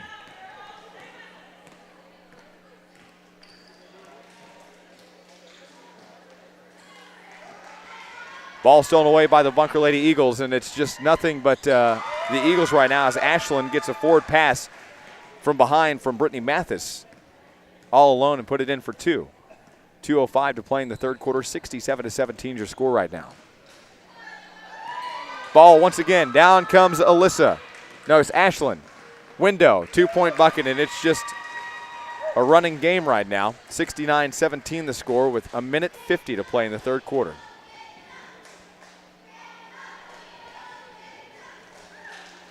Ball's in the lane and underneath. J.C. Skaggs is going to strip it away with just 97 seconds to play in the third quarter. J.C.'s in the lane, pops in front of the goal for 2. She's now got 28 points in the ball game. And I've seen some high-scoring girls games here tonight. J.C. Skaggs now at 28 points. In our first broadcast game, had some impressive scoring by Ellington's, and now under the bucket, a 2-point bucket good for Amy Jordan. Yeah, in our first broadcast game, had some pretty high scoring from both teams. Amber Odell with 19, Summer Shockley, and a 3 is there for Bunker. As the Bunker Lady Eagles extend their lead 74-19. That one coming from Alyssa Wisdom, who now has 7 total points in the ballgame. 74-19 the score. Checking in for the Lesterville Lady Bearcats is Devin Fitzgerald along with Elizabeth Ratliff. Out comes Abby Robbs and Bailey Myers. 38 seconds to play in the third quarter. 74-19 the score. Next broadcast game, South Iron East Carter. Skaggs kicks it to the top. Mathis for 3 through the air, and it's there. Brittany Mathis for a big 3 now. It's 9 points in the ballgame, and it's 77-19 with 21 seconds to play here in the third quarter. Lesterville at the top. Jordan Watts goes on the right wing to Ratliff, and then the ball is going to go out of bounds in the right corner. Stops the clock with 10.8 seconds to play in the third. And it's a 77-19 score. Lesterville's going to check in Abby Robbs. Out comes Elizabeth Ratliff. Little check inbounds. Robbs gets it. In front for Libby Orr. Missed it. Rebound for Skaggs. Skaggs crosses the timeline with 5 seconds. She's in the lane. Bounces underneath. And Ashland wasn't ready for it. And down underneath the goal. That will end the third quarter. At the end of 3, Bunker's up 77-19 over the Lesterville Lady Bearcats. We're headed for the final 8 minutes of this one. And then our last game of the night. It'll be South Iron and East Carter. And we'll tell you more about it after the 60-second timeout. Stay with us. Here in Missouri, schools are proud of their athletic departments, and the same is true for the Bunker R3 School District. Their athletic department is supported by everyone. The BRL is a very important tournament, and the Bunker R3 School District and their athletic department invites everyone to attend this tournament. Good luck, athletes, from the entire administration at the Bunker R3 School District. High school sports is very important to our area. It teaches our children how to be team players. It's a vital part of teaching skills while motivating students to do their best. Brown's Pharmacy in Ellington believes in this process and encourages all students to be their best both on and off the court. Good luck this year at the BRL tournament. Brown's Pharmacy is wishing you the best successful year ever. That's Brown's Pharmacy in Ellington saying good luck, teams, in the BRL tournament.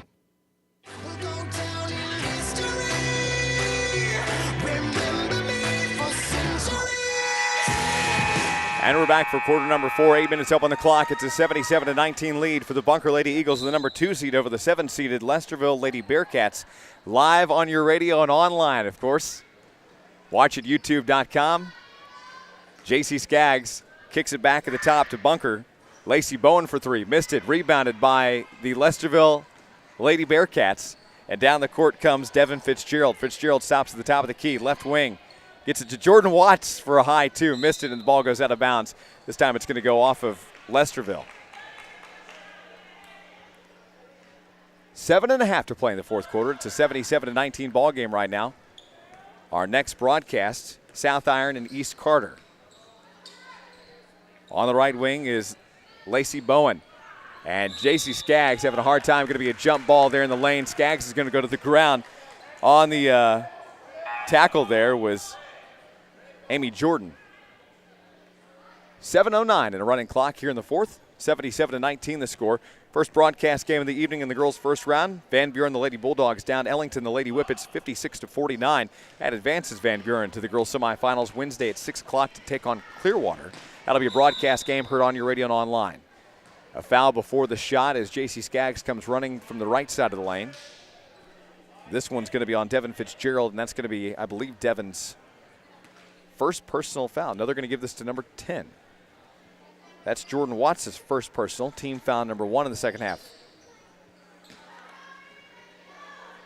Shot on goal miss, rebounded by Lesterville. Down, Fitzgerald for 2. Got it.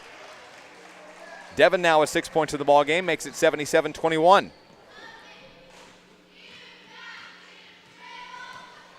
.6:17 to play in the fourth quarter. 77-21 your score. A high three through the air, and it's good. Nothing but net for Ashlyn Wisdom. Wisdom now with 11 points in the ball game, makes it 80-21. 6 minutes to play in a running clock. 1 team foul for each team so far in the first half. Bunker had 11 team fouls in the first half. Lesterville had 4 team fouls. Jump ball on the right side of the wing. Stopped, or the substitutions. Out comes Libby Orr for Lesterville. Also out for Bunker is J.C. Skaggs and Brittany Mathis. 5.5 to play in the ball game, 80-21. Bunker's going to run it down. Lacey Bowen, right wing, gets it off to Ashlyn. Foul called on Elizabeth Ratliff. Liz is going to get her 3rd personal foul of the ball game. This will be team foul number 2 for Lesterville.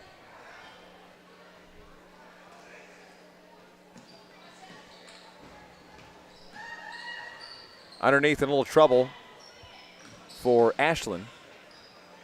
Ashlyn's going to get it back to the left wing. Now comes to the low post and a kick off the foot of Devin Fitzgerald. Just under 5 minutes to play in this fourth quarter. Again, our next and final broadcast of the evening will feature the South Iron Lady Panthers and the East Carter Lady Redbirds. We'll have the game for you immediately following this one. Long pass in the right corner to Lacey Bowen. And then a foul from behind. Bunker's Cassie Strickland had it on the right post. And a foul called on Lesterville will be team foul number 3. This is the second now for Devin Fitzgerald. 4.5 to play in the fourth quarter. 80-21 is the score right now. Ashlyn takes a little block. Little assistance by Lacey Bowen. Down underneath, Casey Strickland. Kicks it back out for a 3. Gets it off Samantha Anderson. Anderson can't make it happen. Back at the top for Anderson at the free throw line. Still can't make it happen. And it's rebounded once again by Lesterville. 2-point bucket's good for Devin Fitzgerald. She's now got 8 points in the ball game. 4 minutes to play altogether, and it's an 80-23 score.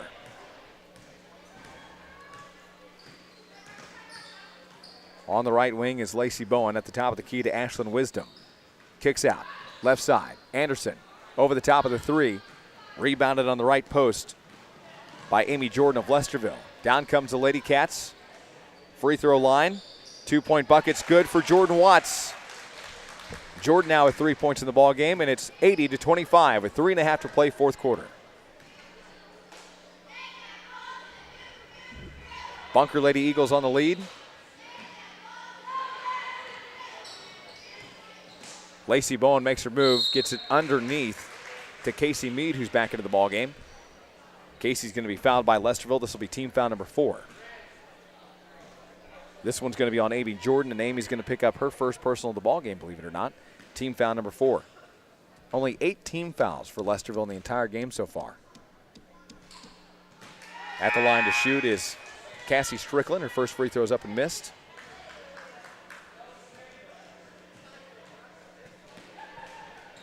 And a running clock takes us to 2:45 to play here in the fourth quarter. Second free throw is made by Strickland. Now 3 points for Strickland, and it's 81-25. Thanks for joining us on your radio at 104.9 FM, Kickin' Country 105, and live streaming video.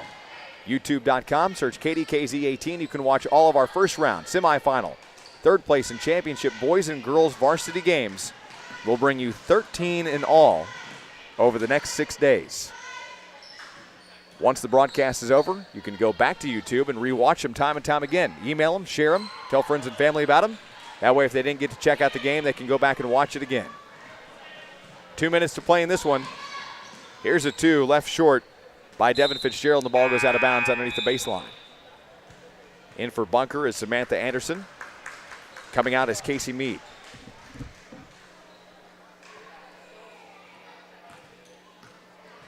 Again, our next and final broadcast, 4 games in all today. We're going to bring you 3 broadcast games. It'll be the number 3 South Iron and the number 6 East Carter, and another girls' first round game to immediately follow this one. 90 seconds to play in the fourth quarter, and it's 81-25. Ball went out of bounds on the left sideline.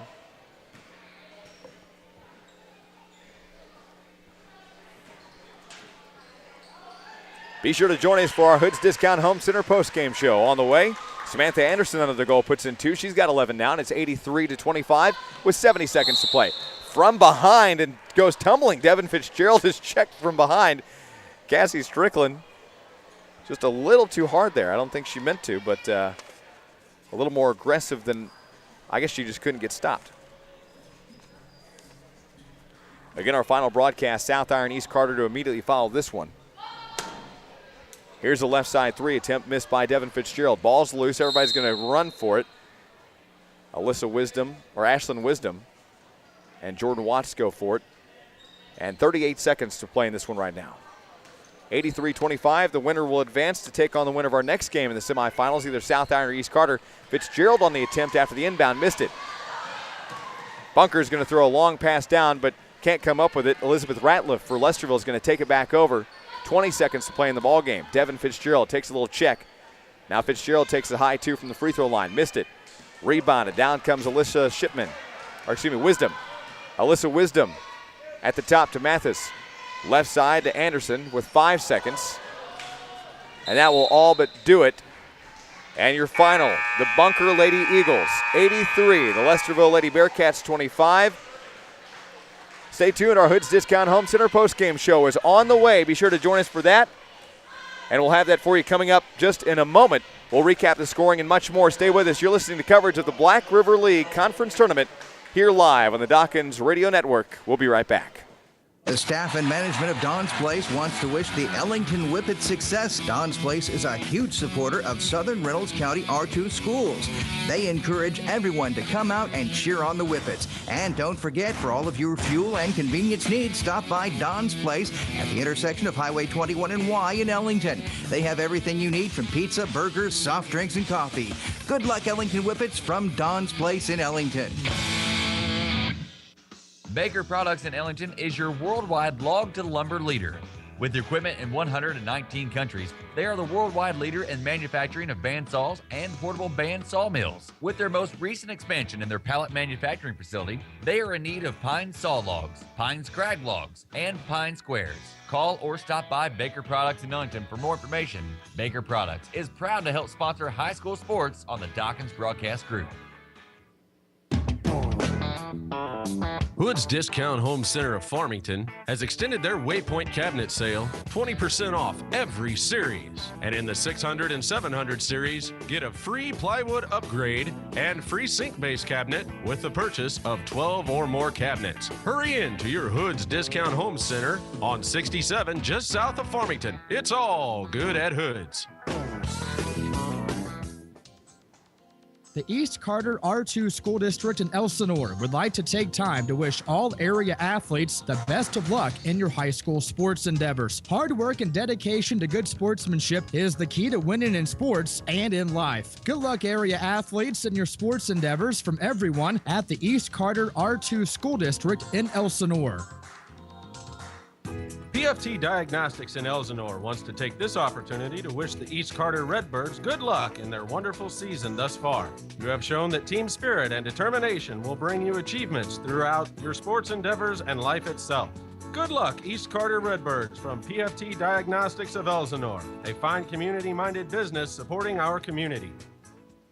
Turnkey Contractors, located at 1 East Cleveland in Ellsinor, is your go-to source for metal buildings. Any size wrought iron available and custom-built homes and barns. Turnkey Contractors have residential and commercial builders and offer new construction as well as remodeling. Call them for your free estimate at 573-429-9741. Turnkey Contractors also want to wish the East Carter County Redbirds good luck in this year's Black River League tournament. If you're looking for a great family experience and great food, there's no better place than Sasso's. Join them at the Log Cabin in Ellsinor or their pizzeria in Ellington. Whether it's good home cooking or good Italian food, you just can't go wrong with their family-owned and operated restaurants. That's Sasso's Log Cabin, located on number 2 US 60 in Ellsinor, where they have breakfast in the morning, then all-you-can-eat catfish. And if you're in Ellington, be sure to stop by 390 Main Street, where you can get your great pizza and play the arcades all day long. Near or far, they are where you are. Sasso's would like to wish everyone the best of luck in the Black River Tournament.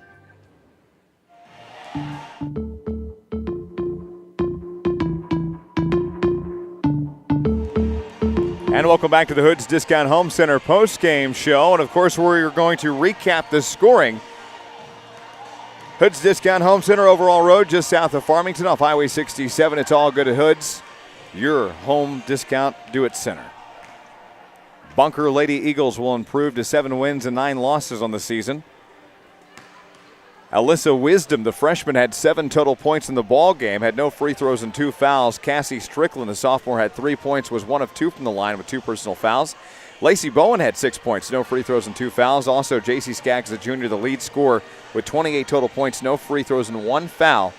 Also in scoring was Ashlyn Wisdom, the freshman, had 11 total points with no free throws and no fouls.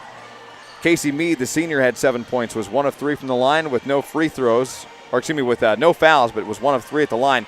Samantha Anderson had 11 points in the ball game, had no free throws and 1 foul. Also, Brittany Mathis had 9 points in the ball game, no free throws and 4 fouls. Bunker in the first half had 11 team fouls and had 2 in the second half. Bunker as a team missed just 3 free throws altogether in the game. Lesterville had scoring from Amy Jordan. Jordan had 6 points, was 2 of 4 from the line, had 1 personal foul. Jordan Watts, the senior, had just 3 points, was 1 of 3 at the line, and 1 personal foul. Also, Elizabeth Ratliff had 5 points in the ballgame, was 1 of 2 at the line, had 3 personal fouls. Devin Fitzgerald had 8 points in the ballgame, no free throws, 2 fouls. Also, Abby Robbs had 3 points, was 1 of 2 from the line with 1 personal foul. No scoring from Libby Orr. She missed 2 free throws and had no fouls. Lesterville had 4 team fouls in the first half, 4 in the second half. At the end of 1, Bunker was leading 25-3 at the half. Bunker was up 54-11, outscoring Lesterville in that second quarter 29-8. At the end of 3, Bunker led 77-19, outscoring Lesterville 23-8. And your final, Bunker downs Lesterville 83-25. That will now move Bunker into the semifinals. They'll take on the winner of our next broadcast game, either South Iron or East Carter. Stay with us on the Hoods Discount Home Center postgame reports. We'll continue coming up from the Black River League Conference Tournament live at East Carter High School in Ellsinor, Missouri. As we near 8 o'clock in the p.m., our third and final broadcast game, 4th game overall of the afternoon and evening, and we'll continue coming up. Stay with us on the Dawkins Radio Network. Price Sawmill is proud to live and work here in our local community. All the friendly employees of Price Sawmill hopes you will join them in supporting the local events that may help make this an even better place to live and raise a family. Call Price Sawmill locally at 945-2261. Price Sawmill buys land and timber, standing timber, and logs. For prices, call 945-2261. For Price Sawmill, proud to live and work here in our local community. The Zephyr is a Piedmont tradition and has been since 1947. Breakfast is from 6 until 11 and lunch starts at 11 daily. Everyone loves Robbie's Lunch Buffet on Friday, Saturday, and Sunday from 11 till close. Enjoy the fried catfish buffet with all the trimmings. And the Zephyr features a new buffet every Saturday since 1947. Folks all around the area knows that the Zephyr is the best. The Zephyr in Piedmont. It's a Piedmont tradition. And best of luck Tigers in the BRL tournament from Larry, Robbie, and everyone at the Zephyr Cafe in Piedmont. Bill Tax Service in Van Buren and Ellington offers complete tax service for farms, personal, or businesses. For years, people all over the area have been trusting Bill's Tax Service for their tax preparation needs. Call Bill's Tax Service in Van Buren at 323-4717 for an appointment, or walk-ins are welcome at 101 Highway W. You can also stop by in Ellington at 150 Highway 106 Spur, or call 663-2555. That's Bill's Tax Service, 323-4717 in Van Buren, or 663-2555 in Ellington. Whether it's an all-day tubing trip in the heat of the summer to keep cool, scenic raft or canoe trip in the middle of the fall, peaceful snowfall in the winter, or bass fishing or bird watching trip in the spring, the Landing, located at One Big Spring Road in Van Buren, is the place to go for the four-season experience. Open since 1980, Tom Della and Andrew Bedell guarantee you a great vacation experience. Come check out their beautiful Rose Cliff Lodge and dine with them at the Blue Heron for an unforgettable experience. Call today for reservations at 573-323-8156.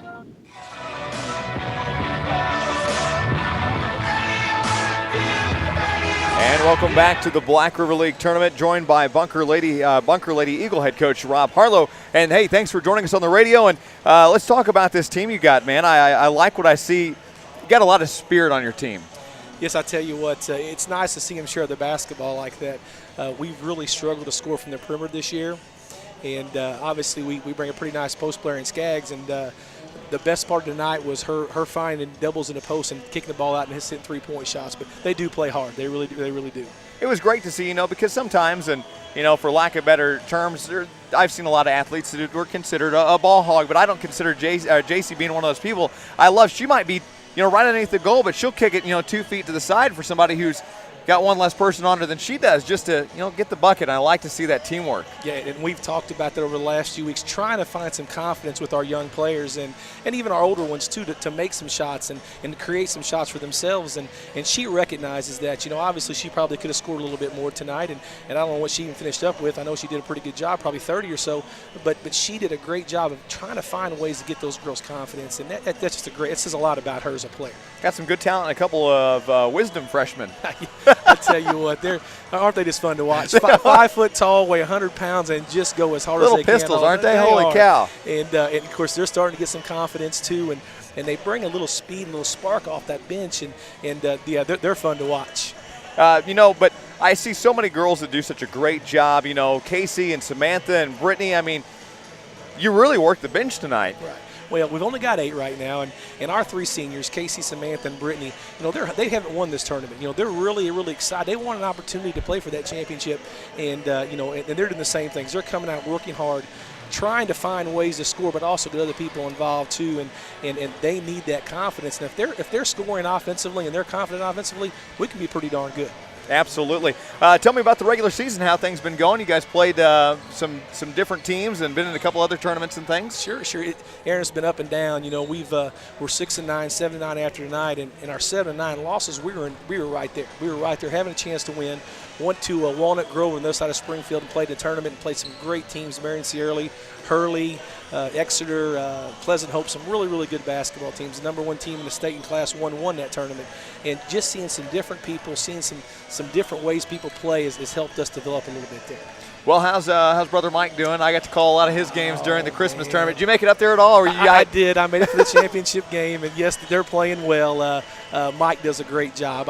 He's been a mentor for me for a long time, and he's got those kids playing hard, and I think their best basketball's ahead of them because they're just getting those football players back into shape right now. You're right. So it's going to be exciting down the stretch there. Now, who's older, you or Mike? Mike is older. Okay, yes. all right. I think he's about 10 years older than me. Yeah, he kind of looks it though. We won't tell him that. Yeah, hopefully he's not an old listening. fella. Yeah, they got a good win over Farmington the other night. We had that on one of our sister stations, but got some of their games coming up. But we look forward to seeing you continue on throughout the tournament. We'll see you coming up on Wednesday. Semifinal time, and these girls really want to win this thing, don't they? They're excited. And whoever we play here is going to be a challenge. Both teams are well coached and come out and play hard, and we look forward to getting a chance to compete. Of course, Clearwater is somebody you're going to look out for. They drew the number 1 seed, but that doesn't really mean anything in my book. Clearwater, again, is that they just reload. They graduated that senior group, and of course you got Lexi can score with anybody in the state, obviously scoring 3,000 points in her career, and she's a game changer. I mean, she has the ability just to make things tough on everybody. And, And if we happen to see them in a championship game, we'll try to make some adjustments. But I tell you what, they're pretty darn good. Hey, appreciate your time. Hey, thanks, Aaron. Appreciate your coverage, buddy. Absolutely. Rob Harlow, of course, head coach of the Bunker Lady Eagles. They'll advance to the semifinals Wednesday at 7:30 and our second broadcast game of that evening. It's the Hood's Discount Home Center postgame show, and we'll continue with our starting lineups and much more right after this timeout. Stay with us. It is the mission of People's Community Bank to provide service and assistance to both new and established businesses and individuals in the community that we serve. People's Community Bank strives to be the best community bank possible, and all services offered with fast, courteous, and efficient personnel. Also to provide community-wide support throughout all branches of the bank. Everyone at People's Community Bank wants to make every effort to help our community grow and prosper, because without that, we cannot succeed. People's Community Bank, member FDIC, equal housing lender. Visit a location near you in over 14 Southeast Missouri communities. The good folks at the Bank of Grandin, with its main office in Grandin and branch offices in Van Buren, Ellsinor, and Doniphan, are proud supporters of all the area athletes. They know how much work it takes to be successful in high school sports. They remind you to come out and support these young people whenever you have a chance. For all of your banking needs, depend on the Bank of Grandin, with its main office in Grandin and branch offices in Van Buren, Ellsinor, and Doniphan. Member FDIC. Brinkley Wood Products, located in Piedmont, is a buyer of standing timber or timber land throughout the area. Greg Brinkley and Brinkley Wood Products are members of the Missouri Forest Product Association and the Missouri Logging Council. As a proud certified master logger, Greg Brinkley wants you to give him a call at 573-856-4343 if you are looking to sell timber. Logs are needed, and we'll be sure to pay top dollar for those top dollar logs. Brinkley Wood Products would also like to say good luck to all the area athletes in your upcoming games. The Lesterville R4 School District is very proud of their outstanding athletes, and they wish all their teams the best of luck in their sports endeavors. Your hard work and dedication to your team shows that you have determination to be the best. Good luck, Bearcats and Lady Bearcats, in your sports endeavors, from everyone at the Lesterville R4 School District. Hi, Bullet Hovis, your farmer's agent. Got a question for you. Can you give me a good reason for not buying life insurance? Now, the answer needs to be one that your widow and children will understand. Lots of people get caught up trying to figure out what the best life insurance purchase is. It's really simple, the one enforced when you die. When the spouse left behind has the money to pay for the house, the electric bill, the baseball gloves, princess dresses, Christmas and birthday presents, along with the monthly food bill. I am pretty sure the kind of life insurance will not be important as long as it's there. Where will you leave your spouse financially if you don't make it to dinner tomorrow night? Can you come up with a good reason for not buying life insurance? Now, the answer needs to be one that your widow and children will understand. I understand life insurance. With over 25 years' experience, I can help put a plan together for you and your family. Remember, we're farmers. We do care. Our offices, Piedmont and Van Buren.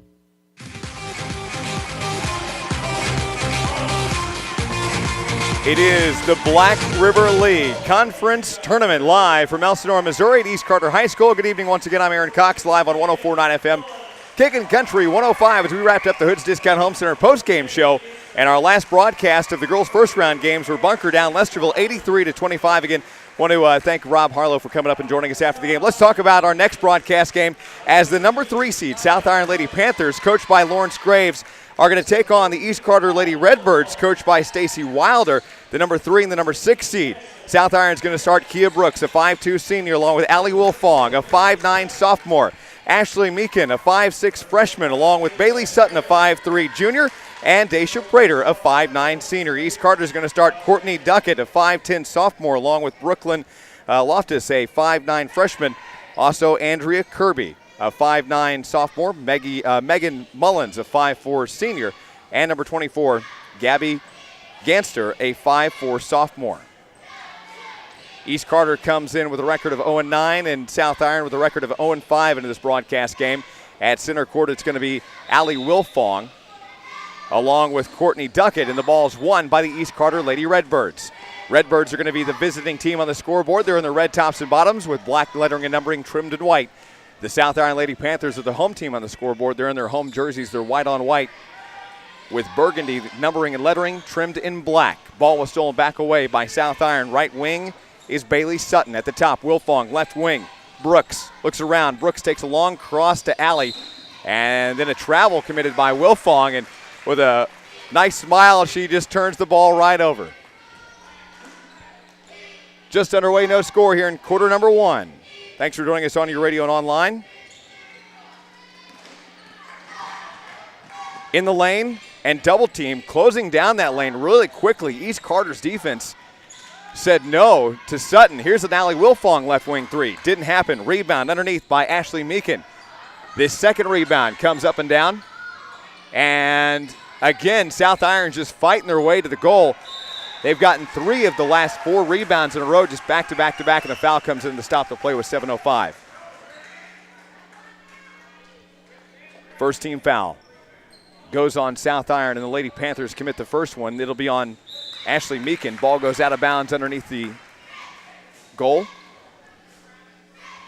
Again, this is our final broadcast game of 3 on the schedule. 4 total games in the tournament today, including a junior varsity game where the junior varsity boys of Bunker downed Lesterville 66-18 in a non-broadcast game.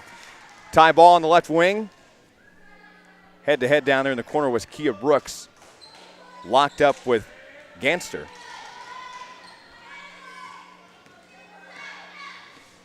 And we're underway back in quarter number 1. Still no score.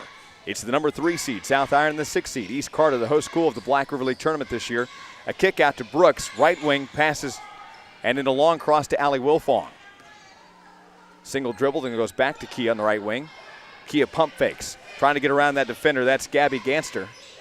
Turnaround shot on goal, just missed it. Ashley Meekin couldn't make it happen in a rebounding foul underneath on the baseline. Stops the clock with 6:32 to play first quarter. This is yet the next foul for South Iron. First personal foul for Daisha Prater. Still no score, 7.5, and the Panthers still back away the ball. Lady Panthers, and yet another blocking foul. This one's going to be against Bailey Sutton. No, check that. That's going to be East Carter's Gabby Ganster. That'll be Gabby's first personal foul, team foul number 1. 6:22 to play in the opening quarter, and still a no-score ball game. First broadcast game, Van Buren and the Lady Dogs down the Ellington Lady Whippets 56-49. Brooks on the right wing, too. Just in and out, hit the rim and the backboard, rebound on the left post. Downed it from Kirby. East Carter, South Iron. Girls' first round game. Still no score in the first quarter, 6 minutes to play. Listen live on your radio at 104.9 FM. Here's a right wing three.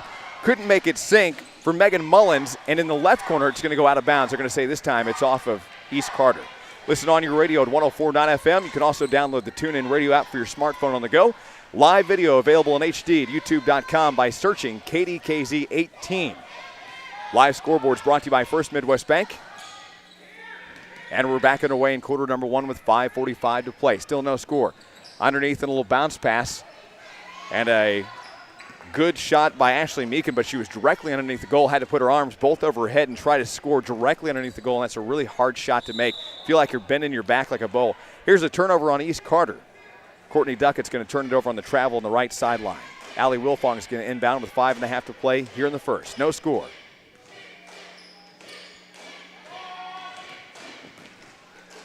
Meekin on the right side. Down in the corner is Brooks in the lane. Prater's going to go to the ground, locks up underneath the goal. It'll be a jump ball underneath the baseline. Prater and Andrea Kirby going head-to-head, the sophomore and the senior. The alternating possession is going to go to East Carter. Live video right now at youtube.com in high definition. Depending on your internet service provider, you can get good as quality as 720p HD.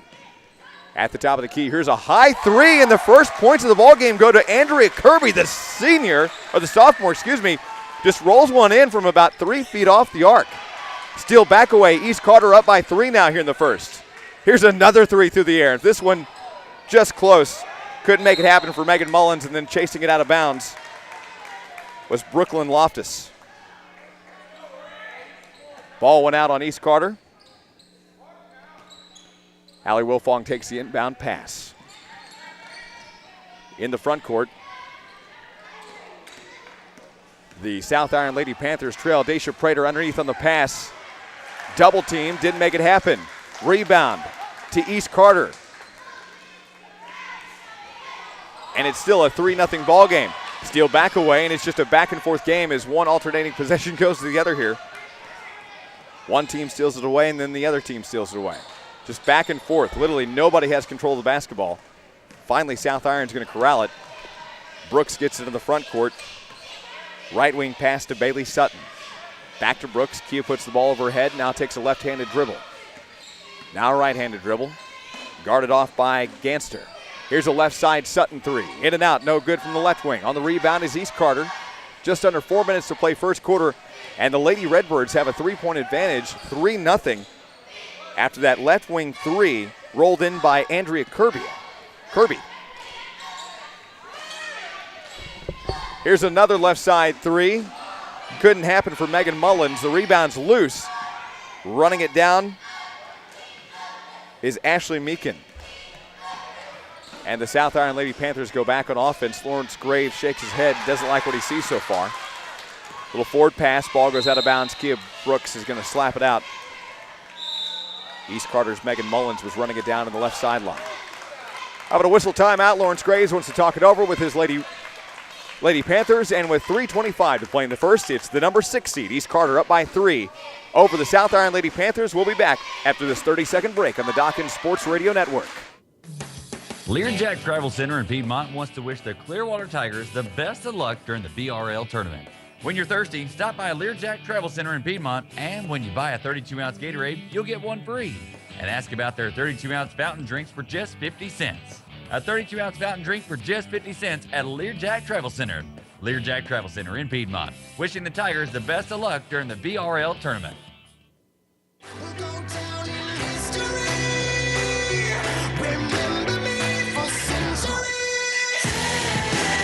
Back after the timeout by the South Iron Lady Panthers, 3:25 to play in the first. It's a 3-0 ball game. East Carter leads right now. They're going to take the inbound pass. Checking it in is Kirby. Left corner, gets it off to Mullins. And East Carter with that lead, but they throw away the ball in the turnover. Allie Wilfong gets it, finds Brooks in the front court. On the left side pass, working it around to Bailey Sutton. Daisha Prater takes it in the left corner, then kicks it back out to Sutton. Free throw line, turnaround shot from Ashley Meekin. Didn't happen, and the rebound is loose. Megan Mullins is going to pick it up for East Carter, and the Lady Redbirds still with that 3-point lead after that starting three from Andrea Kirby. Free throw line into the ball game came Courtney Duckett. And with 2 minutes and 50 seconds, here's a left wing three. Just missed in and out from Andrea Kirby. She had that last three. Ball's going to be run out of bounds underneath the goal line with 2:45 to play in the opening quarter.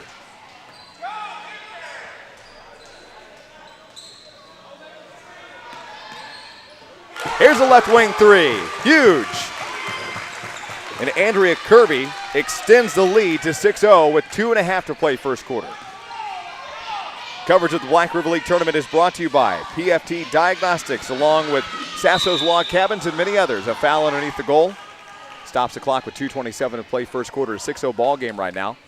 It's going to be a push from behind. This is going to send South Iron's Bailey Sutton to the line. This will be team foul number 2. Both teams with 2 team fouls so far. And this is the first personal for Brooklyn Loftus. The freshman picks up her first. And Sutton's free throw is just in and out. Couldn't make it sink. Coverage also brought to you by Brinkley Wood Products, the Lesterville School District, along with the Medical Center Pharmacy, First Midwest Bank, Riverways Manor, along with Shelter Insurance, the Van Buren School District, and many others. Bailey Sutton missed the first one. She makes the second one. She's now got the first point of the ball game for the South Iron Lady Panthers. It's a 6-1 ball game right now. East Carter with the lead. Underneath, Courtney Duckett, turnaround, hits the window, missed it. Rebounded by Daisha Prater. And the South Iron Lady Panthers trail by 5 right now. Sutton's going to slow down on the left wing. Brooks, top of the key, right side. Little pump fake there. Ashley Meekin wants to slow down the offense a little bit. Sutton gets the pass back to Prater in the left wing.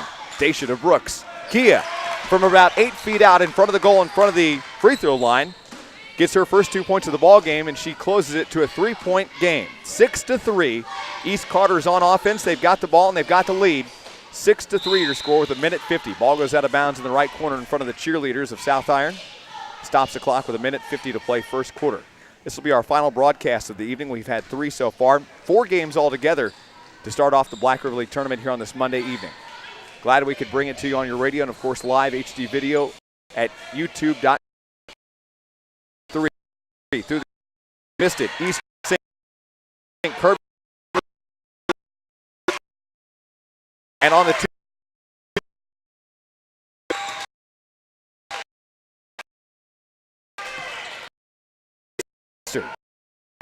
It's an 8-3 ball game. Still.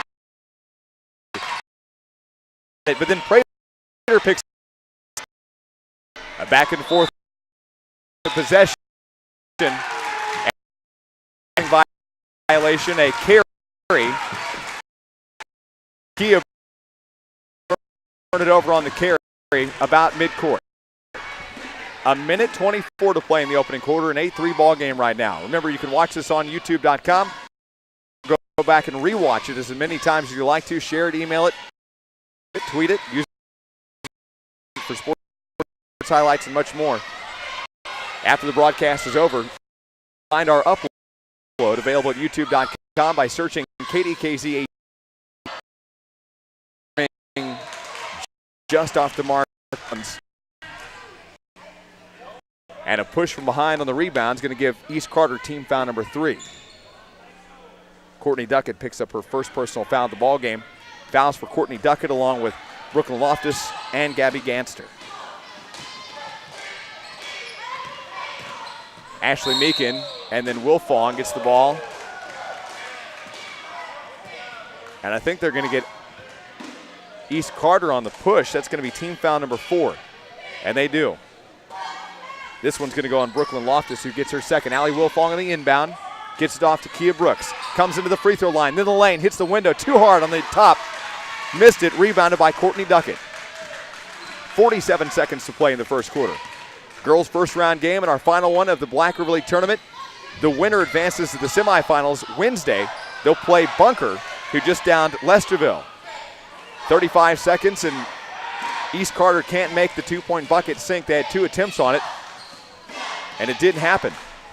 Kia Brooks crosses the timeline, goes to Wilfong right wing. Allie puts the ball over her head, goes back at the top to Sutton. Bailey, right-handed dribble.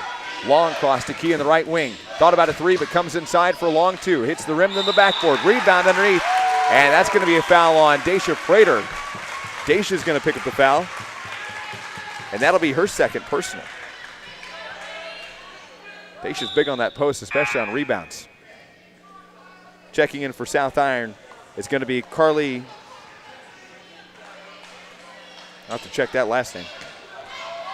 Wilfong on the put in on the inbound pass, and Allie now with her first 2 points of the ball game makes it 8-5, and there's 8 seconds to play in the first quarter. Bad pass, running it down is Courtney Duckett. In the corner is Carly, and the ball is loose. Finally, a jump ball stops the clock with 0.1 seconds, 1/10 of a second to play in the first quarter. The ball was going to go out of bounds, but they're going to call a jump ball with 1/10 of a second to play in the first. And that will end the first. After the end of one, the number 6 seed, East Carter Lady Redbirds, lead the number 3 seed, South Iron Lady Panthers.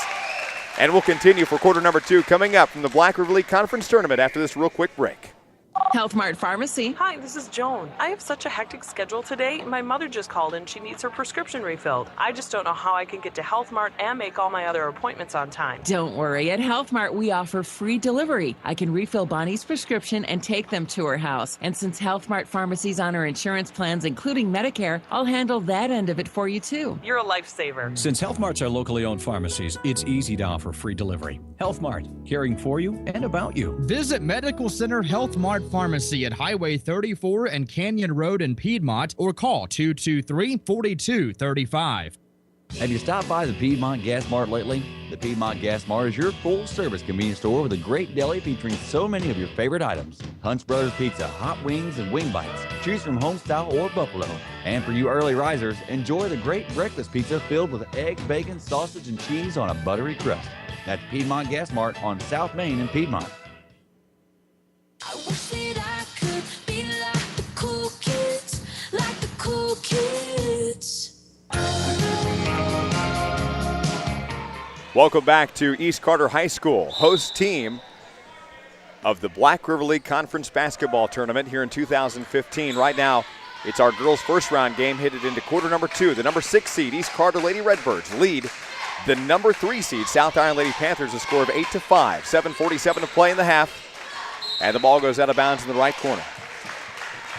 Turnover goes to South Iron. Winner advances to the semifinals. Will play coming up Wednesday at 7:30. That'll be the second girls semifinal on Wednesday. First semifinal features Clearwater, who got the number 1 seed in the first round bye, takes on Van Buren. Van Buren in our first game of the broadcast in the opening round down to Ellington 56-49 in what was really one of the best games I've seen so far this year. Bunker just got over Lesterville 83-25 in the girls' first round. Did have a junior varsity non-broadcast game. It was game number 2 actually, of the day. That featured the Bunker junior varsity beating out the Lesterville junior varsity 66-18. Again, we will not be broadcasting any of the junior varsity games. We'll have all the boys and girls first round, semifinal, third place, and championship games. A total of 13 broadcasts over the next 6 days. Glad we could do this for you on this Monday night. Glad I could bring you play-by-play coverage tonight. Ken Fay is going to take over. He'll have you Tuesday, Wednesday, Thursday, Friday, and championships on Saturday. Little push foul underneath the baseline. Stops the clock with 7:05. Little arm action there. That'll be team foul number 5 for East Carter. And the second for Courtney Duckett. Checking in for East Carter is number 4, Emily Kingston. And out comes Courtney Duckett. Inbound pass and the 2-point bucket missed on by East Carter. Rebound. Down the court comes Mullins. Mullins working away around the outside, throws one up from about 8 out. Missed it. Rebound for Ashley Meekin. Kia Brooks will run it down, then underneath to Bailey Sutton, got checked on the post, turns around, goes over the top of the rim of the backboard. Rebound on the left side by Emily Kingston. Down the court comes Mullins. Ball's tipped away. Wilfong attacks on it. Mullins tries a corner shot, missed it. Baseline, can't make it happen. Now Mullins from the free throw line. Hits the corner of the backboard and the rim. Rebounded by South Iron. Brooks, forward pass. Gets in the front court to Sutton. Back to Brooks at the free throw line for 2, and she's got it. Kia now with 4 points in the ball game, and Brooks makes it 8-7. Now a 1-point game and a 1-point lead for East Carter here in the girls' first round. Thanks for joining us live on your radio and online. A left side pass there from Victoria. Missed it. Put back. Second attempt also missed. Second one was by Kirby, but that was also missed. South Iron on the third rebound. Takes it down with 5:50 to play. Kia crosses the circle with a left-handed dribble. Comes to the top of the key. Takes a block from Allie. Goes right wing for Ashley Meekin 3 off the right wing. Missed it. Put back attempt by Carly Heaver. And the rebound comes down to East Carter with 5.5 to play second quarter. It's an 8-7 ball game right now. A little bounce pass at the lane, back at the top. A spin move and a lot of trouble there as Megan Mullins didn't have anybody open. Finally gets it off to Victoria, and then a swat away by Allie Wilfong. Takes it over. Brooks crosses half court with 5:15 to play. 8-7 underneath Sutton. All alone, missed the 2-point bucket. Meekin on the putback, got the 2-point bucket, draws the foul off East Carter, and she's going to the line. That's going to be team foul number 6 now for the Lady Redbirds. This is going to be on Andrea Kirby, who gets her first personal of the ball game. Coming back in for South Iron is Daisha Prater, and out comes Bailey Sutton. Whistle in the timeout, 5:09 to play in the half. It's a 1-point ball game, 9-8, the number 3 seed. South Iron leads the 6th seed. East Carter will be back for the BRL tournament right after this 30-second timeout. Stay with us. At Shelter Insurance, we could tell you that we insure thousands of homeowners, but what we couldn't tell you was their favorite room in the house. So we asked, is it your TV room with the 50-inch screen and the 50-yard line seats? Or is it the kitchen where all those terrific meals and conversations heat up? Or is it the deck where all those spectacular sunsets show up every night just like clockwork? The answer is all of the above. Let John Bailiff show you how insuring your home and auto with Shelter Insurance can save you money. That's John Bailiff in Van Buren. Seek shelter today.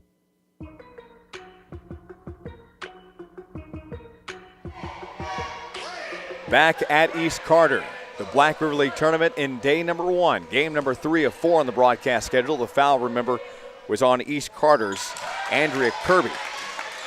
And that's going to send Ashley Meekin to the free throw line, and she makes the free throw. That's going to be the first free throw and the first point for Ashley. Steal away back goes Daisha Prater, missed the 2-point bucket. Meekin's going to run it down, runs into the concrete wall on the attempt, and runs back into bounds to take a pass in the corner. Kia Brooks on the sideline, calls out the play. Rolls in the offense, now comes in the lane herself. Quadruple team, missed the 2-point bucket. Prater on the putback, too high. Second putback, over the top. And then a jump ball as Ashley Meekin, boy, her face got red on that one. 4:41 to play in the half. 10-8's the score right now. 2-point lead for the number 3 seed as we wait for Wilfong to tie the right shoe. Looking for an inbound. Still looking, finds Brooks, left sideline. Back to Wilfong, open 3, left side. Left it short, hit the rim. Rebounds loose. Meekin's going to try to run it down before she goes out of bounds. Gets it on the right sideline. Passes back to the top to Wilfong, left side to Brooks. Now a foul comes in. The pass got to Heaver. The foul's going to be on East Carter. This is going to be the Lady Redbirds' 7th team foul of the ball game. And now the first personal for the sophomore Emily Kingston. 4.5 to play here in the first half of basketball. In a low-scoring, high-pace, high-energy ball game. This has been a pretty good one so far. At the line to shoot for South Iron, it's Carly Heaver, the 5'7" junior. First attempt at the free throw line, and it's there and good.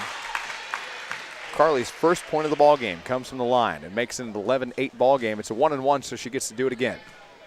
4:28 to play in the first half after the second free throw on the way. We'll resume our broadcast coming up tomorrow night in the boys' first round. We've got good games to bring you starting at 6:30, East Carter and Van Buren. Then at 8 o'clock, Clearwater and Lesterville. By the way, Carly made both of her free throws. She's now 2 of 2. And here's a right side 3. Missed over the top, too powerful from Kirby. Ran down in the corner by Schaefer. Backcourt violation called on the East Carter Redbirds as Ganser runs it down to the backcourt. 4:09 to play in the half. 11-8. South Iron leads right now of the East Carter Redbirds. Lady Redbirds, I should add. Remember, watch this live at youtube.com. Live scoreboards brought to you by First Midwest Bank. Kia Brooks takes a right-handed dribble across half court. 4:05 to play in the half. Little pump fake to the left. Now goes to Meekin at the right. Prater, baseline, double team. Can't get away. Now goes all the way out. Nobody was in between Brooks and Wilfong. Goes right into the stands. Turnover goes to East Carter with just under 4 minutes to play.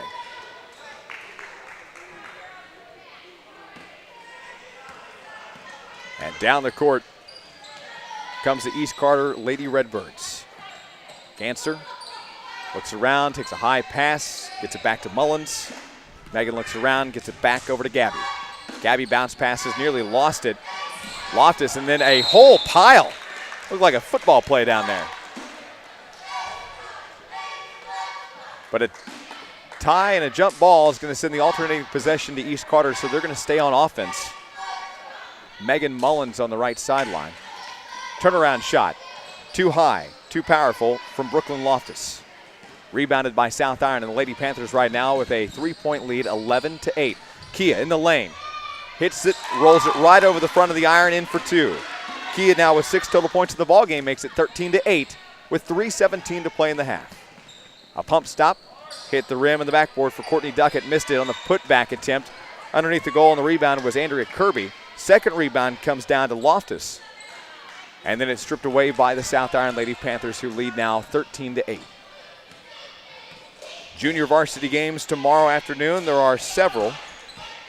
At 5:15, it's East Carter and Clearwater. At 4 o'clock, it's Ellington and Van Buren. And then we continue into the varsity side. Jump ball underneath the baseline. Allie Wilfong was locked up with East Carter's Brooklyn Loftus.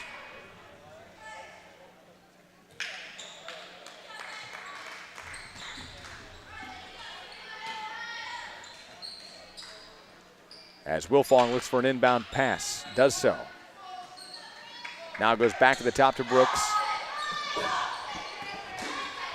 And Brooks for a high arcing 3. Missed it too high, but put back. That's why they put Daisha Prater underneath there, to get those rebounds and put it back in. Daisha steals the ball back away, turns around, gives it to Allie Wilfong, hits the backboard for 2. And Allie Wilfong now with 4 total points. Makes it 17-8. Another steal away. Kia Brooks for another 2 and a whistle timeout. And a timeout goes to the East Carter Lady Redbirds. 19-8. 2:12 to play here in the second quarter. Timeout on the court. We'll take one with them. We'll be back to the BRL tournament after this quick 30-second timeout. Hi everyone, this is Jeff Radford at First Midwest Bank in Piedmont. Today's banking world is changing almost daily. Here at First Midwest Bank in Piedmont, we welcome change. And here at First Midwest Bank in Piedmont, we still provide our customers with old-fashioned service. We make all our loan decisions here with people who know the area and our customers, and most importantly, your needs. We are a full-service bank with service first. Drop by and see us anytime. We're your bank. We're First Midwest Bank of Piedmont, where your business is appreciated, not taken for granted. Member FDIC, equal housing lender.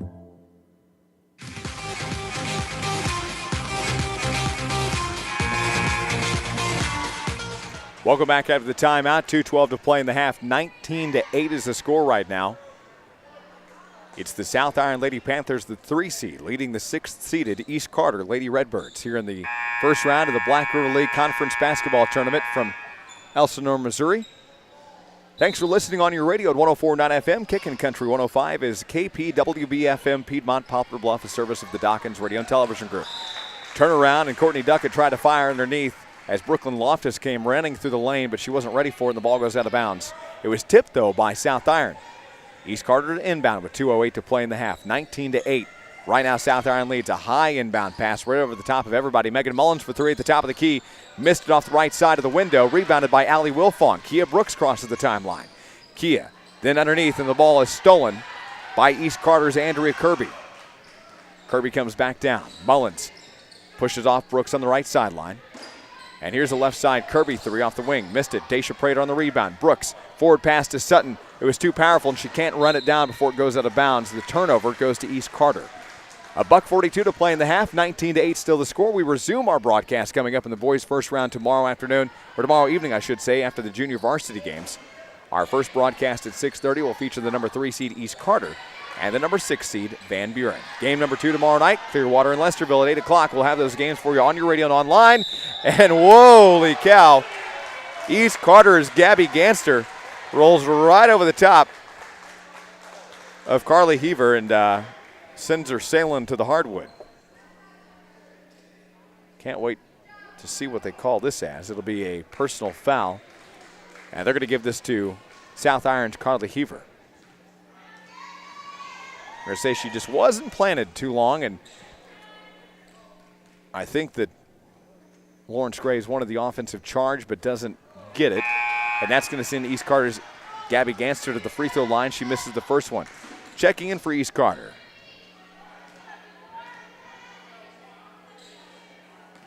Let's see, who was that?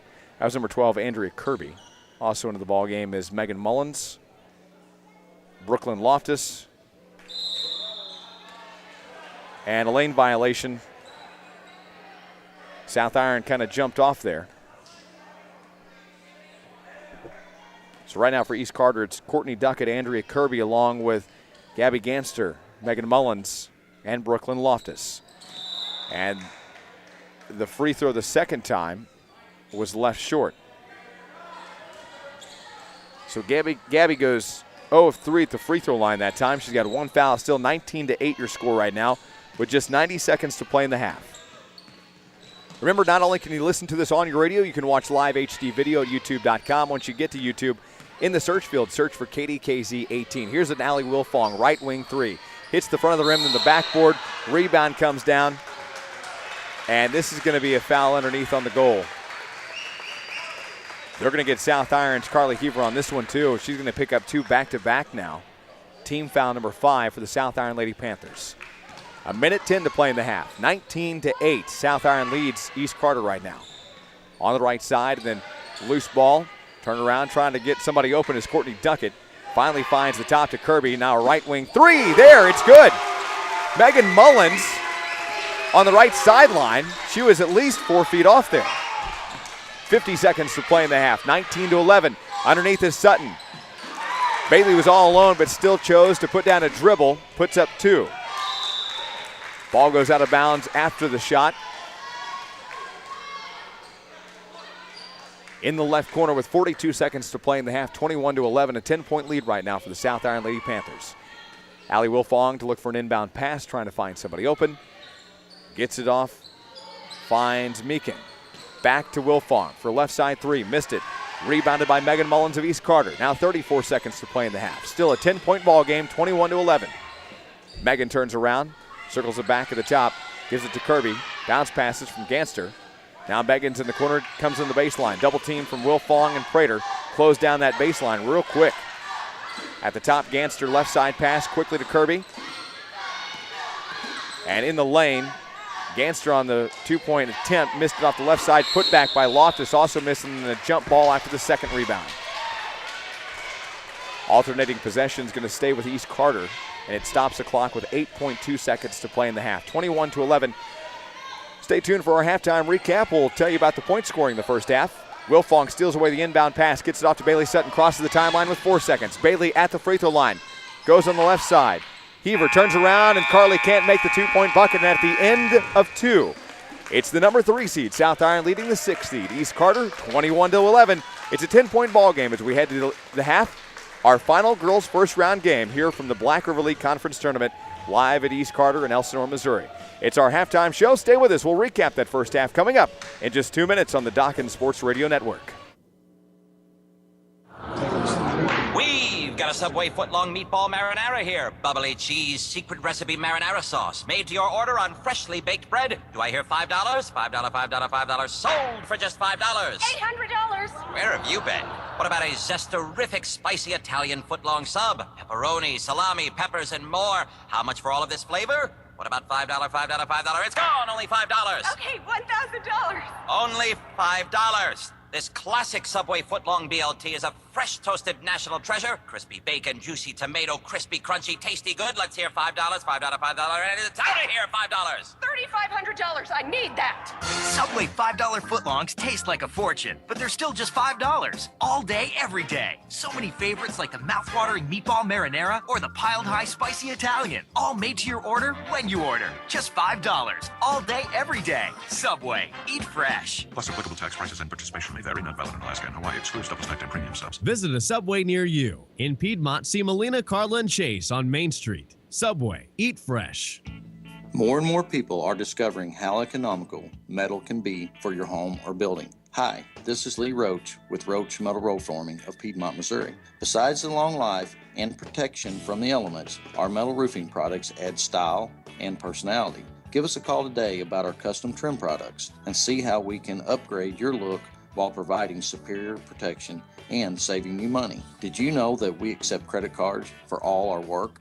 That's the quality and ease you'll get with Roach Metal Roll Forming. For a new roof or a new building, call us today at 223-4288. That's 573-223-4288. For Roach Metal Roll Forming in Piedmont, give us a call.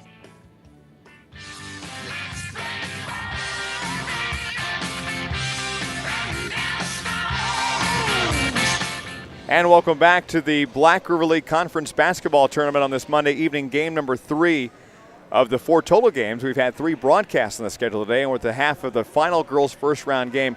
Right now, the number 3-seeded South Iron Lady Panthers are leading by 10 points, 21-11, over the 6th-seeded East Carter Lady Redbirds. First half scoring for East Carter. Andrea Kirby has 6 total points, both of those being three-pointers. No free throws and 1 foul. Also, Megan Mullins has a 3, no free throws and no fouls. Also, Gabby Ganster with 2 points. She's missed 3 free throws and has 1 personal foul. No scoring for either Emily Kingston, but she has 1 foul. Courtney Duckett also no points, but 2 personal fouls in the first half. East Carter committed 17 fouls altogether in that first half. For South Iron, they are led in scoring by Kia Brooks. The senior has 8 points right now. No free throws and no fouls. Also, Carly Heaver has 2 points, both of those at the free throw line. She didn't miss any free throws, and she has 2 personal fouls. Also, Allie Wilfong, the sophomore, has 4 points, no free throws and no fouls. Ashley Meekin has 1 from the line, none missed, and 1 personal foul. Bailey Sutton has 3 points in the ball game. She's 1 of 2 from the line with no fouls. Also, Daisha Prater with 2 points, no free throws, and 2 fouls in the ball game.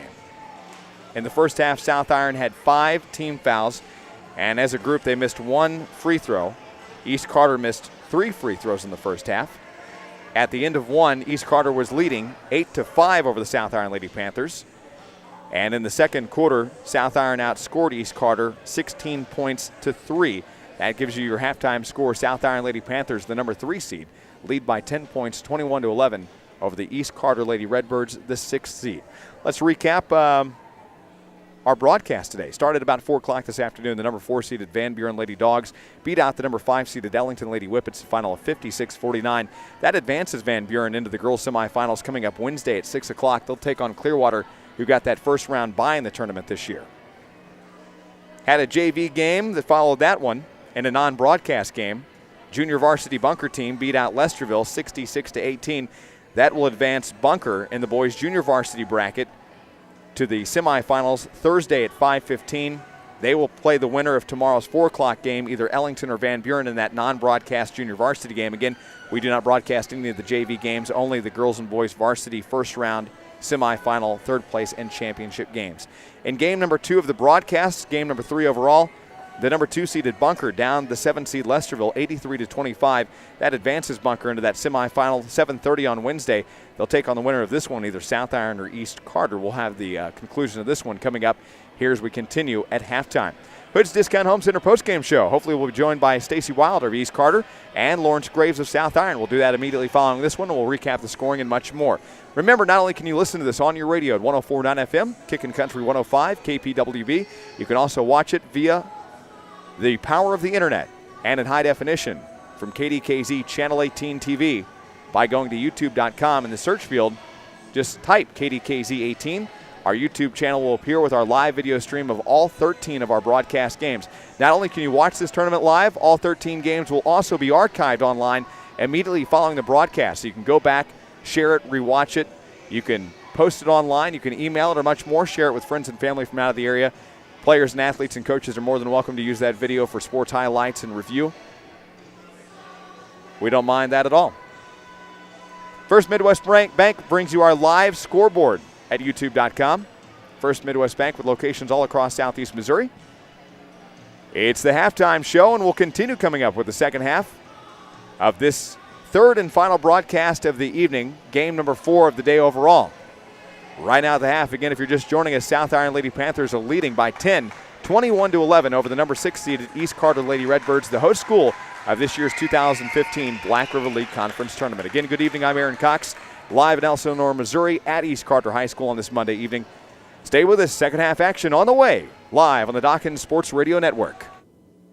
The good folks at the Bank of Grandin, with its main office in Grandin and branch offices in Van Buren, Ellsinor, and Doniphan, are proud supporters of all the area athletes. They know how much work it takes to be successful in high school sports. They remind you to come out and support these young people whenever you have a chance. For all of your banking needs, depend on the Bank of Grandin, with its main office in Grandin and branch offices in Van Buren, Ellsinor, and Doniphan. Member FDIC.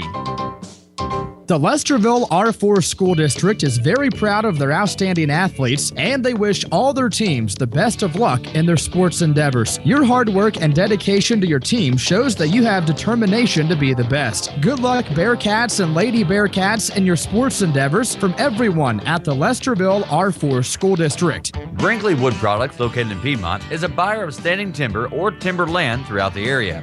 Greg Brinkley and Brinkley Wood Products are members of the Missouri Forest Product Association and the Missouri Logging Council. As a proud certified master logger, Greg Brinkley wants you to give him a call at 573-856-4343 if you are looking to sell timber. Logs are needed, and we'll be sure to pay top dollar for those top dollar logs. Brinkley Wood Products would also like to say good luck to all the area athletes in your upcoming games.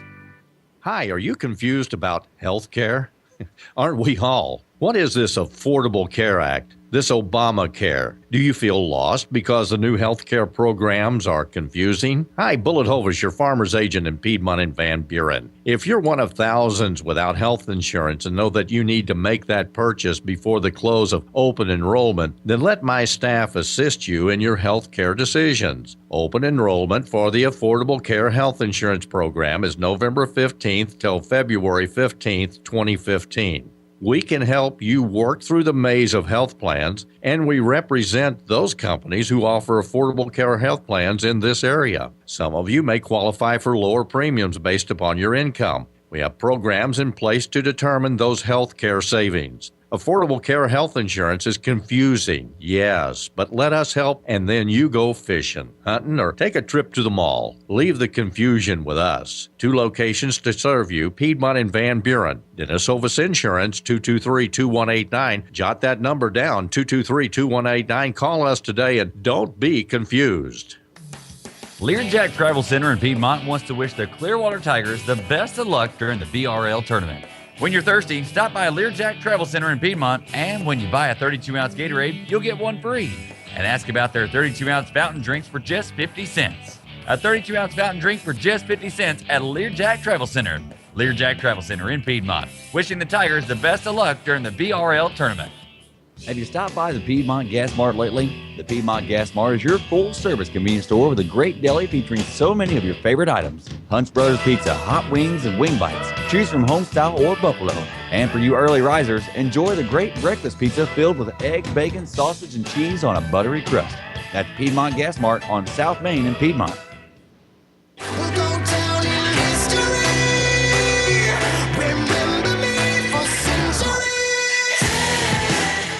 Second half action of our third and final first round girls game about to get underway. At the half, it's a 21-11 ball game right now. South Iron leading the East Carter Lady Redbirds. I'm Aaron Cox on this Monday evening coverage of the opening round of the Black River League Conference Tournament. Kent Fay's got first round boys games coming for you tomorrow, and then he's also got semifinal games and much more for you the rest of the week, including third place and championship games. A total of 13 broadcasts over the next 6 days on your radio, online, and completely free of charge. Be sure to listen to it on your radio. Of course, you can watch online at youtube.com, and we're underway in the second half. And Meekin's having a hard time. She was double-teamed under the baseline. The ball stolen away, but Ashley wasn't having any of that. She comes and steals it back. And then another turnover. East Carter's going to end up coming up with it. Megan Mullins will control it and cross the timeline with 7:35 to play in the third. Winner will advance to the semifinals Wednesday at 7:30 to take on the Bunker Lady Eagles as they down Lesterville, a final of 83-25 in our last broadcast game. Want to find out about scores about the Black River League Conference Tournament? Well, follow us on Twitter. Here's a left wing three just missed off from East Carter's Andrea Kirby. She's got 2 3-pointers, a total of 6 points, attributing to the 11 total points for East Carter.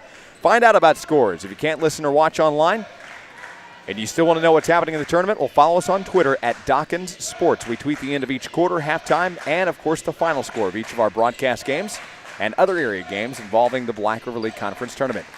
Ashley Meekin's going to hit one inside the lane for 2. She's now got 3 points in the ball game, and she extends the South Iron lead to 23-11. Lady Panthers go up by 12 here early on in the third quarter with 6:40 to play.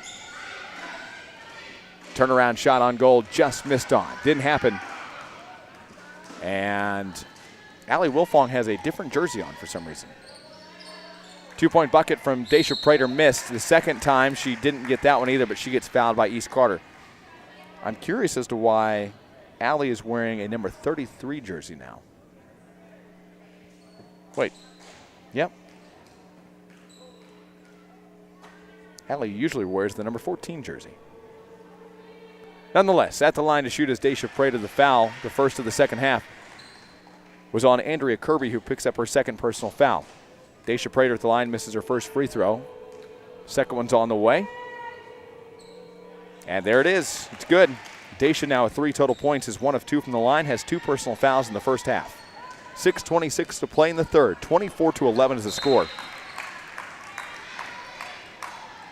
And Gabby Ganster is going to be attacked on from behind, and the ball goes out of bounds in front of the scores table about half court. Megan Mullins the inbound. Ganster goes to the left sideline. Into the corner to Andrea Kirby. Back to Ganster. Half court to Mullins. Megan puts the ball in front of her face and puts down a right-handed dribble. Approaches the key, goes left side to Ganster. A little bounce pass. Tried to find Courtney Duckett at the free throw line, but it was stolen away by Kia Brooks of South Iron. On the other end, Bailey Sutton's having a hard time underneath the goal. From behind comes Brooklyn Loftus, who picks up the foul. Brooklyn now with their third personal foul of the ball game commits team foul number 2 in the second half. Thanks for making us your choice. Coverage of the Black River League Conference Basketball Tournament live on Kickin' Country 105. Wilfong tried the shot, missed it, tried the rebound, and commits the foul. Allie Wilfong now with her first personal foul. still can't figure out why she's got that different jersey on. Told she might have had a bloody lip there to end the first half and got it on her jersey, so keep a backup one around. Some big pressure there, a lot of pressure from Ashley Meekin and Kia Brooks, cornering and pinning down Gabby Ganster down in front of the scores table. Whistle and a timeout comes with 5:43 to play in the third quarter. 24-11 as the number 3 seed leads the number 6 seed. Timeout East Carter, and we'll be back after this 30-second break on the Dawkins Sports Radio Network. Hey everyone, this is Matt Sturgeon with First Midwest Bank in Piedmont. Today's banking world is changing almost daily. Here at First Midwest Bank in Piedmont, we welcome change. And here at First Midwest Bank in Piedmont, we still provide our customers with old-fashioned service. We make all of our loan decisions here with people who know the area and our customers, and most importantly, your needs. We are a full-service bank with a service first. Drive by and see us anytime. We're your bank. We're First Midwest Bank in Piedmont, where your business is appreciated, not taken for granted. Member FDIC, Equal Housing Lender.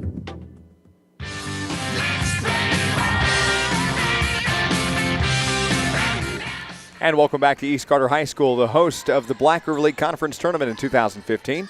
And the East Carter Lady Redbirds are trying to regroup in the second half and get some momentum here against the South Iron bunch. Lady Panthers with a 24-11 ball game lead. Pass underneath, Bailey Sutton alone. 2-point buckets there. She's got it. Bailey now with 5 points in the ball game, makes it 26-11 on the backdoor shot. Kia Brooks tips it out of bounds in front of the South Iron bench. Stops the clock, 5:19 to play in the third. Coverage continues coming up tomorrow on the boys' first round games. 6:30 is our first broadcast when the number 3 seed East Carter takes the 6 seed Van Buren. Then tomorrow night at 8 o'clock, Clearwater and Lesterville in the night broadcast. On the other end of the court, Ashley Meekin falls backwards and slides out of bounds. The foul's going to come in, and she's going to commit the foul. This will be team foul number 2 in the second half. Ashley Meekin gets her second personal in the ball game. 5:11 to play in the third. 26-11 is the score. Little inbound pass. East Carter Lady Redbirds on the offense. They trail right now, 26-11. They've yet to score here in the third quarter. Megan Mullins in the left corner. Goes back at the top to Kirby. Right side pass. Little push off. Mullins pushes away Kia Brooks and tries to pass on the left sideline. Tried to get it over to Gabby Ganster, and it goes out of bounds. Wilfong to inbound for South Iron with 4:50 to play in the half. 26-11 right now. The South Iron Lady Panthers are the 3 seed over the 6 seed East Carter Lady Redbirds. First game this afternoon was at 4 o'clock when Van Buren defeated Ellington, the number 4 over the number 5 seed, 56-49. That was a good game to watch if you were here and watched that. It was a close one. Started off a little sloppy, but ended up being a great one to watch and broadcast. Courtney Duckett all alone underneath the goal, but then she's double teamed and the ball goes out of bounds. They're going to say it was off of Courtney. Allie Wilfong comes to inbound with 4:23 to play. Third quarter, still 26-11, and South Iron still leading here in the third.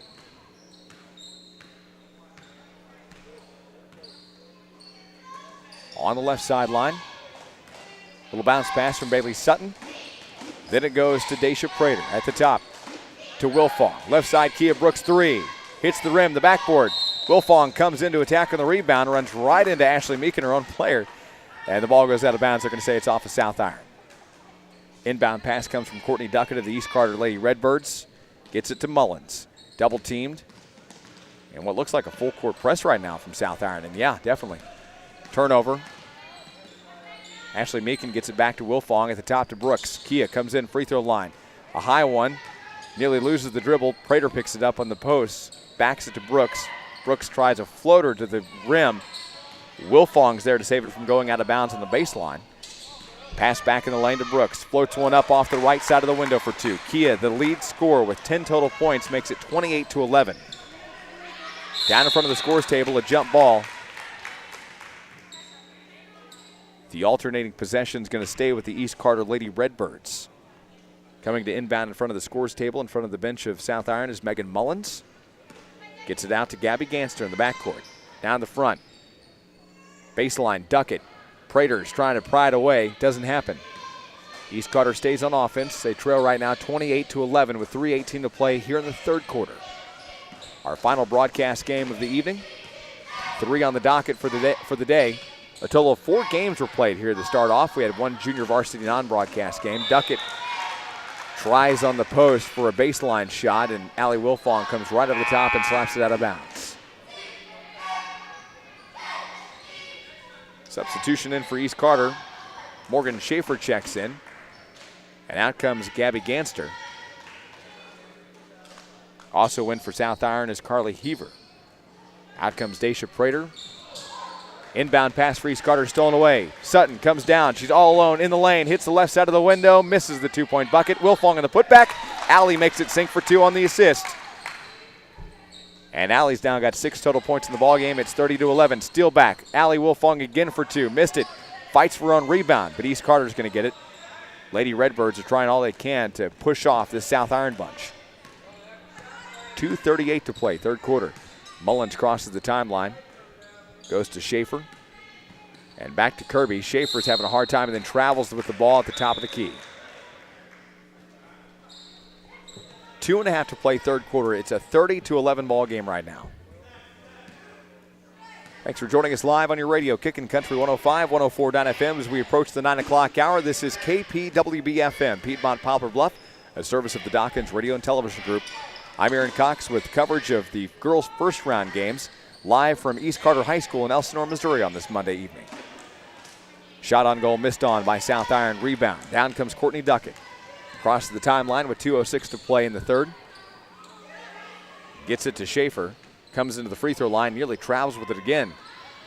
She just committed that turnover and trying to do everything she can from doing it again. Schaefer at the top. Comes into the free throw line, or to the lane at least. Hits high off the backboard. Wilfong on the rebound for South Iron. Lady Panthers go back on offense with 1:43 to play in the third quarter. 30-11 is the score. Bailey Sutton checks, triple teamed. Ball's tipped, and Heaver's going to try to get control of it, and Carly's going to get locked up. Looks like they're going to do a jump ball alternating possession. This time it's going to go for South Iron. Wilfong is going to inbound with 91 seconds to play third quarter. Daisha Prater's going to check in for Bailey Sutton. Remember, watch this at youtube.com all week long. Finishing. Allie Wilfong looking for an in right.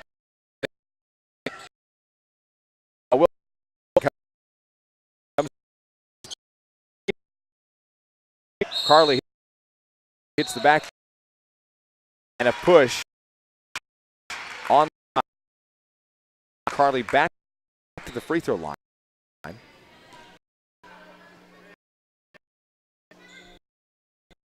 Yet another foul on the East Birds. Mullins had the last one. Team foul number 4 for the East Carter Lady Redbirds, 2 on South Iron right now. Carly Heaver at the free throw line is 2 of 2. Her free throws up and away. It hits the rim, bounces around, and falls on the right side. 1:16 to play third quarter. It's a 30-11 ball game.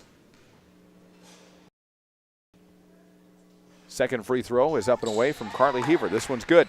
Now 3 points for her. She's 3 of 4 from the free throw line with 2 personal fouls. Kia Brooks on the inbound. Holy cow, that looked a little painful, as down underneath was Morgan Schaefer, and she got right under the legs of Kia Brooks, and Kia rolled over the top of her after she came down after the shot. They're going to give Kia the foul. That'll be her first personal, team foul number 3. Inbound pass. Mullins having a hard time with this full court press. Daisha Prater slaps the ball away, steals it. Brooks on the 2-point put up on the left side of the window. Good for 12 points total. Brooks has got 12 of the 33 South Iron points. Down to the ground.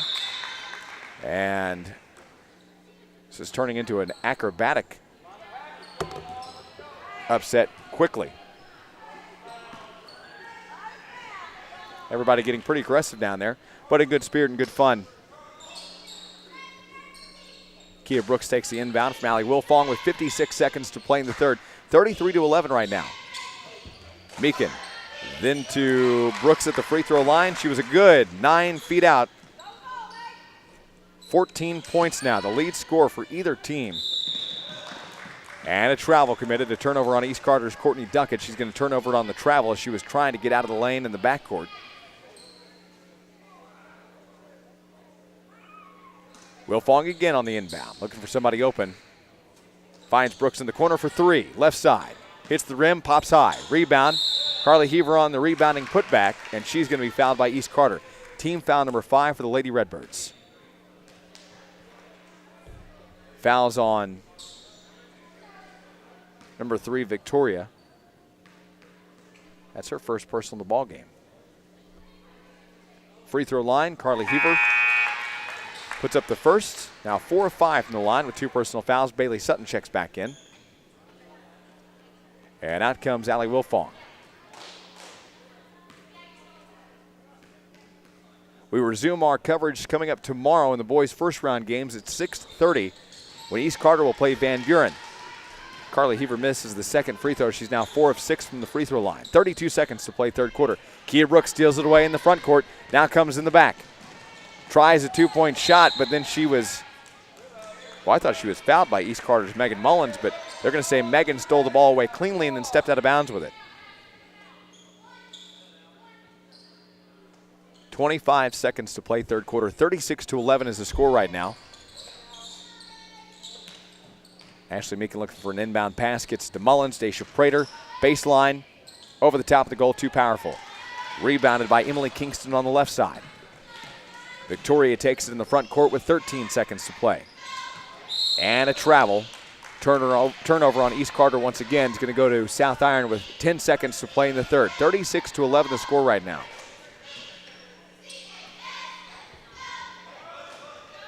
East Carter boys play tomorrow in our first game against Van Buren. East Carter the 3 seed, Van Buren the 6th seed.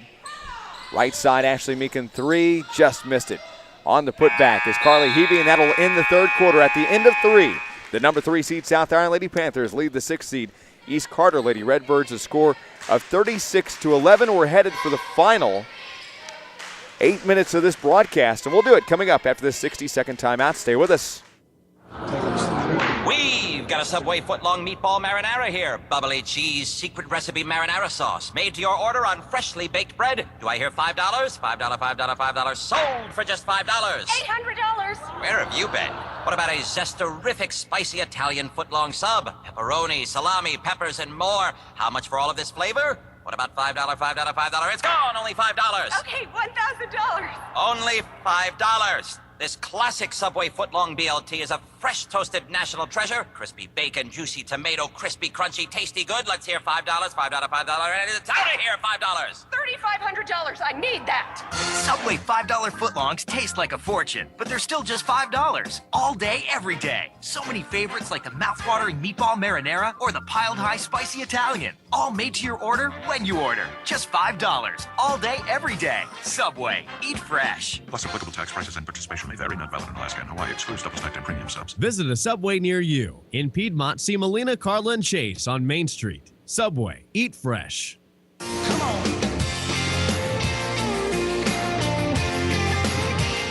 And we're back underway here in quarter number 4. The final 8 minutes of this broadcast game. East Carter at the top of the key. Mullins, that's Ganster.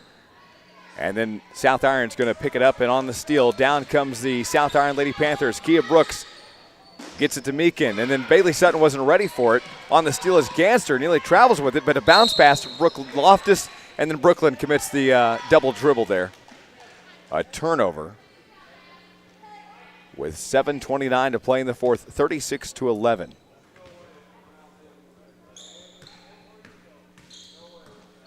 Kia Brooks on the inbound. If you want to find out the scores from the BRL tournament games, we tweet the end of each quarter, halftime, and final score by following us on Twitter at Dawkins Sports. Follow us today and keep up to date with all the scores with the BRL tournament and other tournaments and other games all across the region. 2-point shot missed on by South Iron, rebounded by East Carter. Ganser crosses the timeline. Left side pass goes at the wing to Kirby, and they're going to play back and forth with it. Finally, Gabby takes a move, loses the dribble. Megan Mullins picks it back up, throws it up, and then a foul on the rebound. Live scoreboard online brought to you by First Midwest Bank. A foul will stop the clock.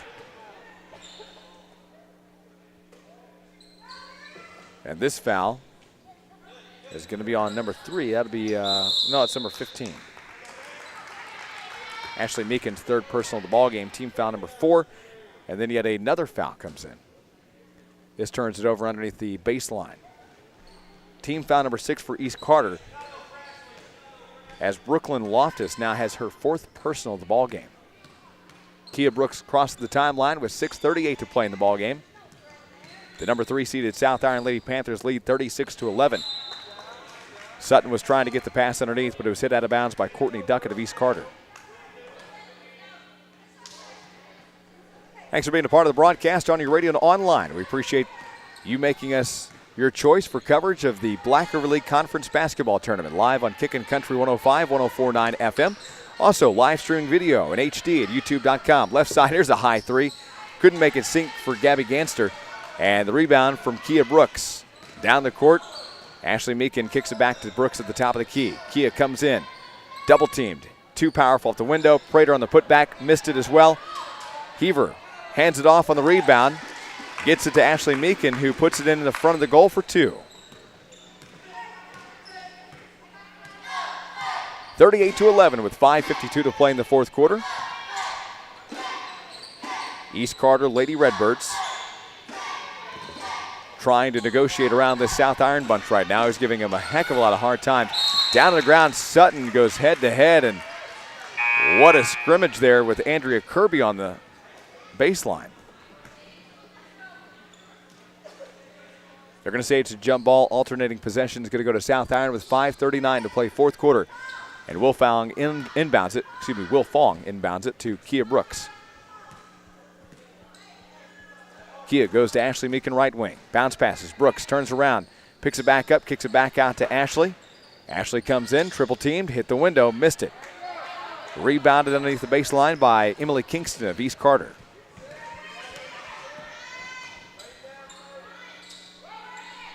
.5:14 to play in the fourth. 38-11 is the score. A 2-point shot missed on. Long pass in the back, and Kia Brooks is going to pick it back up. Still 38-11 the score. And East Carter was not able to put up any points there in that third quarter. Here's an open Ashley Meekin 3. Hits the rim and the backboard, rebounded by Prater on the left baseline. Turnaround, double team, fouled. East Carter commits team foul number 7 now. Hood's Discount Home Center postgame show coming up. We'll be joined by head coach Lawrence Graves of South Iron and head coach Stacy Wilder of East Carter, and we'll end our day's broadcast coming up. We'll start again tomorrow starting at 6:30 in the boys' first round games when the number 3 seed East Carter takes on the 6th seed Van Buren. The foul was the 4th personal on Courtney Duckett, by the way, for East Carter. And at the line is Daisha Prater. Daisha missed the first one. The second one is up. This one's also missed. She's now 1 of 4 from the line with 3 total points and 2 personal fouls.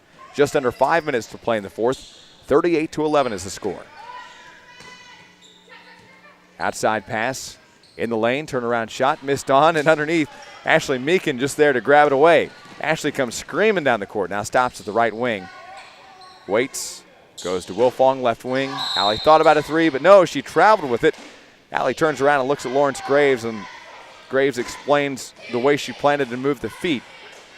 And the turnover goes to East Carter with 4.5 to play in the ballgame. 38-11 the score right now. YouTube.com, and then search KDKZ18. You can subscribe to our YouTube channel. We'd love to have you. You can keep up to date with everything happening with KDKZ Channel 18, including tournament coverage of all kinds of great tournaments, including the Arcadia Valley Thanksgiving Tournament, the Park Hills Christmas Tournament, including the Ozark Foothills, the BRL Tournament, and coming up in February, the MAAA Conference Tournament. We'll have that all as well. Ball went out of bounds in the left corner. Will Fong to inbound with 4:09 to play in the fourth. 4:02 to play in the fourth quarter with a 38-11 score. Kia Brooks just lobs one up there on the baseline. Down to the ground goes Courtney Duckett, and I think Courtney's going to get that foul. If so, she already had 4 fouls, I believe. No, I'm sorry. This one's going to go on Victoria. Just under 4 minutes to play in the ballgame, 40-11 to score. And that was team foul number 8, by the way. Kia Brooks makes her free throw. And that's the first time Kia's been to the line here. A 30-point lead now for the South Iron Lady Panthers. That will initiate a running clock with 3:45 to play. East Carter runs through the lane. Ganster hits the window on the backboard. Missed it. Daisha Prater on the rebound, gets it to Brooks.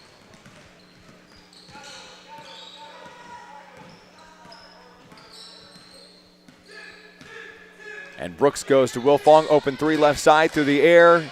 Just missed it. And on the putback, Daisha's got it.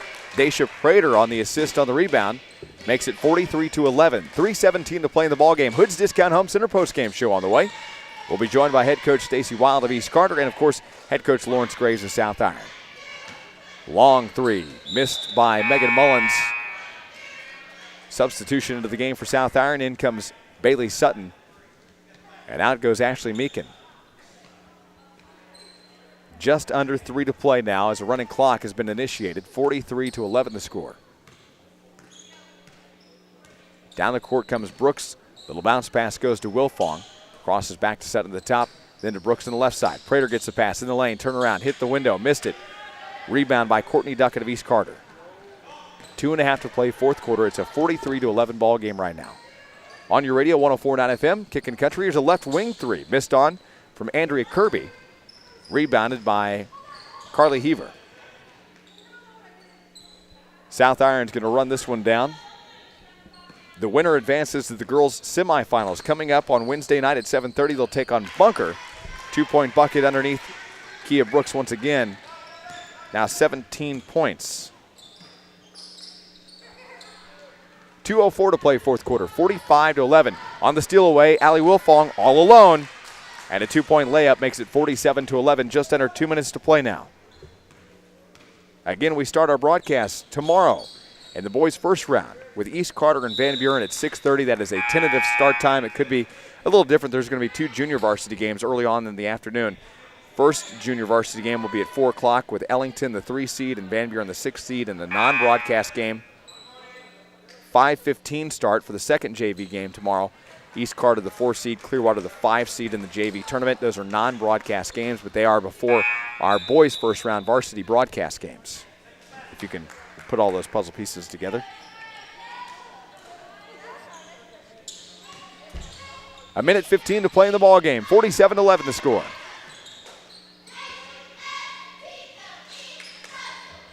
Megan Mullins goes left side to Schaefer. Back to Mullins. Looking around, Megan puts the ball over her head, now takes a right-handed dribble, shoves off Sutton, and then shoves off Meekin. Turns back around, spins. Tries to find Victoria and does. Now in the lane, it goes to Emily Kingston for 2. Emily puts up her first 2 points of the ball game, and the sophomore makes it 47-13. Now 45 seconds to play in this one. Thanks for joining us live on the Dawkins Sports Radio Network. I'm Aaron Cox, bringing you the first round games, and Bailey Sutton had the ball. And a whistle timeout by Lawrence Graves stops the clock with 34 seconds to play in the fourth quarter. 47-13, South Iron, the 3 seed, leads East Carter, the 6 seed, and we'll be back for the final one of this after this 30-second timeout. You ever wonder what dogs are thinking when cars go by? Well, let's use Shelter Insurance's special Dog Decoder app and listen in. That's one classy pickup, huh, Willie? Oh, 57? Nah, 56. Of course. Check out the German V8. Sweet. Pretty green car. Hybrid. At Shelter Insurance, we've been insuring all your favorite rides since 1946.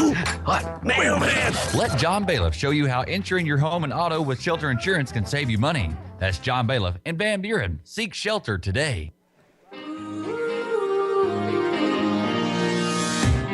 Welcome back here to the Black River League Conference Basketball Tournament. Our final broadcast game, first round girls action in the fourth quarter. There's 23 seconds to play. The number 3 seed, South Iron, leads the number 6 seed, East Carter. And South Iron's just going to run this clock down and advance to the semifinals. There's 14 seconds to play. Wilfong left side gets it off to Bailey Sutton. And they're just going to run this one down. Kick out Sutton to Wilfong. And that will end it. A final South Iron 47, East Carter 13. And that will advance South Iron into the girls' semifinals. Coming up Wednesday against the Bunker Lady Eagles, who beat out Lesterville tonight 83-25. We're going to recap the scoring. We'll be joined on our Hood's Discount Home Center postgame show by Lawrence Graves of South Iron and Stacy Wild of East Carter. We'll recap the scoring and hopefully be joined by those two coming up after this quick 2-minute timeout. Stay with us. Health Mart Pharmacy. Hi, this is Joan. I have such a hectic schedule today. My mother just called and she needs her prescription refilled. I just don't know how I can get to Health Mart and make all my other appointments on time. Don't worry, at Health Mart we offer free delivery. I can refill Bonnie's prescription and take them to her house. And since Health Mart pharmacies honor insurance plans, including Medicare, I'll handle that end of it for you too. You're a lifesaver. Since Health Marts are locally owned pharmacies, it's easy to offer free delivery. Health Mart, caring for you and about you. Visit Medical Center Health Mart Pharmacy at Highway 34 and Canyon Road in Piedmont, or call 223-4235. More people are discovering how economical metal can be for your home or building. Hi, this is Lee Roach with Roach Metal Roll Forming of Piedmont, Missouri. Besides the long life and protection from the elements, our metal roofing products add style and personality. Give us a call today about our custom trim products and see how we can upgrade your look while providing superior protection and saving you money. Did you know that we accept credit cards for all our work? That's the quality and ease you'll get with Roach Metal Roll Forming. For a new roof or a new building, call us today at 223-4288. That's 573-223-4288. For Roach Metal Roll Forming in Piedmont, give us a call. The BRL Tournament is underway for 2015, and the staff and faculty of the Van Buren School District are proud of their high school sports program. Students work hard in school and work hard in your sports program too, which will lead you into your future after you graduate. Always stay focused on and off the court. Good luck, everyone, in this year's BRL Tournament from the Van Buren School District, proud of their outstanding sports department. At Riverways Manor Nursing Home, visiting hours are set as you like them. You'll find Riverways Manor Nursing Home with a cheerful, home-like atmosphere where your loved one feels right at home. Call 323-4282 for Riverways Manor Nursing Home in Van Buren. Asher Trucking of Ellsinor wants to send a shout-out to the East Carter County Redbirds. You have shown that team spirit and a hard-working attitude has gotten you to this point. Go Redbirds from everyone at Asher Trucking of Ellsinor, a proud sponsor of community sports. Folks, when you need base rock, clean rock, or various sizes of crushed limestone, you need to call Hunter Stone Company in Ellsinor. Hunter Stone Company is open 7 to 4 Monday through Friday or by appointment on Saturday. And they are proud to be a sponsor of high school sports. That's Hunter Stone Company in Ellsinor. So remember, call 322-5577 next time you need base rock, clean rock, or various sizes of limestone.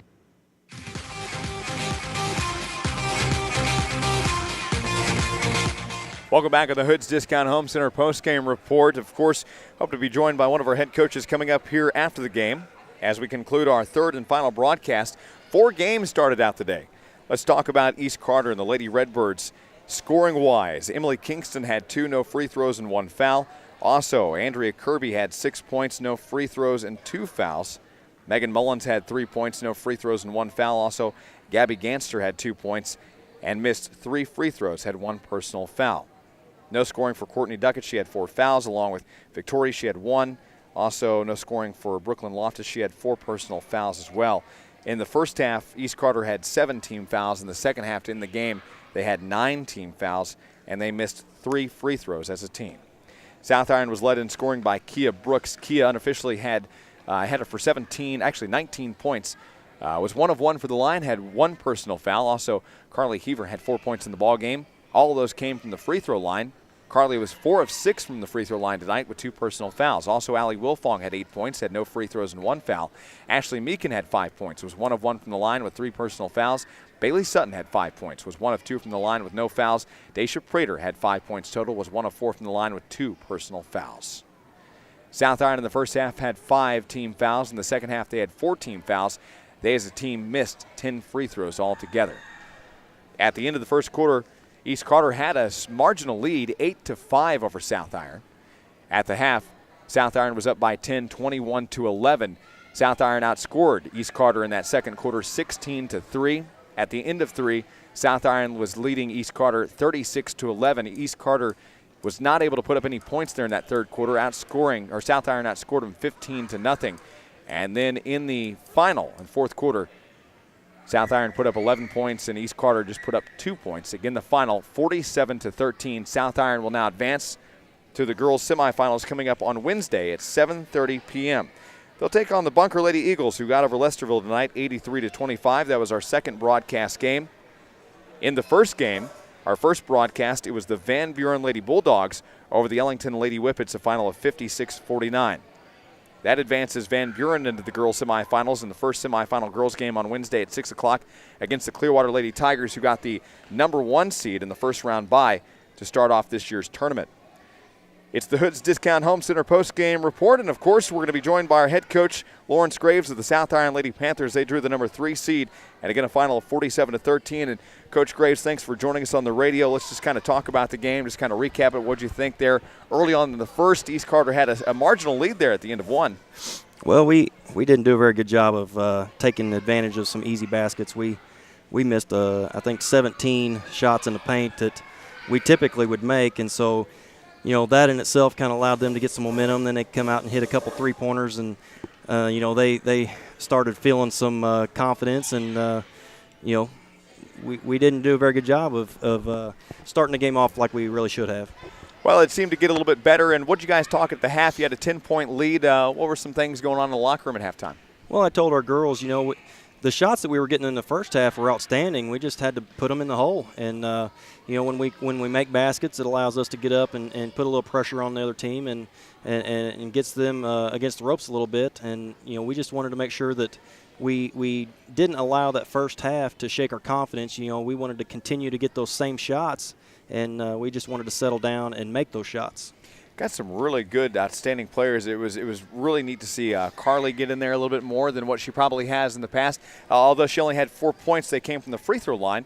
But she really worked in and out and gave Daisha a little bit of a break here and there. And also Bailey Sutton, talking about an aggressive player, getting to the ball all the time.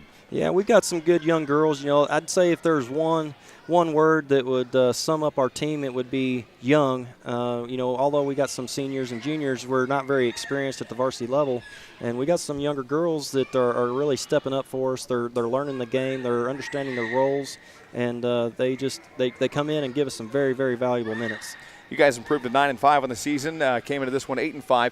You're going to play Bunker in the semifinals, and you, of course, probably got to see a little bit of that game as they got over Lesterville. What do you know about Bunker so far, and what have you seen from them and the Rob Harlow's bunch? Well, they're a team we've seen a lot of the last couple of years. They've got J.C. Skaggs in the paint, and she is a load. She's one of those types of players that you have to keep under control because she can really get going. And we're just going to have to play our game, play solid, play defense. Like one thing we did well tonight was defend. And that's something that we feel like we can do on a consistent night-by-night basis. And so, that's where it's all going to start for us. We're just going to have to show up and be ready to defend. And then offensively, just try to take advantage of the shots that come to us. And fouling-wise, it seemed like you guys held pretty well on the fouls and didn't get way out of control here this evening. Yeah, we work hard on that. One of the major emphasis this year was, keeping your hands off of ball handlers, and we took that serious. We really tried to defend by position, not by force, and so we really I thought we did a good job of that tonight. Had a few free throws missed, unofficially had down for 10 points there at the line that didn't sink. That could come into a factor when you play Bunker coming up in the semifinals, although Lesterville didn't foul a whole lot against Bunker. They only had one missed free throw tonight, so it's hard to really judge that a little bit, but you never know. It'd be nice to have a few more points there at the line. Well, as a team, we're shooting in the 60%, like 65% as a team, and so overall we're pretty consistent at the line. Tonight just wasn't one of those nights. We got in here, and I know that first quarter it really affected our confidence just a little bit. Missing some shots that were almost too easy to not miss, but we managed to do it anyway. And so I think that was kind of in the back of our girls' heads, but I think over the course of the game they settled down and responded well. I think the free throws is going to be a critical thing against Bunker. We can't foul them because they can make free throws. I know that, and we're going to try to take advantage of the opportunity. We like to be aggressive to the paint, and if we can get free throws, we would like to have them. The last time I got to see you guys was at the Park Hills Christmas Tournament, and I see a much different team. I think you guys are well on your way to improving and getting more healthy and really starting to show yourself here in the middle of the season. And so you guys will advance on and get the semifinal round coming up. But just talk about what's happening between then and the Christmas tournament, you think? Well, the flu bug hit us really hard in December. You know, there were several games. I think we went 4 games in a row where we didn't have a starter on the floor. And then, you know, it just took us a long time to just get our legs back and get our wind back. You know, we're real young. We're not real deep. And so it really hit us hard, you know, and of course that was the kind of the peak of our competition. You know, the competition level in that Christmas tournament was just outstanding, and we needed that, but we just weren't able to give our best effort. And so now that we're healthy, we've got everybody back. And of course, these girls are hungry, and they love to learn this game, and they work really hard for me. And so hopefully we can just continue to move forward. Coach Graves, appreciate the time. Get a long ride home, all right? Yep, thanks a lot. Head coach Lawrence Graves of the South Iron Lady Panthers will advance to the semifinal round. They'll take on the Bunker Lady Eagles. Bunker, the number 2 seed, South Iron, the number 3 seed. That semifinal game will come up Wednesday evening at 7:30. That'll be the second semifinal of that night.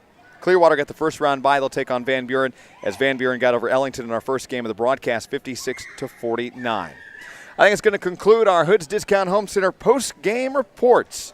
As we near the 9:30 mark here on this Monday evening, we appreciate you tuning in and making us your station for coverage of the Black River League Conference Basketball Tournament. We start again tomorrow. Kent Fay's got the call coming up tomorrow evening after the junior varsity games. 6:30 p.m. will be that first game against East Carter and Van Buren. East Carter, the 3 seed. Van Buren is the 6 seed. Game number 2 in the first round tomorrow night.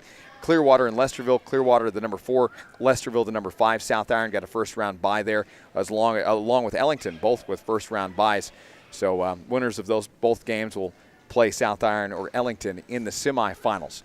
Want to thank our broadcast team who make all this possible. Matt Dawkins on camera, our producer Spencer Hovis, back in Master Control, getting us on and off the radio is Richard Bloom at our Piedmont location. Remember, you can watch this game and replay it after the broadcast is over. Go to youtube.com. Search for KDKZ18. There you'll find tonight's broadcast uploaded. You can replay it time and time again. Share it, email it, Facebook it, tweet it, whatever you'd like to do. It's fine with us. Use it for sports highlights or just to watch with family and friends. We'll bring you all 13 of our broadcast games over the next 6 days.